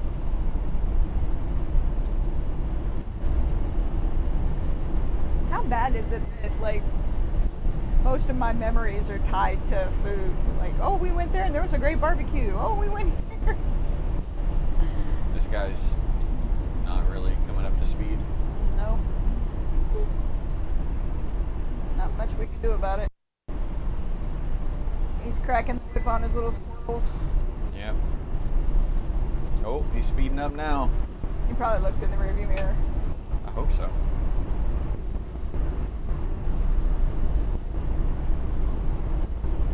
Oh, still going 0 miles an hour. That's unfortunate. Red Jack wants to know how the coach is running in that heat. I know you had a little coolant leak. Yeah, I haven't found the coolant leak, but it's running all right. The temperature is about 120. Oh no, I'm sorry, that's the PSI. Haha. Let me look at the temperature gauge. 198-ish on the coolant. So a little warm, but actually just like right in the middle of the band. So it's doing well.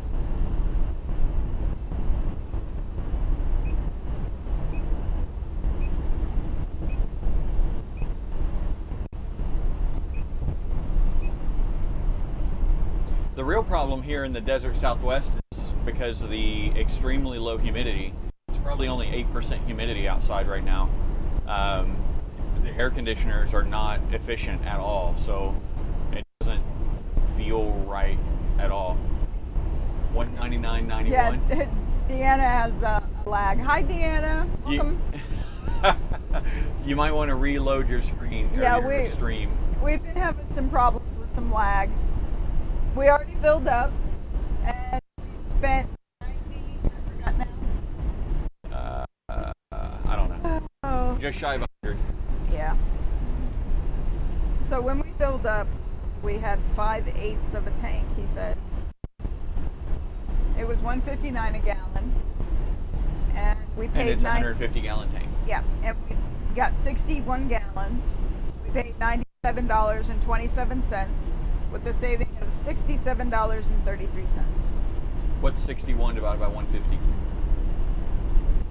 Shit, I don't know. You're asking me. Let me get the calculator. 61 divided by 1 what? 150? I thought it was 159. No, 1. Oh, yeah, never The mind. tank size. Yep. 89. No, 69 divided by 150 cannot be 89. I just did that. Come on. It's less than 1. I'm working on it. 69. No, 61, sorry. You said, see, you messing with The my gallons head. we got divided by the gallons of the tank. 150. 406. 406. 0.406. 0.406. Okay. Speed trap Jeez ahead. Louise. I'm just going to stop talking to you.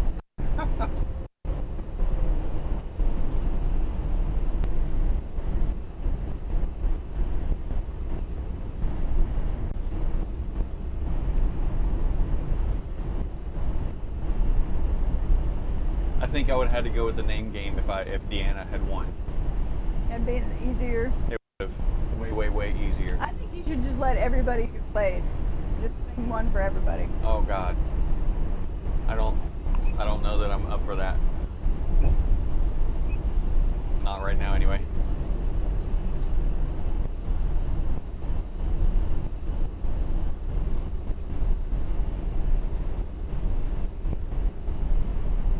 So we're on I-10 West, and then we're going to be taking I-15 North through Phoenix, right? Oh, dang, man, that was close. Yeah. Or is it 17? It might be 17. Why are there so many questions today? Oh, hey, our GPS is back. 17. I-10 and then 17 north Okay. to Flagstaff. And then we're going to be taking 89 from Flagstaff north to Salina, Utah. Deanna's picture looks really familiar. Do we know her? She was on last time. Okay, well, I mean, like Oh, in I don't. person. I don't know. I don't think so. Let's see.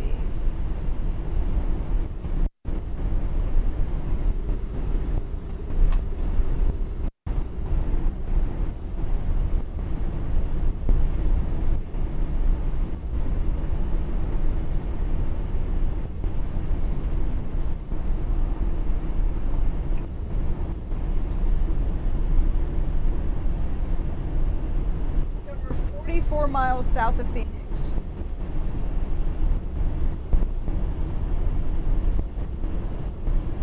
Not really sure what else to say about Phoenix, other than it's hot. Yeah, it is hot.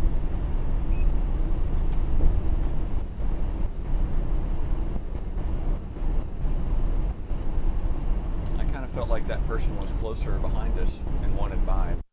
He's not really speeding up.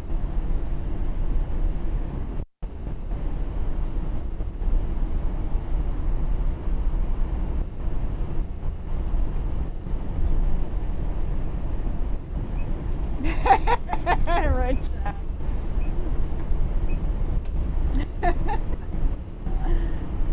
I'll let you read that to yourself.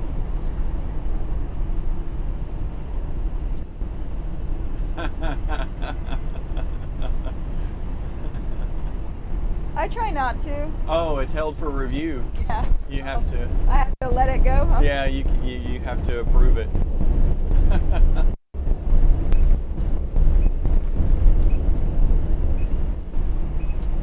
Apparently I can't. Huh. I told you I wasn't a moderator.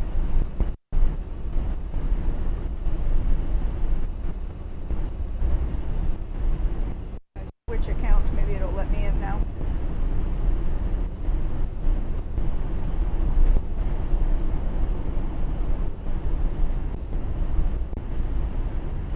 Dude. Yay. Okay, I'm in as turtle herding now, so I can. Okay.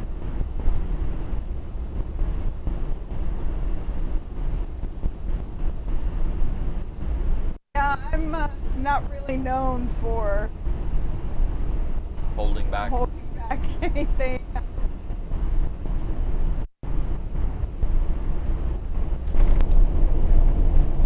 mean, I can. It just takes a whole lot of energy.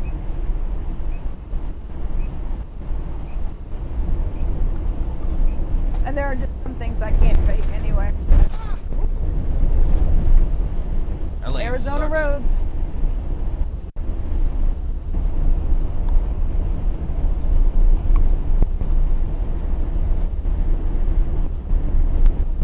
I hope you guys can hear me crunching on my dum-dum.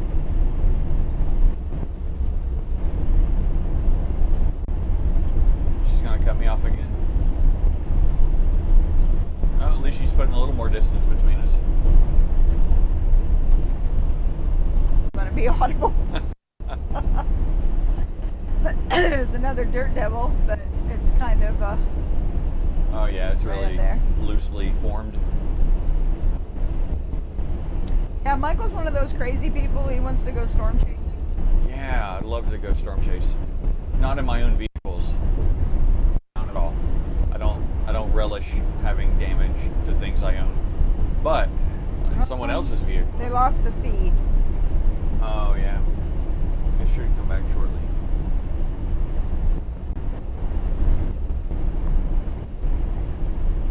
When you have a moment, I would love to get another coffee. Okay. Oh, it's green again, so you should be coming back online here.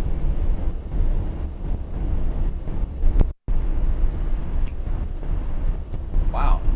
It may be loosely organized, but it looks pretty powerful. It's really whooping up over there. Oh, you can definitely see it on the video too.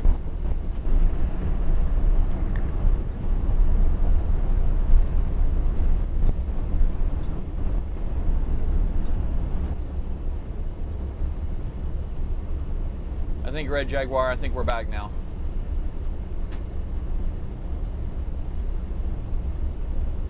Nope, now, yep.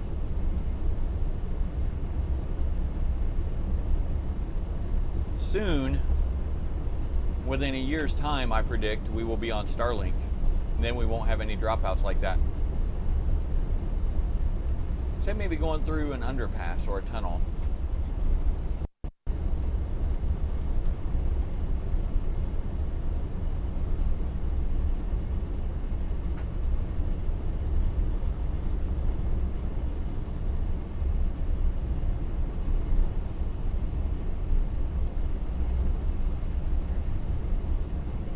No.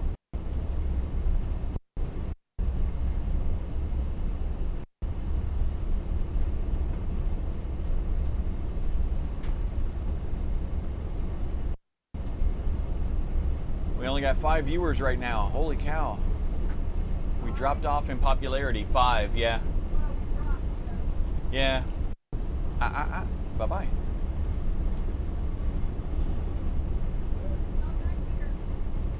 Yep.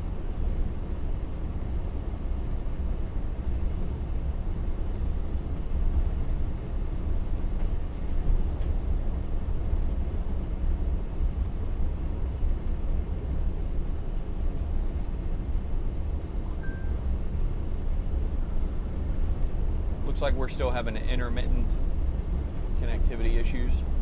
It should pick up quite a bit once we get into the Phoenix area.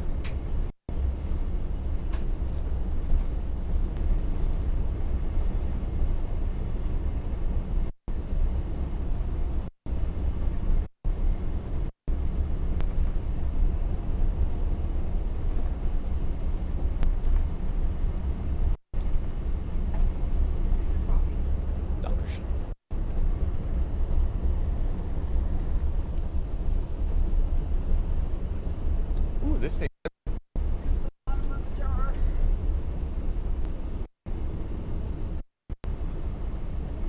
Hey.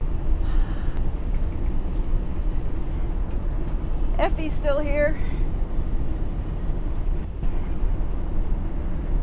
Is anybody else watching Leslie Jordan on Instagram? I don't know that anybody can hear us right now. No. I'm in love with him. I always have been. Yeah, he seems like good people. Yeah. I love his mom and them story. He starts pretty much every video out with, well, shit, y'all. It's that Eastern Tennessee thing, I think.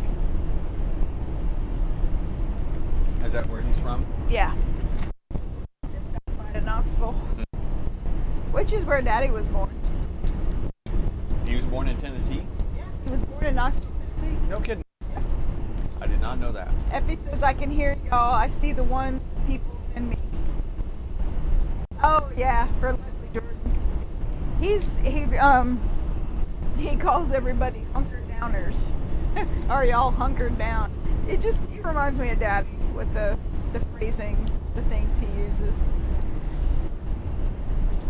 the Yontu and Mama. Phraseology and the Phraseology. speechisms. Yeah, the speeches. Nice. My other obsession at the moment are Meyer Lemon Ginger Chews by Chimes. They're delicious.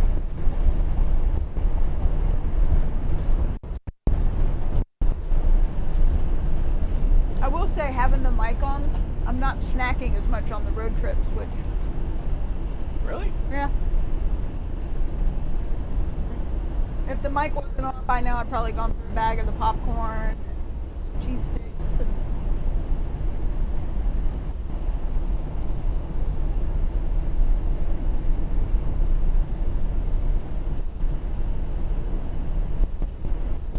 Effie, are things still on lockdown there, or are people starting to venture out?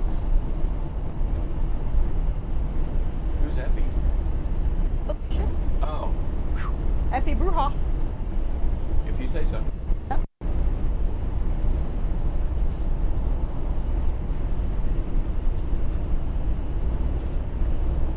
She is Effie Bruja, and I am Madame Blanche. Okay. I think that's what we settled on. At least neither of you are King Kong like Miranda. Oh, yeah. Well, both of us are short, so there's no chance of that happening.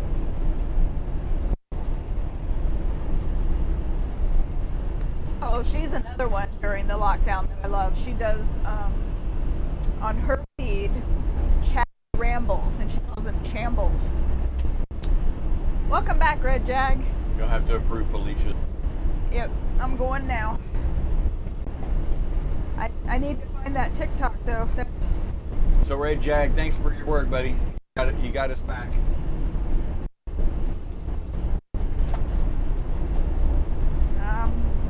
Spinning, waiting for it to load up. Okay. Oh, it's because they're swear words. Yeah. Is that what it is? Yep.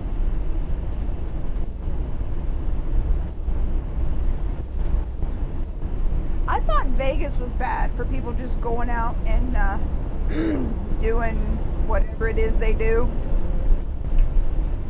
But man, we went to Rodeo in Silver City. And the employees at the Walmart, only like a third of them were wearing masks. It was crazy. I'm sorry. I'm on delivery and pickup for as long as I can handle it. I wouldn't have gone to the store today, but I got a headache. Usually caffeine and a Tylenol. You waiting on your blue wrench? Yeah. Excuse me. Maybe when we get stopped. Although tomorrow we'll have crappier internet. Maybe. I don't know. Who knows? We may not have any internet. Yeah. Only one of our Verizon links is active right now for some reason.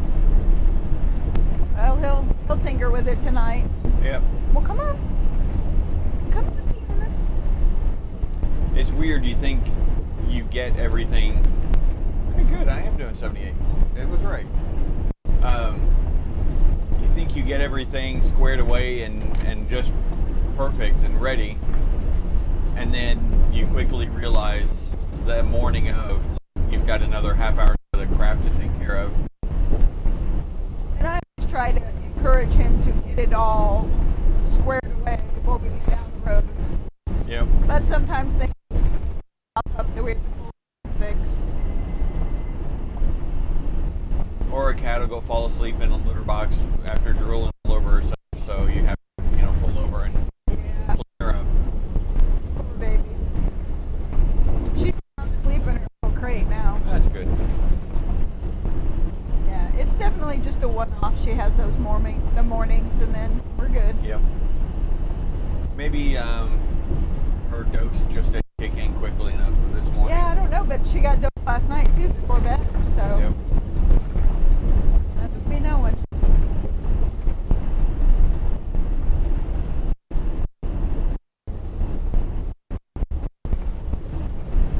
Red Jag said you're heading out on the 5th of June. Where are you guys going to?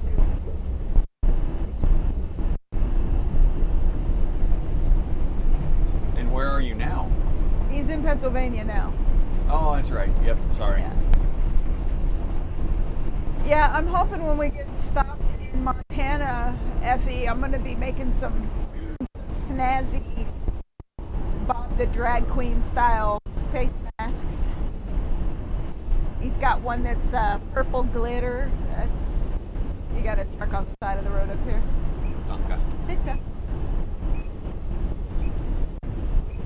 Yeah, even before the shelter at home and shelter in place, I was still all about delivery and pickup for groceries. I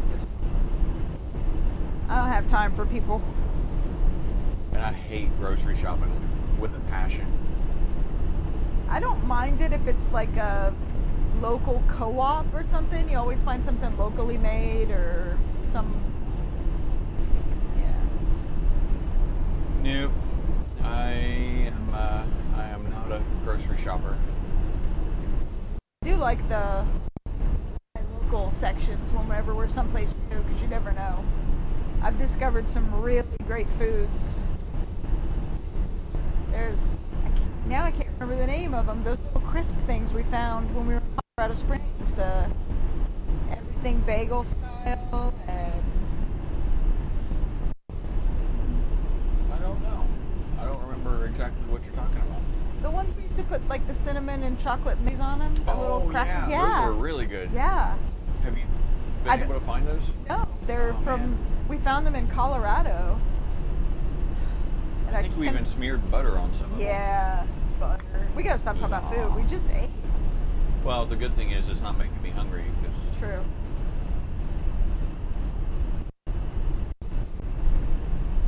Are we making you guys hungry?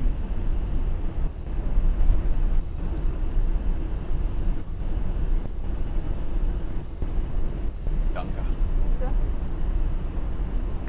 Is your walk still on? No, it's over in the bucket. Just turn mine off. I'm not sure, but this is the exit that has that electric car automated bus service that when we stayed, I think we parked at the hotel. Oh, is this where we stayed on the way down? Yeah, where that freaky guy tried to get in the coach and give us a 90-inch TV. I didn't try to get in the coach, arguably, at that moment. Virginia by way of Delaware for a little fishing. Good job. Yeah. Cool. Dang, I still haven't put up a contact us page on turtle In half a herding. mile, keep left to stay on I-10 West. It's on my to-do list. I keep forgetting about it though. It's not that it's hard. Everything's already there. I just And have it's to not that he's add it. lazy. He's just You know? like, ooh, squirrel. And off he goes. I am very highly interrupt driven. Keep left to stay on I-10 West. So yeah, this little company, they make like automated buses. Oh, cool. And Oh yeah, there's locomotives. that's where we slept the other day. Yeah. When we on our way down. And it's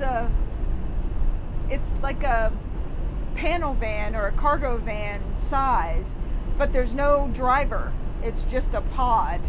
And when we were here last time, I was out walking Fiona, and it was just going in circles on this track. And it was very awkward to see one guy standing in the middle and it going around and no one was driving. So It seems an oddly easy thing to accomplish, going around a track in a circle. Yeah, but I guess you gotta start somewhere. Yeah. Wow, they got pretty rigs over there. You say so. I like ours. Oh, chicken bacon ranch sandwich. Yeah, those are delicious. I miss Hardee's country ham breakfast biscuit.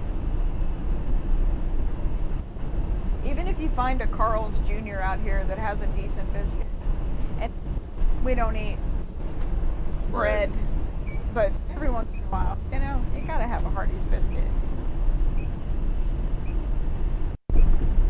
His mom goes to Hardee's, well, before the lockdown, every morning, and got the same thing. I think it was They knew her. They knew her. It just there's Peggy, and they had her ready. Red Jag says, "Yep, I robot stuff." Yeah, definitely got to start.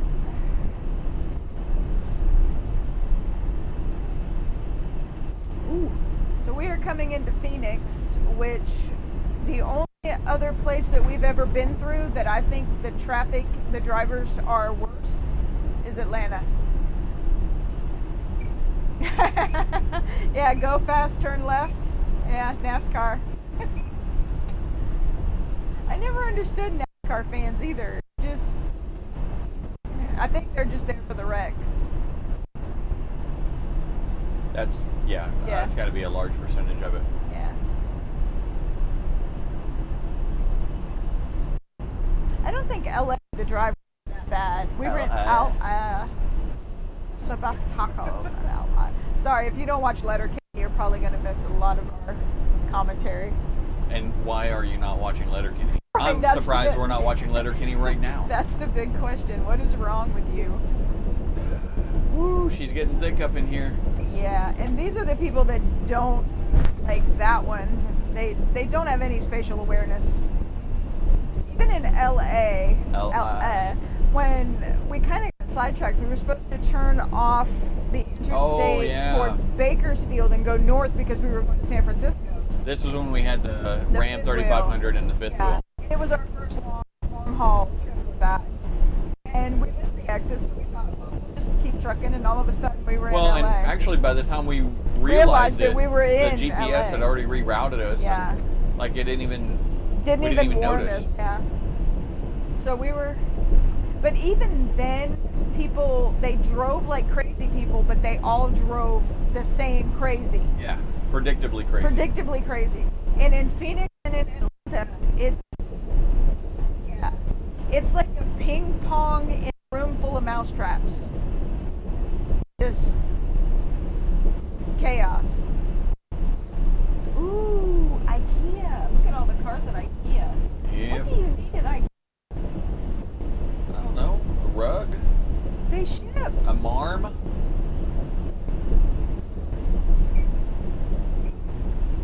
Ah, the meatballs. Oh yeah, I love the meatballs. Abby says, "Stop judging me. I'll watch it." Lauren keeps telling me. I'm telling you, once you watch it, You just go to YouTube and watch the cold open. Yeah, the cold open. The season 1 cold open. It is hilarious. Well, season 2, where he goes through the alphabet, the cold open. I think that's season 2. Yeah, season 2 cold open is the cold alphabet. open. He goes through the alphabet and. Which makes no sense hearing you say that right now. Right. Yeah, but And you won't even notice it until about the letter G or H. Yeah, that you realize what's happening. Yeah. Oh, that's just wrong. Tap that app. What? Oh. Up on the billboard, it says tap that app. Yeah. Yeah.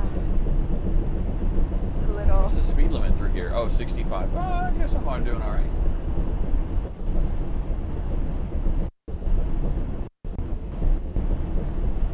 You really should watch it, Effie, for no other reason than how Squirrely Dan talks about Professor Trisha. Professor Trish's. No, that's an S. I can't remember how he does it. Professor. It's his tick. Well, yeah, he adds S's to stuff, but Trisha is the woman studies professor for a class he takes. And yep. Oh, and the sushi and sashimi. I don't think that S needs to be on that word. Right.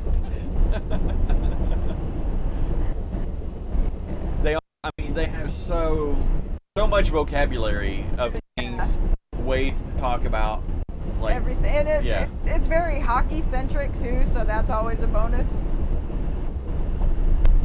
Oh, and they actually mentioned one of my favorite players by name, and I didn't think anybody really knew him. So Eric Goddard. He was a see, yep, chaos. I hate people. That's why I was getting over here, because I could see him wanting to inch over and Ed come over.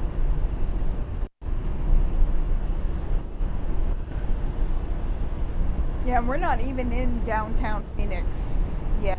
We have No, to, we're coming up through Tempe. I mean, we're really close. Yeah, we're close, but we have to make that left and then that right, and that's when all hell breaks loose usually. Here's the left. Yeah.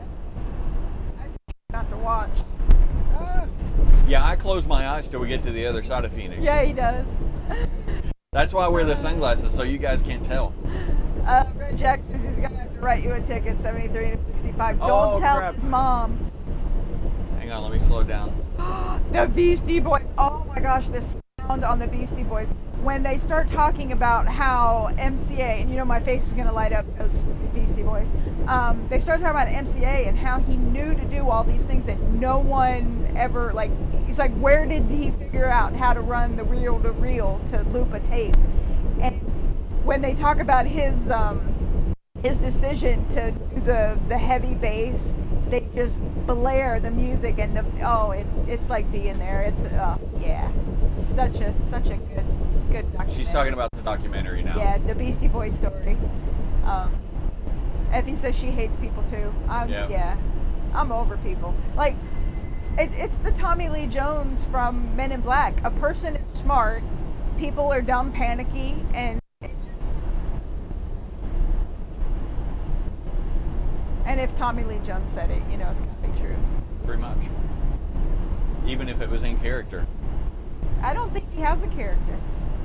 I think that probably sells him short. Like, he is a really good actor, but I feel like he's still a grumpy old man This at is home. my happy face. Exactly.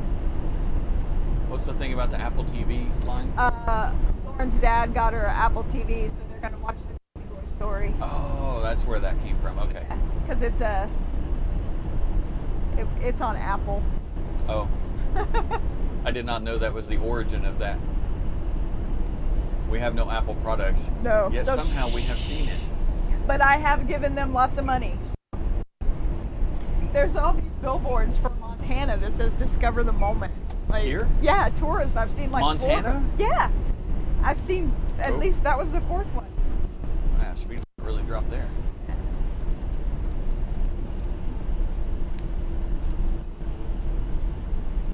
Hey, Red Jag, I thought the saying was 8 you're great, 9 you're mine.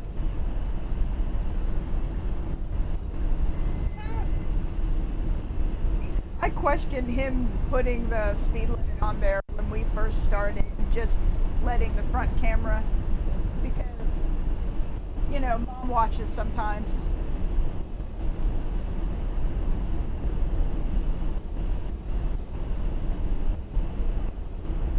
I mentioned the Montana sign and now I haven't seen any of them.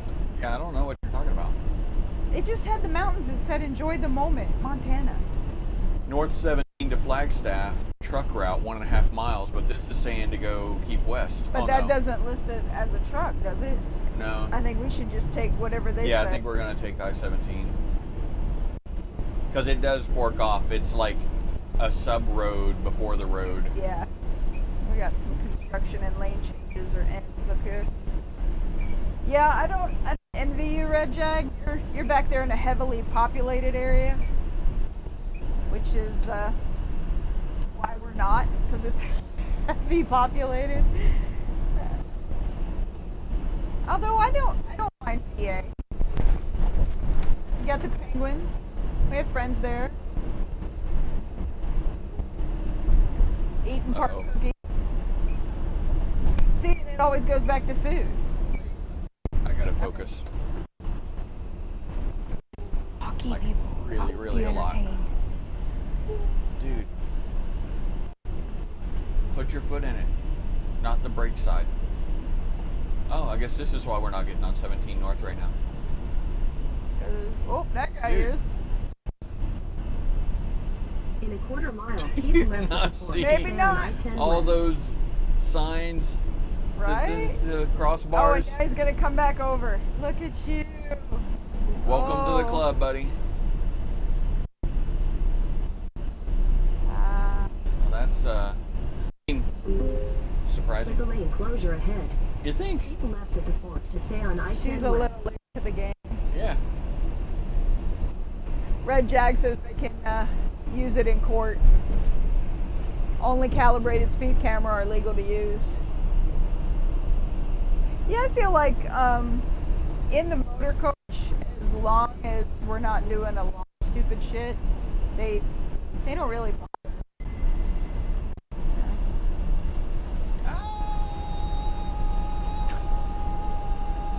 Okay, you can stop now. Sorry. I'm sure everybody. Yeah. It's some of these curves through Phoenix. Luckily, that one was marked. Came through one and it wasn't marked, and we were doing the full speed limit, and it really should have been about 15 miles an hour less. And I swear we had shit falling out of everywhere.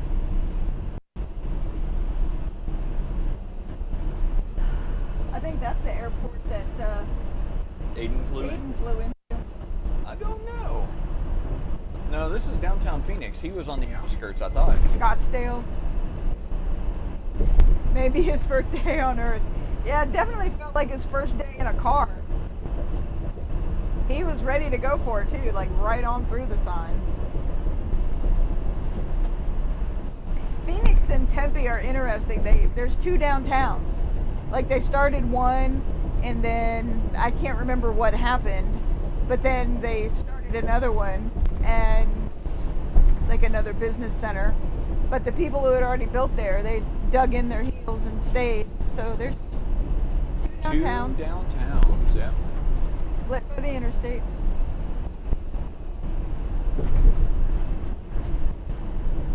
The canal system is interesting too.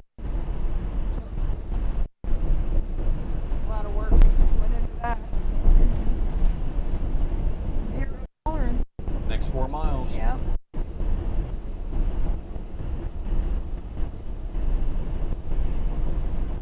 Yeah, whatever that is, Google Maps on the Alpine, right? Yeah, it's Android Auto. Yeah, Android Auto. Dennis says he has the Garmin RV 760. Yeah, the problem with those things is they're usually really clunky to use, and it's a separate piece of equipment, and I don't know. I don't need any more stuff laying on the dash. That's... Yeah, I'm completely averse to extra gear being around me while I'm driving. Yeah. He's oblivious to extra anything laying around. I just have projects. Yeah. I have projects too.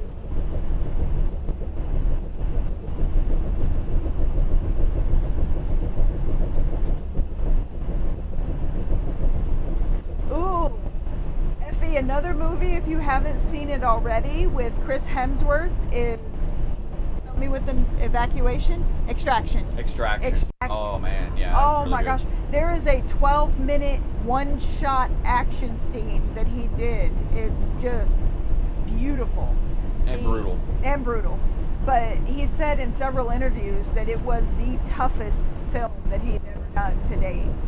It is so physical. Just, I can't imagine getting 11 seconds into the fight scene that he's doing.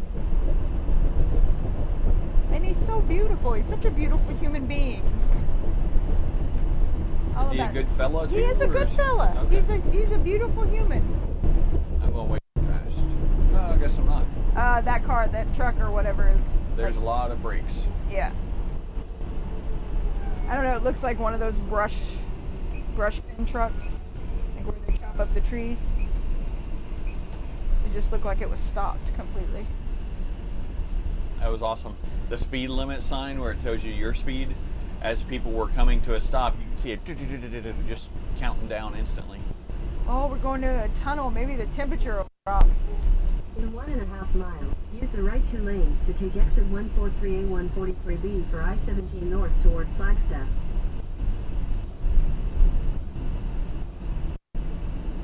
I'm about to wake this guy up because he is drifting. Yeah.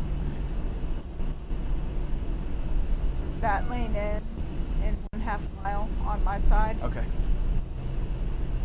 I'm not in that lane, so I'm I know, okay. but I just want to let you know people popping in. So, sorry. I'll be quiet.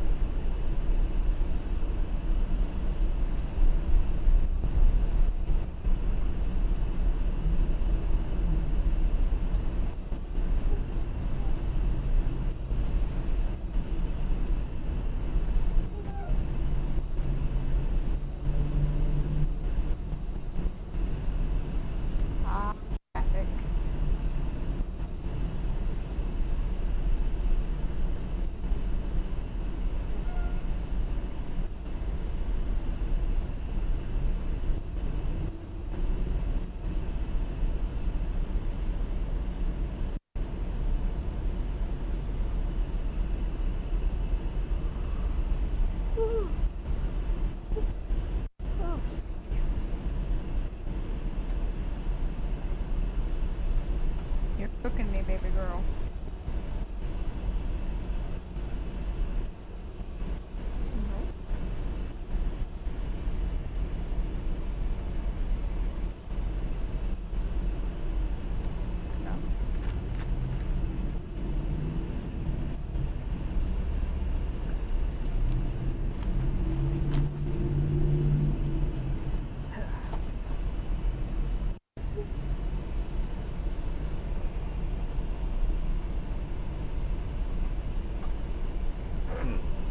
Probably should have turned my lights on through there, but I totally was not thinking about that. We're out of there now, so. Yep.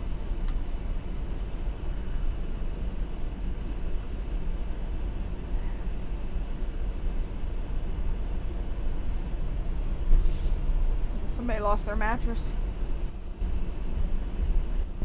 Yep. Maybe they donated it to the homeless. I always wonder when you see like one shoe on the highway. Ran right out of it. Dennis is playing World of Warcraft because he wants to travel. Nice. Red Jag has the 762, so it's really cool.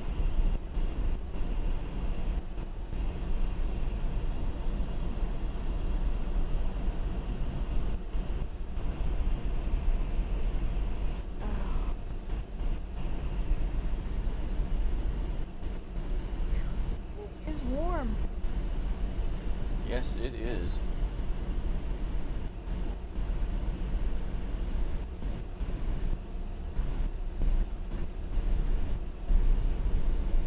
Good thing we're not going I-17 south. Yeah.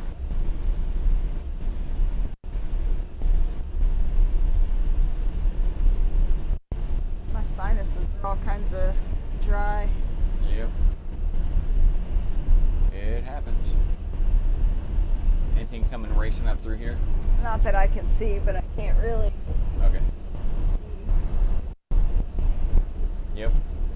Yeah, Dennis, I find that it coincides with people not knowing how to tie anything down. Like we've been going down the highway, and, like maybe a zip tie or two on the handles of the old mattresses. I guess that used to be an observatory.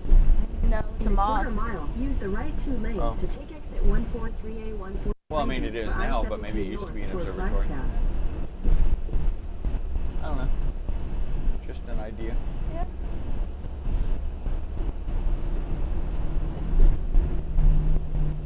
Use the right 2 lanes to take exit 143A143B, then keep right at the fork to continue on exit 143A.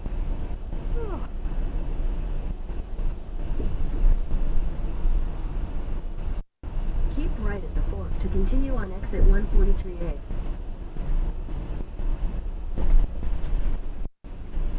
It's kind of sad that you need to have a website to tell people not to throw trash. Yeah. I'm guessing there's a spotter of the police. Yep.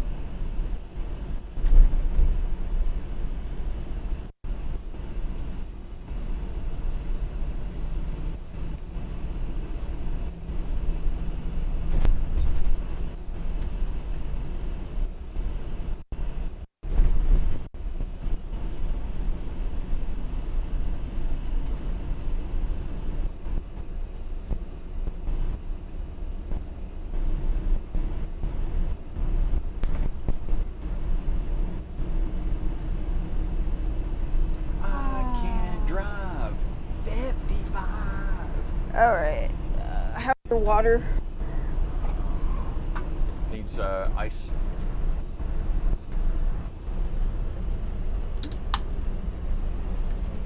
Danke. Bitte. Try to get back out. Falling all over myself. I know.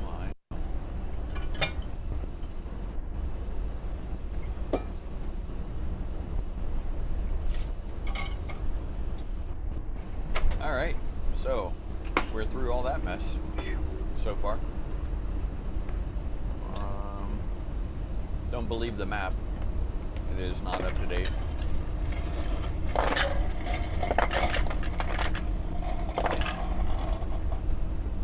What was that noise? Ice. Oh, okay.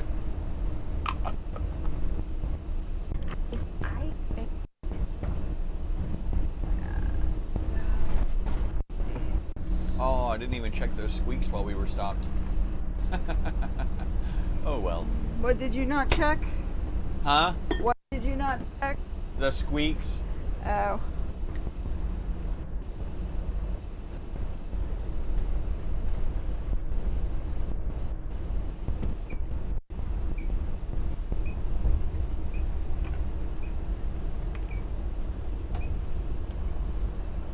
It's weird. Our blinker chirper has multiple tones now, which it's never had before.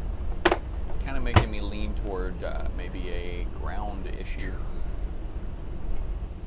Or maybe that's just the way it is, and I never noticed.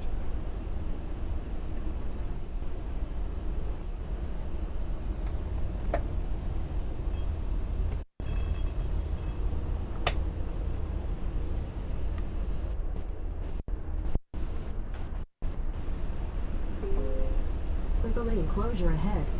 How about that? Dankeschön.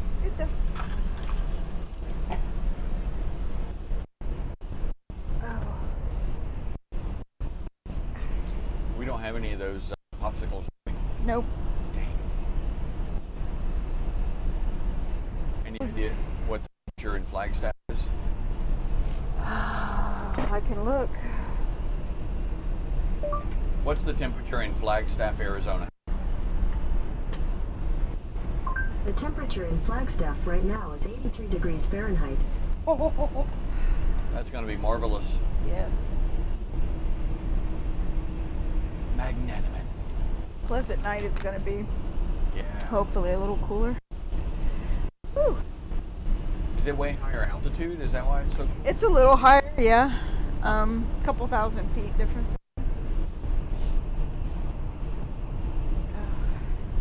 I know in the winter they get snow often. Come on. Interesting. Come on. They also have that really big observatory on top of the mountain there.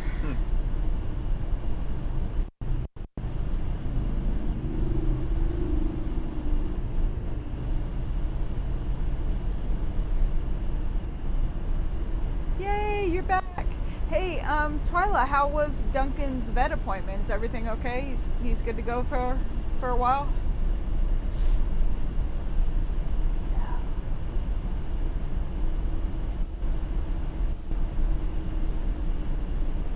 And how's Petey's finger doing?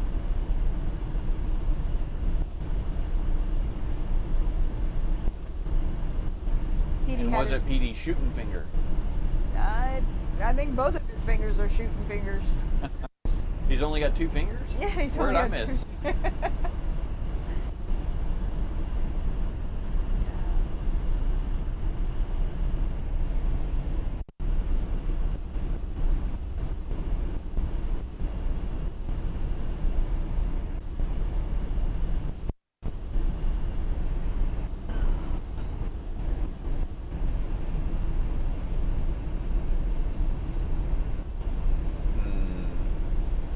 What's up? Just meandering thoughts, wondering about, like, air conditioners aren't not really efficient in this desert Southwest low humidity. And all these people driving around and their air conditioners are not very efficient. So I wonder how they tolerate driving around, living Probably here. used full to time. it. I mean, Yeah, probably. it's not like you had Cavalier where You could hang meat. you freeze your nipples off going in there. Yeah, the aircon in that thing certainly did work. Yeah, you'd step out of it and your nuts popped up. Oh yeah. Well, it's good to know that he's good for another year.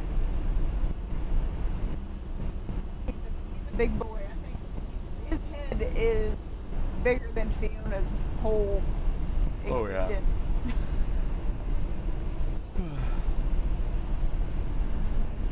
We may peter out at any moment too, guys. I mean, it's a 4-day drive. Well, but it's only 4 days if we maintain 6 hours a day average. So Yeah. we're gonna have to not peter Daddy. out. Yeah. Well, I meant like entertainment-wise. Like we may run out of things to talk about. We may just have a lot of dead air. Yeah. We're kind of from the peoples in the chats To keep talk us about. awake. Yeah. Let us know. Ask us questions. See what we're. Tell us what you're doing. How's life? Oh, he just can't win. Pete's finger healed up, but he hurt the other hand while on vacation yesterday. Wow. Pete, what is wrong with you? Is that a roller coaster? It looks, yeah, it's a roller coaster. Where are you going? You getting into bed? You can't bug Daddy. We're in the city. No bug Daddy. Yes. Ooh. Yes. Farts. Another DuckDuckGo. Yeah, that's like the 5th one. There. The funny thing is, it doesn't really help you not be tracked online. It's security theater. It really is.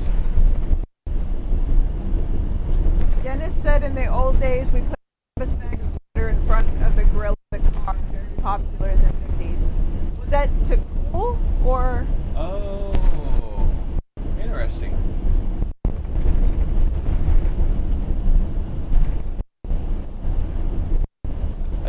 Canvas would be, it would let water through, but not. You want to get over one lane, it's debris, right lanes. I don't know that that's on. All right, well, I'll just keep my eyes open.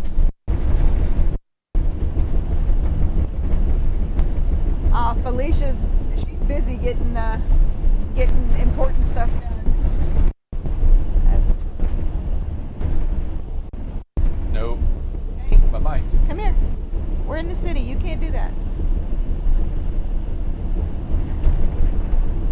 I don't know that I would have the patience to do what Felicia does to help people from situations. I think I would just turn up at their house and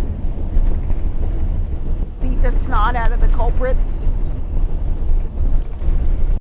I don't have that kind of patience for people.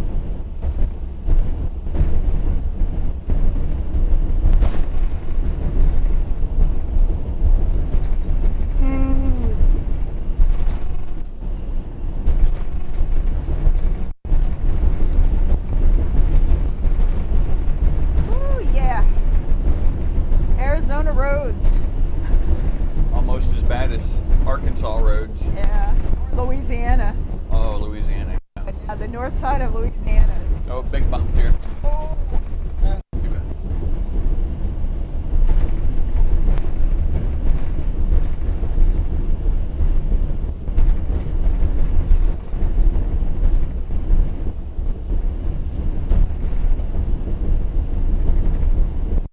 Hi, fries. Are they even open anymore at that location? I don't know. Look at that old ass Best Buy sign. Yeah. That's a 30-year-old Best Buy sign.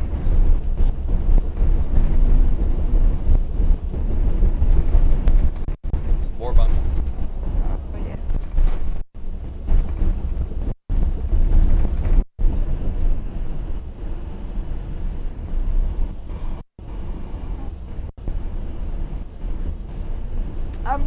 I'm with you, Effie. I've been arrested twice in my life, and both times were because I was standing up to men, and the men got, I don't know if PC would Bent out of say shape. it. Yeah, butt hurt than a girl.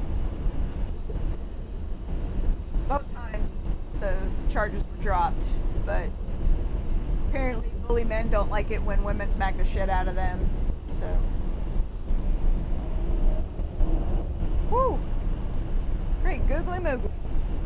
Man, I was really thinking both those guys were going to share paint there for a minute. Yeah.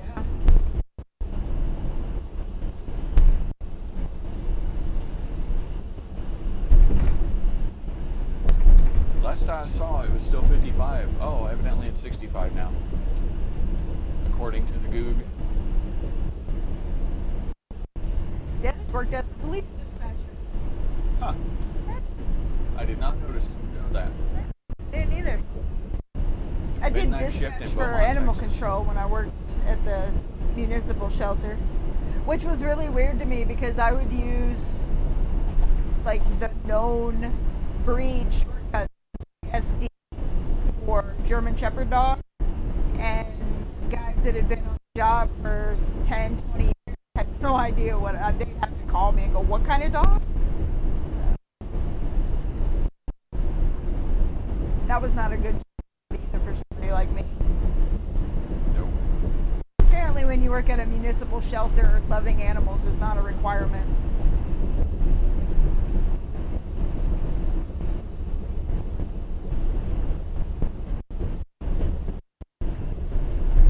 Now I need something salty.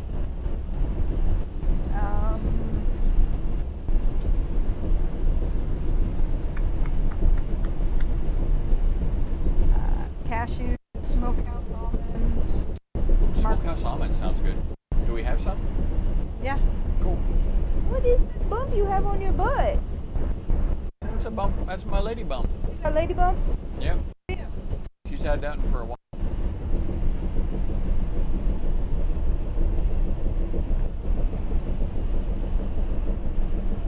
Dankeschön. Yeah, Effie, if only that these violent bullies have no idea how to react when they come across somebody I guess that it's not won't take their 65. shit. Google lied to me. I may have lied to him. I said there were smokehouse almonds.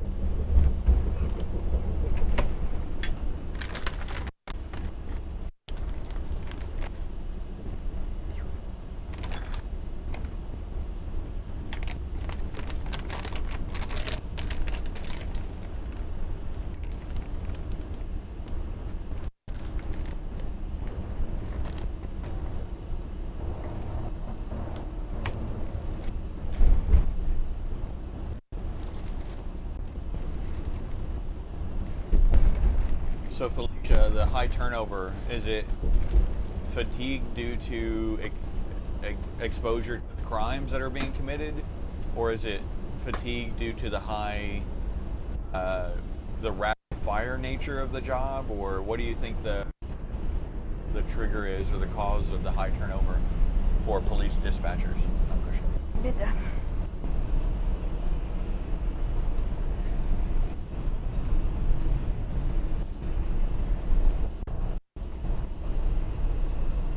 You wait. I see you eyeballing my cookie.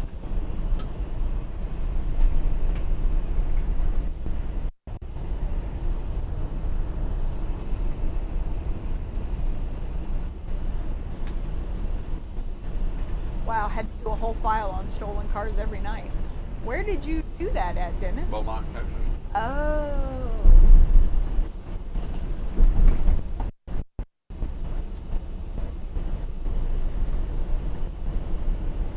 Does look like there's a fire over there. Like Other a side what? of that mountain. Looks like there's a fire over Oh there. yeah, there probably is. Oh, that's some dark clouds. Yeah. Looks like a Model 3 ahead of us. You remember when we were staying at Fort McDowell, there was that wildfire. He took the drone up, not close to it, but high up so he could get a full advantage of it. It was scary. Luckily, we were camped far enough away. And the wind wasn't blowing towards us.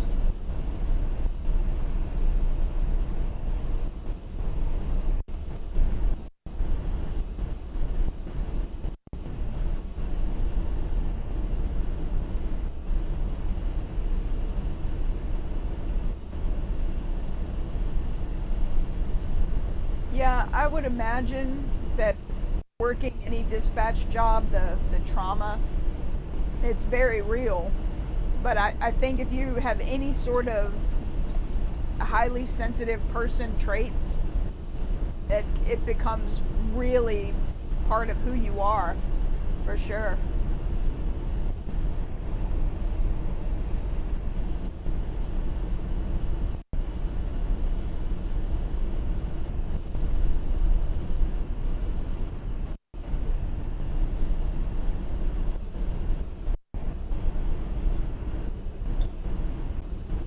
Yeah, I bet. Just the thing I'm learning about now is just the residual effects on trauma, and it doesn't even have to be physical or mental that happened to you directly. Like, I'm understanding now that being a child of the Cold War, living on the East German, West German border at a very well-known strategic choke point for if there was an invasion at the time, and that hypervigilance is just something that has stuck with me my whole life. Like, I like to set with my, what? USAA is hiring software developers. Oh, I just thought you were looking at me. You know, I try to set where I can see the exits, and I'm constantly looking for and routes and the appropriate places to be away from the most danger. And I'm finding out through a lot of therapy that it's just my genetics now. So Epigenetics. Epigenetics. Yeah. I think through the last year of intense therapy, I've just gotten to the point where I'm done feeling like I need to be a different person. It's just how it is.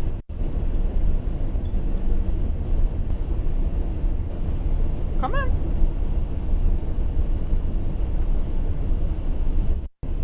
I know crumbs. See? I told you.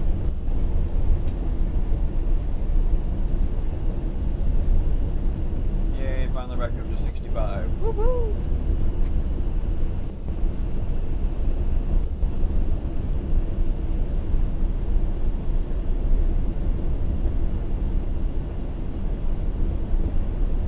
Unfortunately, I have the type of personality too. I was telling Michael the other day that, like, with this whole pandemic thing going on and going into the store in Silver City where hardly anyone was wearing a mask, no one was doing any social distancing. Walmart, to their credit, had the plexiglass barriers up at the checkout. They had the lane markers one way. No one was paying attention. People not wearing masks, coughing all over the products. And by the end of grabbing what I needed, my threshold for tolerance had dipped into the negative category. And so it worked out.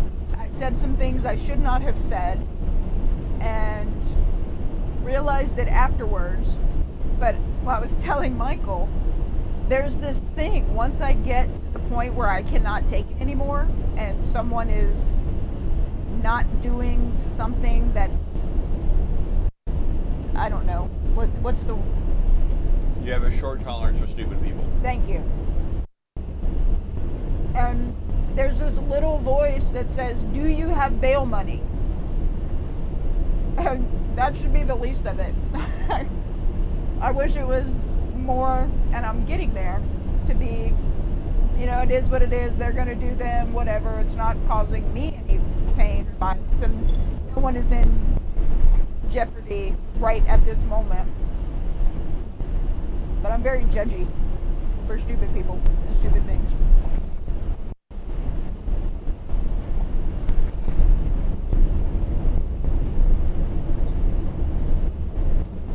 Yeah, Effie, you're right.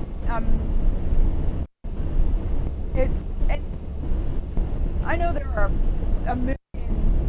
billions of people that understand, you know, living trauma day to day.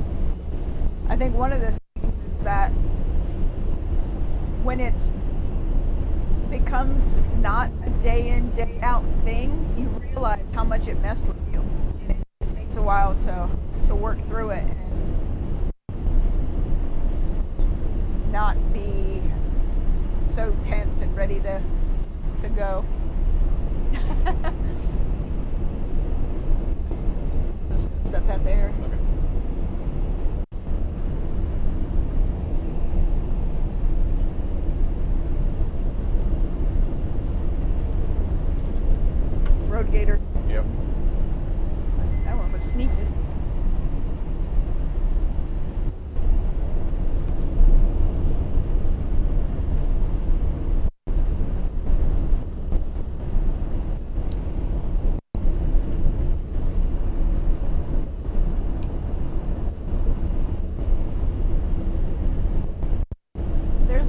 music instrument museum here that I've always wanted to go to, but never seem to be in town when it is actually open to the public. For usually we're here when they're having some sort of exhibit or something that's not easily accessed. That smoke is really close to us now. Woo!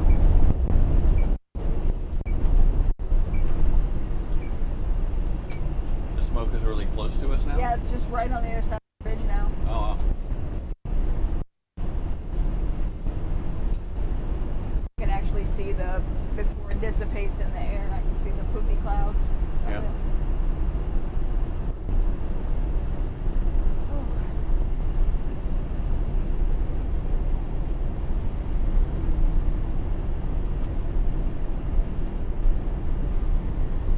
Hermits have no peer pressure. That's the best part of being a hermit. Gotta recharge. My go-to when I've had too much is the biggest cup of iced tea that I can come up with, and I watch Lonesome Dove from beginning to end. That's my check-in with myself.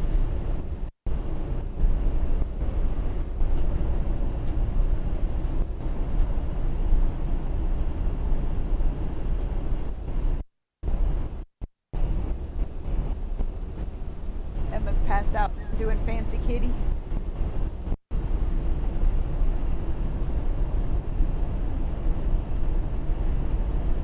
Thanks, Dennis. Enjoy dinner.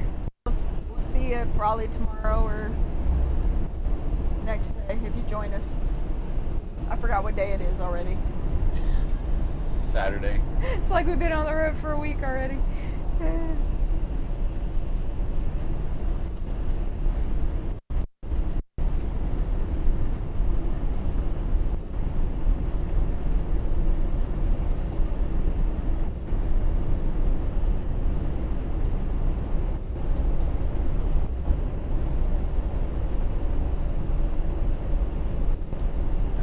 Blob of traffic just kind of grew up on us from nowhere. Now I can't get over.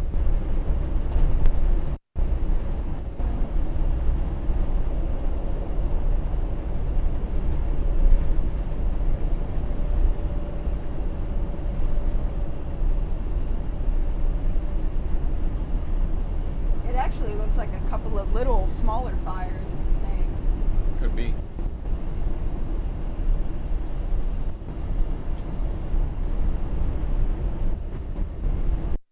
Been this way 17. I don't think so either. I think we always go 95 through Wickenburg and up to Vegas. Yep. Yeah, pretty sure this is our first time on this stretch of road. Go ahead, you're gonna cut me off, I know it. Yep.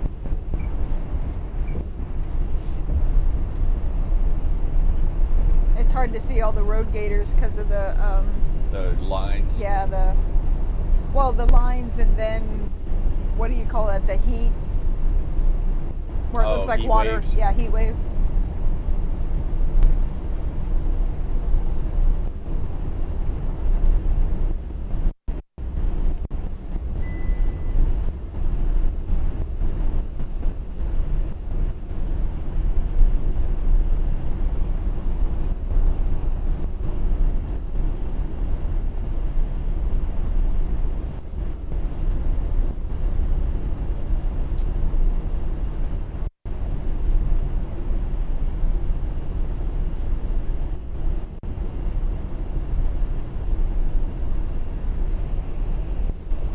I'm Michael. Lehnanne. What is a road? Fiona, huh? Yeah. A road gator is when a large truck, like semi-truck tire, explodes, and so up here, if you're looking, On the right side on of the the road. right-hand side, there's this huge black thing, and It's just a piece of a shredded tire. A piece of a shredded tire. But with the knobbies on the back, it looks like a gator, so I guess everybody calls them gators. Yep. Unless you're in Florida, then it's just a gator on the road. Bunch of RVs there.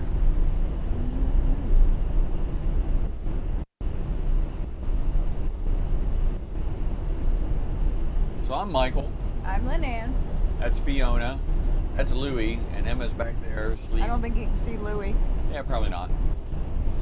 And we're turtle herding. We are turtle herding, yeah, turtleherding.com. We are traveling in a 2016 Tiffin Allegro Bus. Floor plan 45 OP. That is O as in Oscar, P as in Papa. It is a 45-foot long motor coach with a diesel engine in the back. And we are towing a 24-foot aluminum enclosed car hauler. And inside of that is a Tesla Model X. There's a speed trap ahead. Good to know. We have 7 watchers right now. Probably one of them is me. Okay. That's fine. We live full-time in our motor coach, and we usually travel the country to see new and interesting things. The pandemic has really cut down on the destinations we can go to, and more significantly, what we actually do when we're there. So right now we are about 3/4 of the way through of day 1 of a 4-day travel from Rodeo, New Mexico to Kalispell, Montana, which is the furthest north to south run we've done in one stint. And it's the farthest north we've been. Furthest north we've ever been in the RV. In the RV.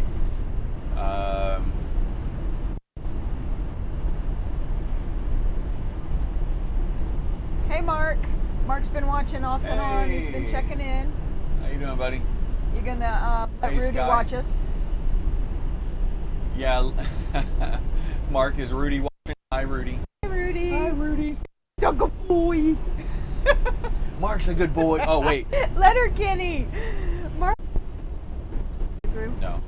No. I didn't start that. Okay. Sorry. It's okay.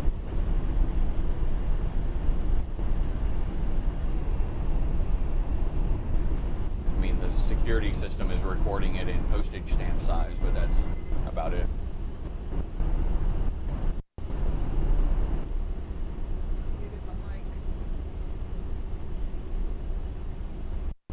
Oh, we're coming back online.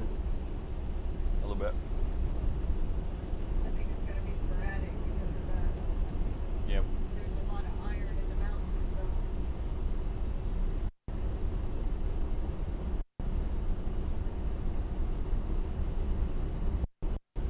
That's weird. We got good Verizon signal.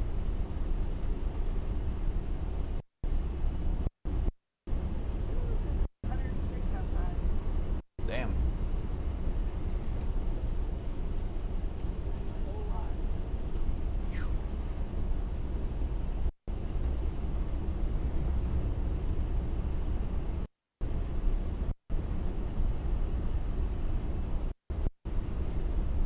State trooper just popped out onto the on-ramp.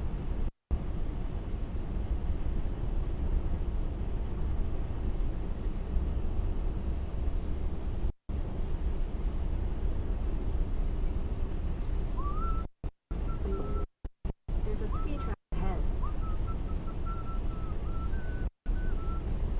Hey guys, lost signal once you go past the river exit. We stayed at 10 years back. Love the area, man.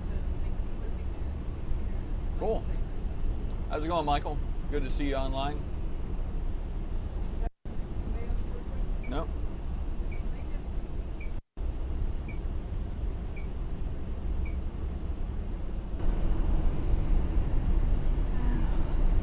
I don't think we've ever stayed at Pioneer. No, we've never been through this section at all.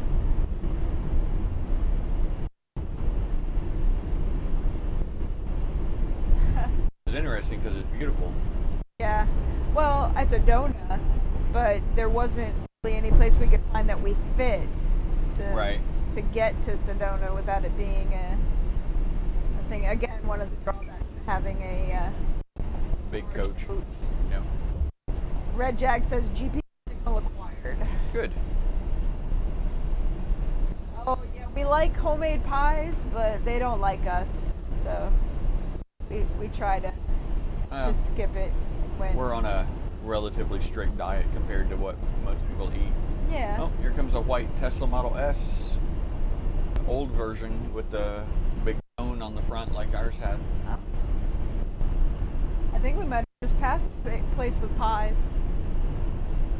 The sign said homemade pies. Cool.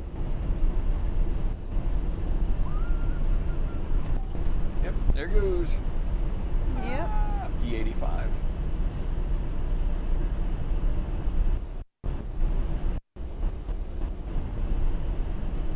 I do sometimes.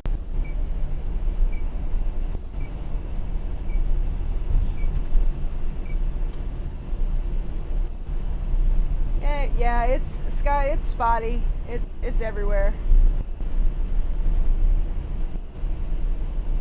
Yep, see you, Sky. We'll be back online Whenever tomorrow today and the next day tomorrow. and the next day. Looks like, I mean, it says we have good signal right now, but Yeah. maybe that's a little lagged. It's a little lagged and people got stuff to do. And my ears are popping.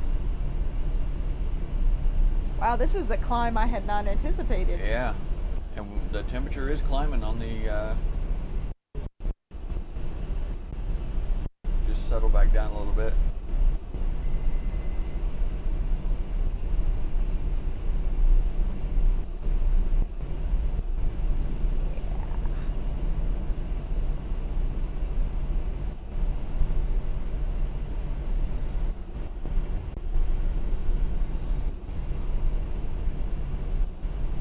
Easier time for the Tesla compared to the Jaguar, only because Tesla has invested so much in the charging infrastructure.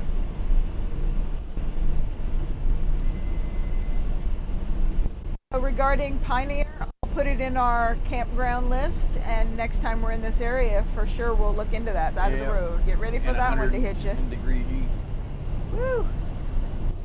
I actually already have this on recirc Okay. because I turned off our air conditioner. Yeah, that's not really 100% foolproof. No, it's not, but it's better than not doing it. Michael Davis said there was an older gentleman had a new King Air with a 30-foot closed trailer, and he had room to spare. So Nice. good to know. Yep, that would definitely be good.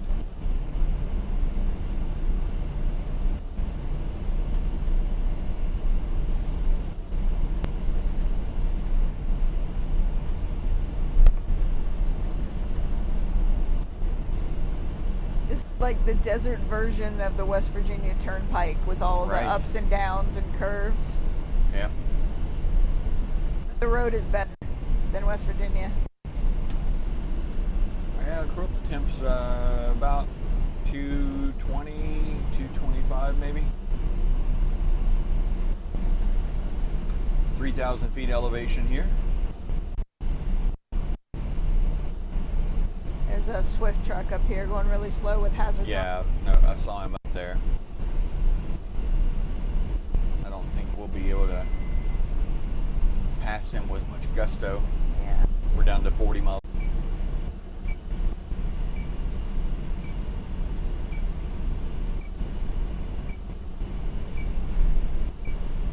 Model 3.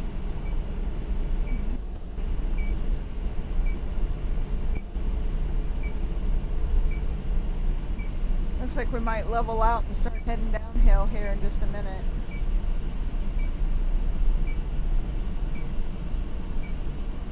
That's good because this guy's, maybe it's the guy ahead of him that's really screwed right now. Of course, we're doing Yeah, 20 the guy now. that's ahead of he's trying not to catch up to that guy. But he's closing the gap, so.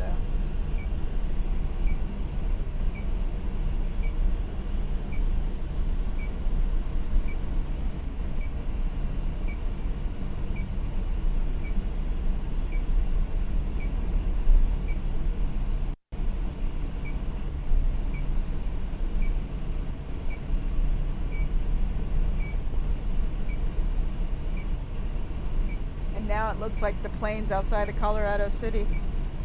Or Colorado Springs, rather.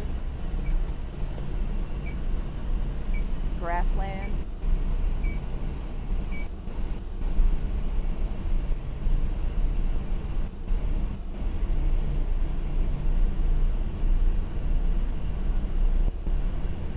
Hey, so Red Jaguar, regarding the Tesla versus the Jaguar, the other thing too is Tesla is constantly pushing over-the-air updates, and the vehicles literally get better and better over time.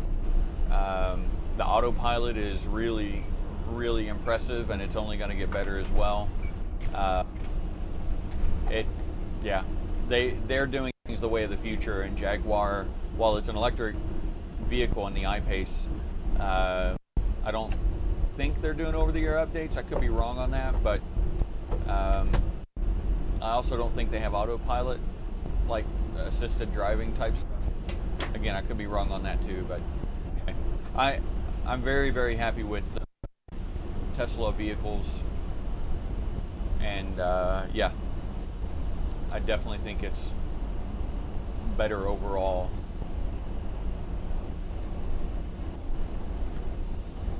Yeah, Swift is always in the way. Oh, let me turn my aircon back on. Getting a little sweaty.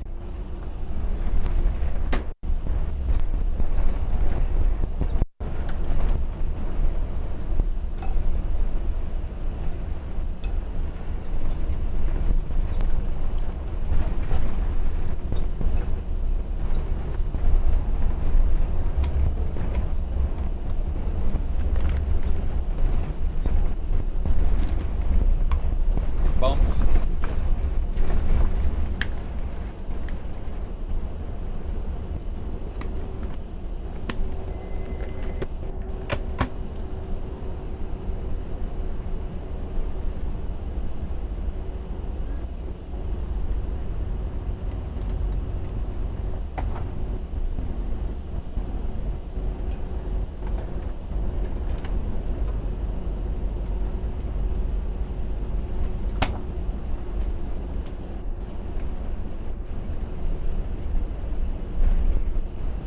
Oh, okay. Toying with the idea of trading it, and next year if you do buy a trailer. Yeah, I would not ever go back to a non-electric. I realize having a trailer adds more steps and more complication to our style of travel, but really electric vehicles are second to none. There are some crap ones out there, but the 500E, I mean, it's As far as electric vehicles goes. it's supposed to be a daily commuter, and for that it's actually a fun drive. Yeah. It's not something you're going to take cross country, but it's still fun to drive. But it's one of those that it says you have a 99-mile range when yeah, you leave you the really house, have but by 70. the time it's like 70 or 50, depending on how fast you're going. Yep. But yeah. Well, if you've only got to have one car, a Cadillac isn't a bad way to go. Yeah, true enough.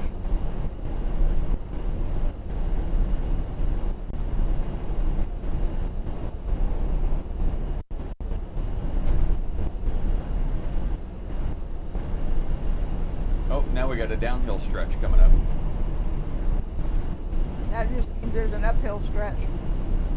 I don't know, maybe oh no, I can see uphill off in the distance.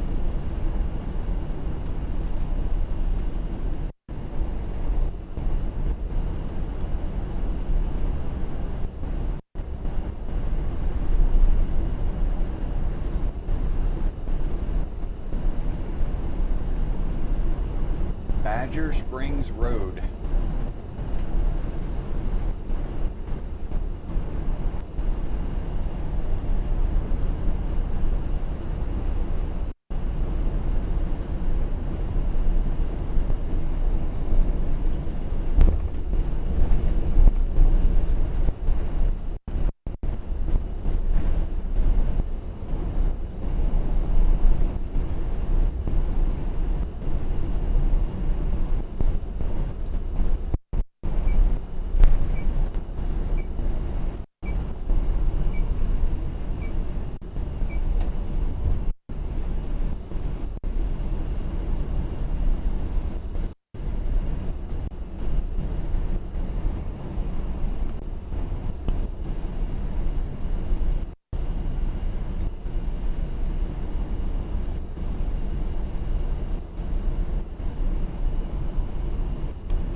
come back to it. I gotta get some lip balm.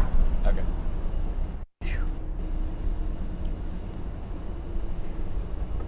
Rick, you wouldn't have to change your name. Say again? I'm going to Oh. Okay. Yep. And hit port, so it'll go back to the main screen, Okay. and you're good. It says inverting gen float. Okay. That's fine. It just looked different. Yep. Okay. Dankeschön. Bitte. Put my pants on. Ooh-wee. Glad my nut warmer left. Yeah, but now she's coming over to me. Yeah, she is. You like to be warm. Not now. Not when it's hot like this. Come on, V. Before you know, go up on the dash. Huh? No. No. No, I know. Says too hot up on the dash, Mom. Okay. That's enough. Thank you. I enjoy the kisses, but maybe all I know. Road. I know. I'm avoiding that. 78 miles. You?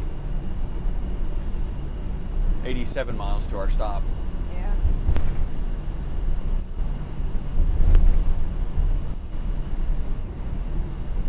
No, you're fine. You stay there. So, Red Jag, if you can hear us, what has you thinking about trading your Jaguar in? Curious. I haven't really talked to many people that have an I-Pace, so I'm not sure, what type of experience they're having.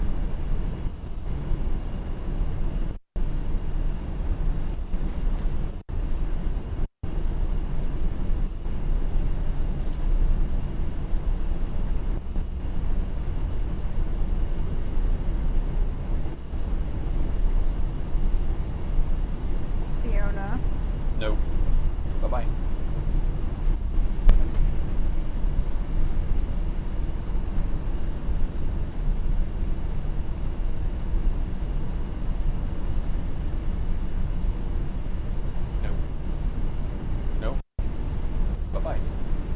Have Mommy put you up on the dash.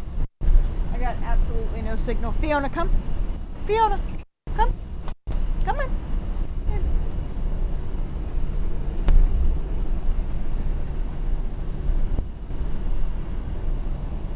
I think she might have to poo soon. Yeah.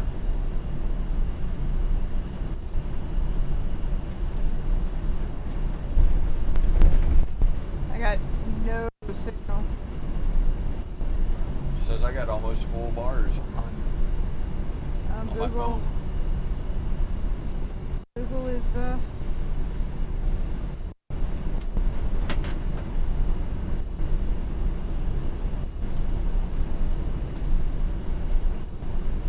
yeah, I can't get it. I'm gonna have to restart my phone. Okay. The fuel card app and Google. Okay. Alright, playing well. Well, we are kind of the middle of nowhere, so.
Looks like we might be back. Yeah, it looks like it. Sweet. Hi, everybody. Oh. A little more roomy on the Tesla. Car is fine. fell in love with those doors that pop up like David's car. Yes, they are addictive. They give you lots of room to load in and out. Tesla's a little more roomy, 6'1". The E-Pace and I-Pace are a lot smaller. Ah, yeah. Yep. Yeah, you'll definitely get more room in the Tesla. I've known some fairly tall people that have no issues with the Tesla at all as far as room goes.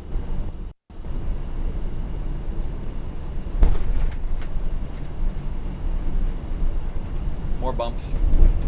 Fiona, lay down. Lay down. It's okay. Come here.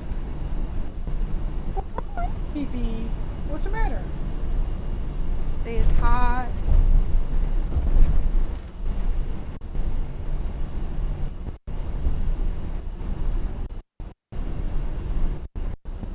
So it's just where you're gonna be, huh?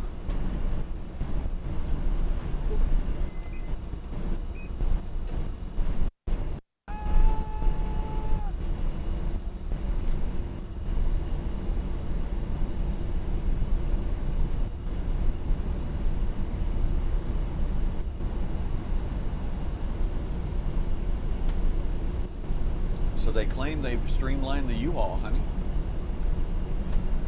That doesn't look very streamlined to me.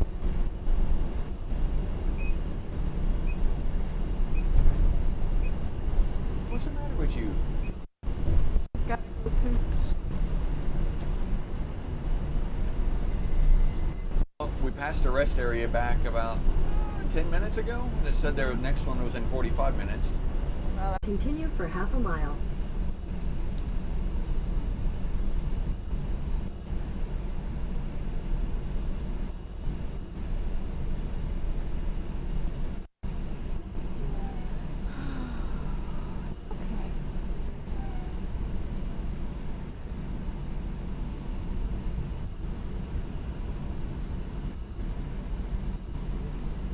Hey, we're back. Yay. Oh, the dash mat. That's what I was talking about before we dropped off. That looks like a big hole. Big hole. Maybe not so bad. We're just pulling off here to let our pup go potty.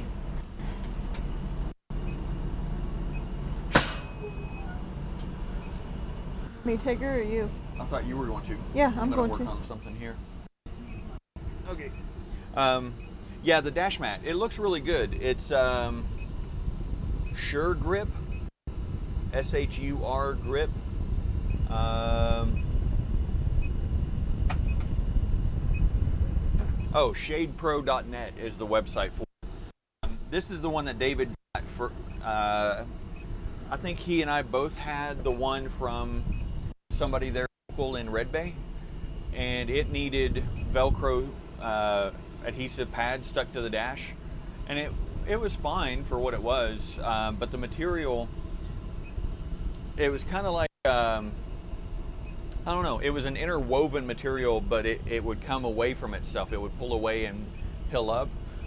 This feels like a mouse pad, and the bottom side is really rubbery like a mouse pad is, so it kind of adheres to the dash by itself. You don't have to have any adhesive pads or anything. So we really like this one a lot. It tends to, we like it better than the last one. Lots of pee? Good.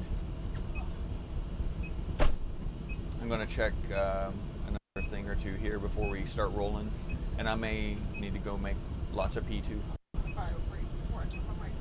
Okay.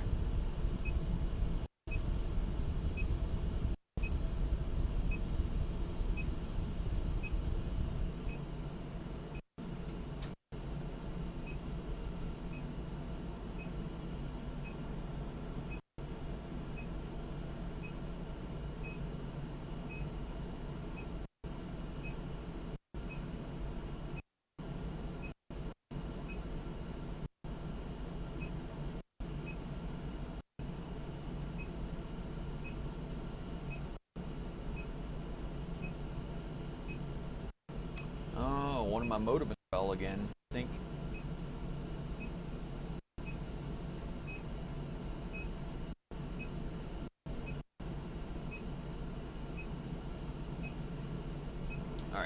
try to get that plugged back in. I think that we get a little more bandwidth.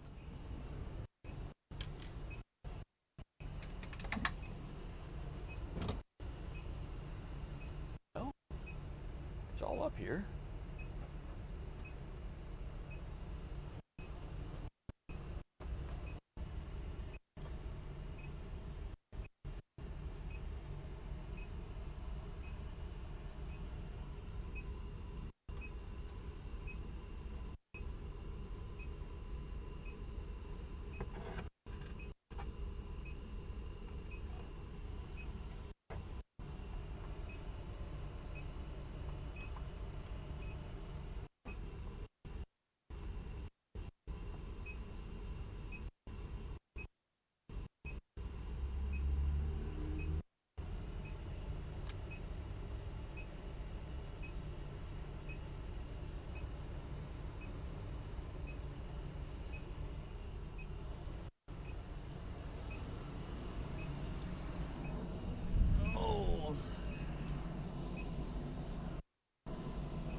Shade Pro, yeah, shadepro.net. Red Jaguar. Looks like that was a couple of minutes back, but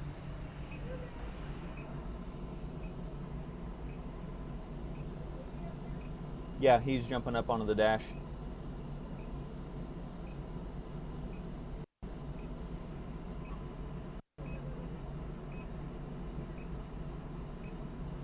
Hey, we got both Verizons up now. Hi, buddy. Okay, we should have a little better bandwidth now. Excuse me, buddy. Go get the mama. Good boy.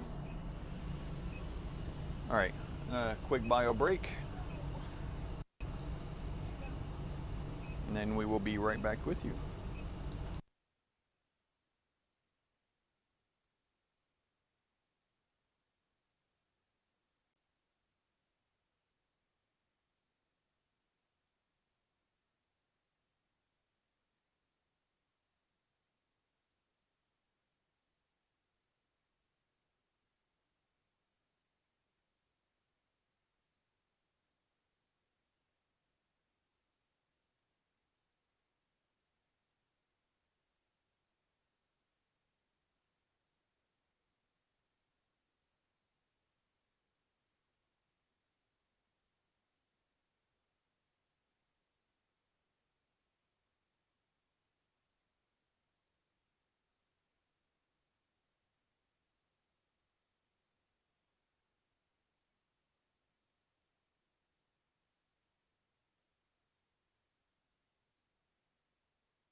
And I'm back.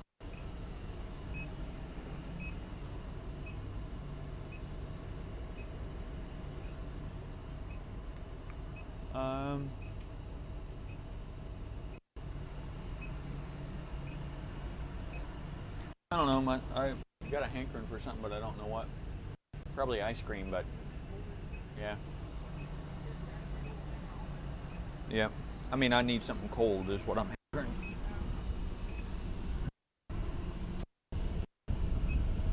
Your mic's still off, I think. Okay.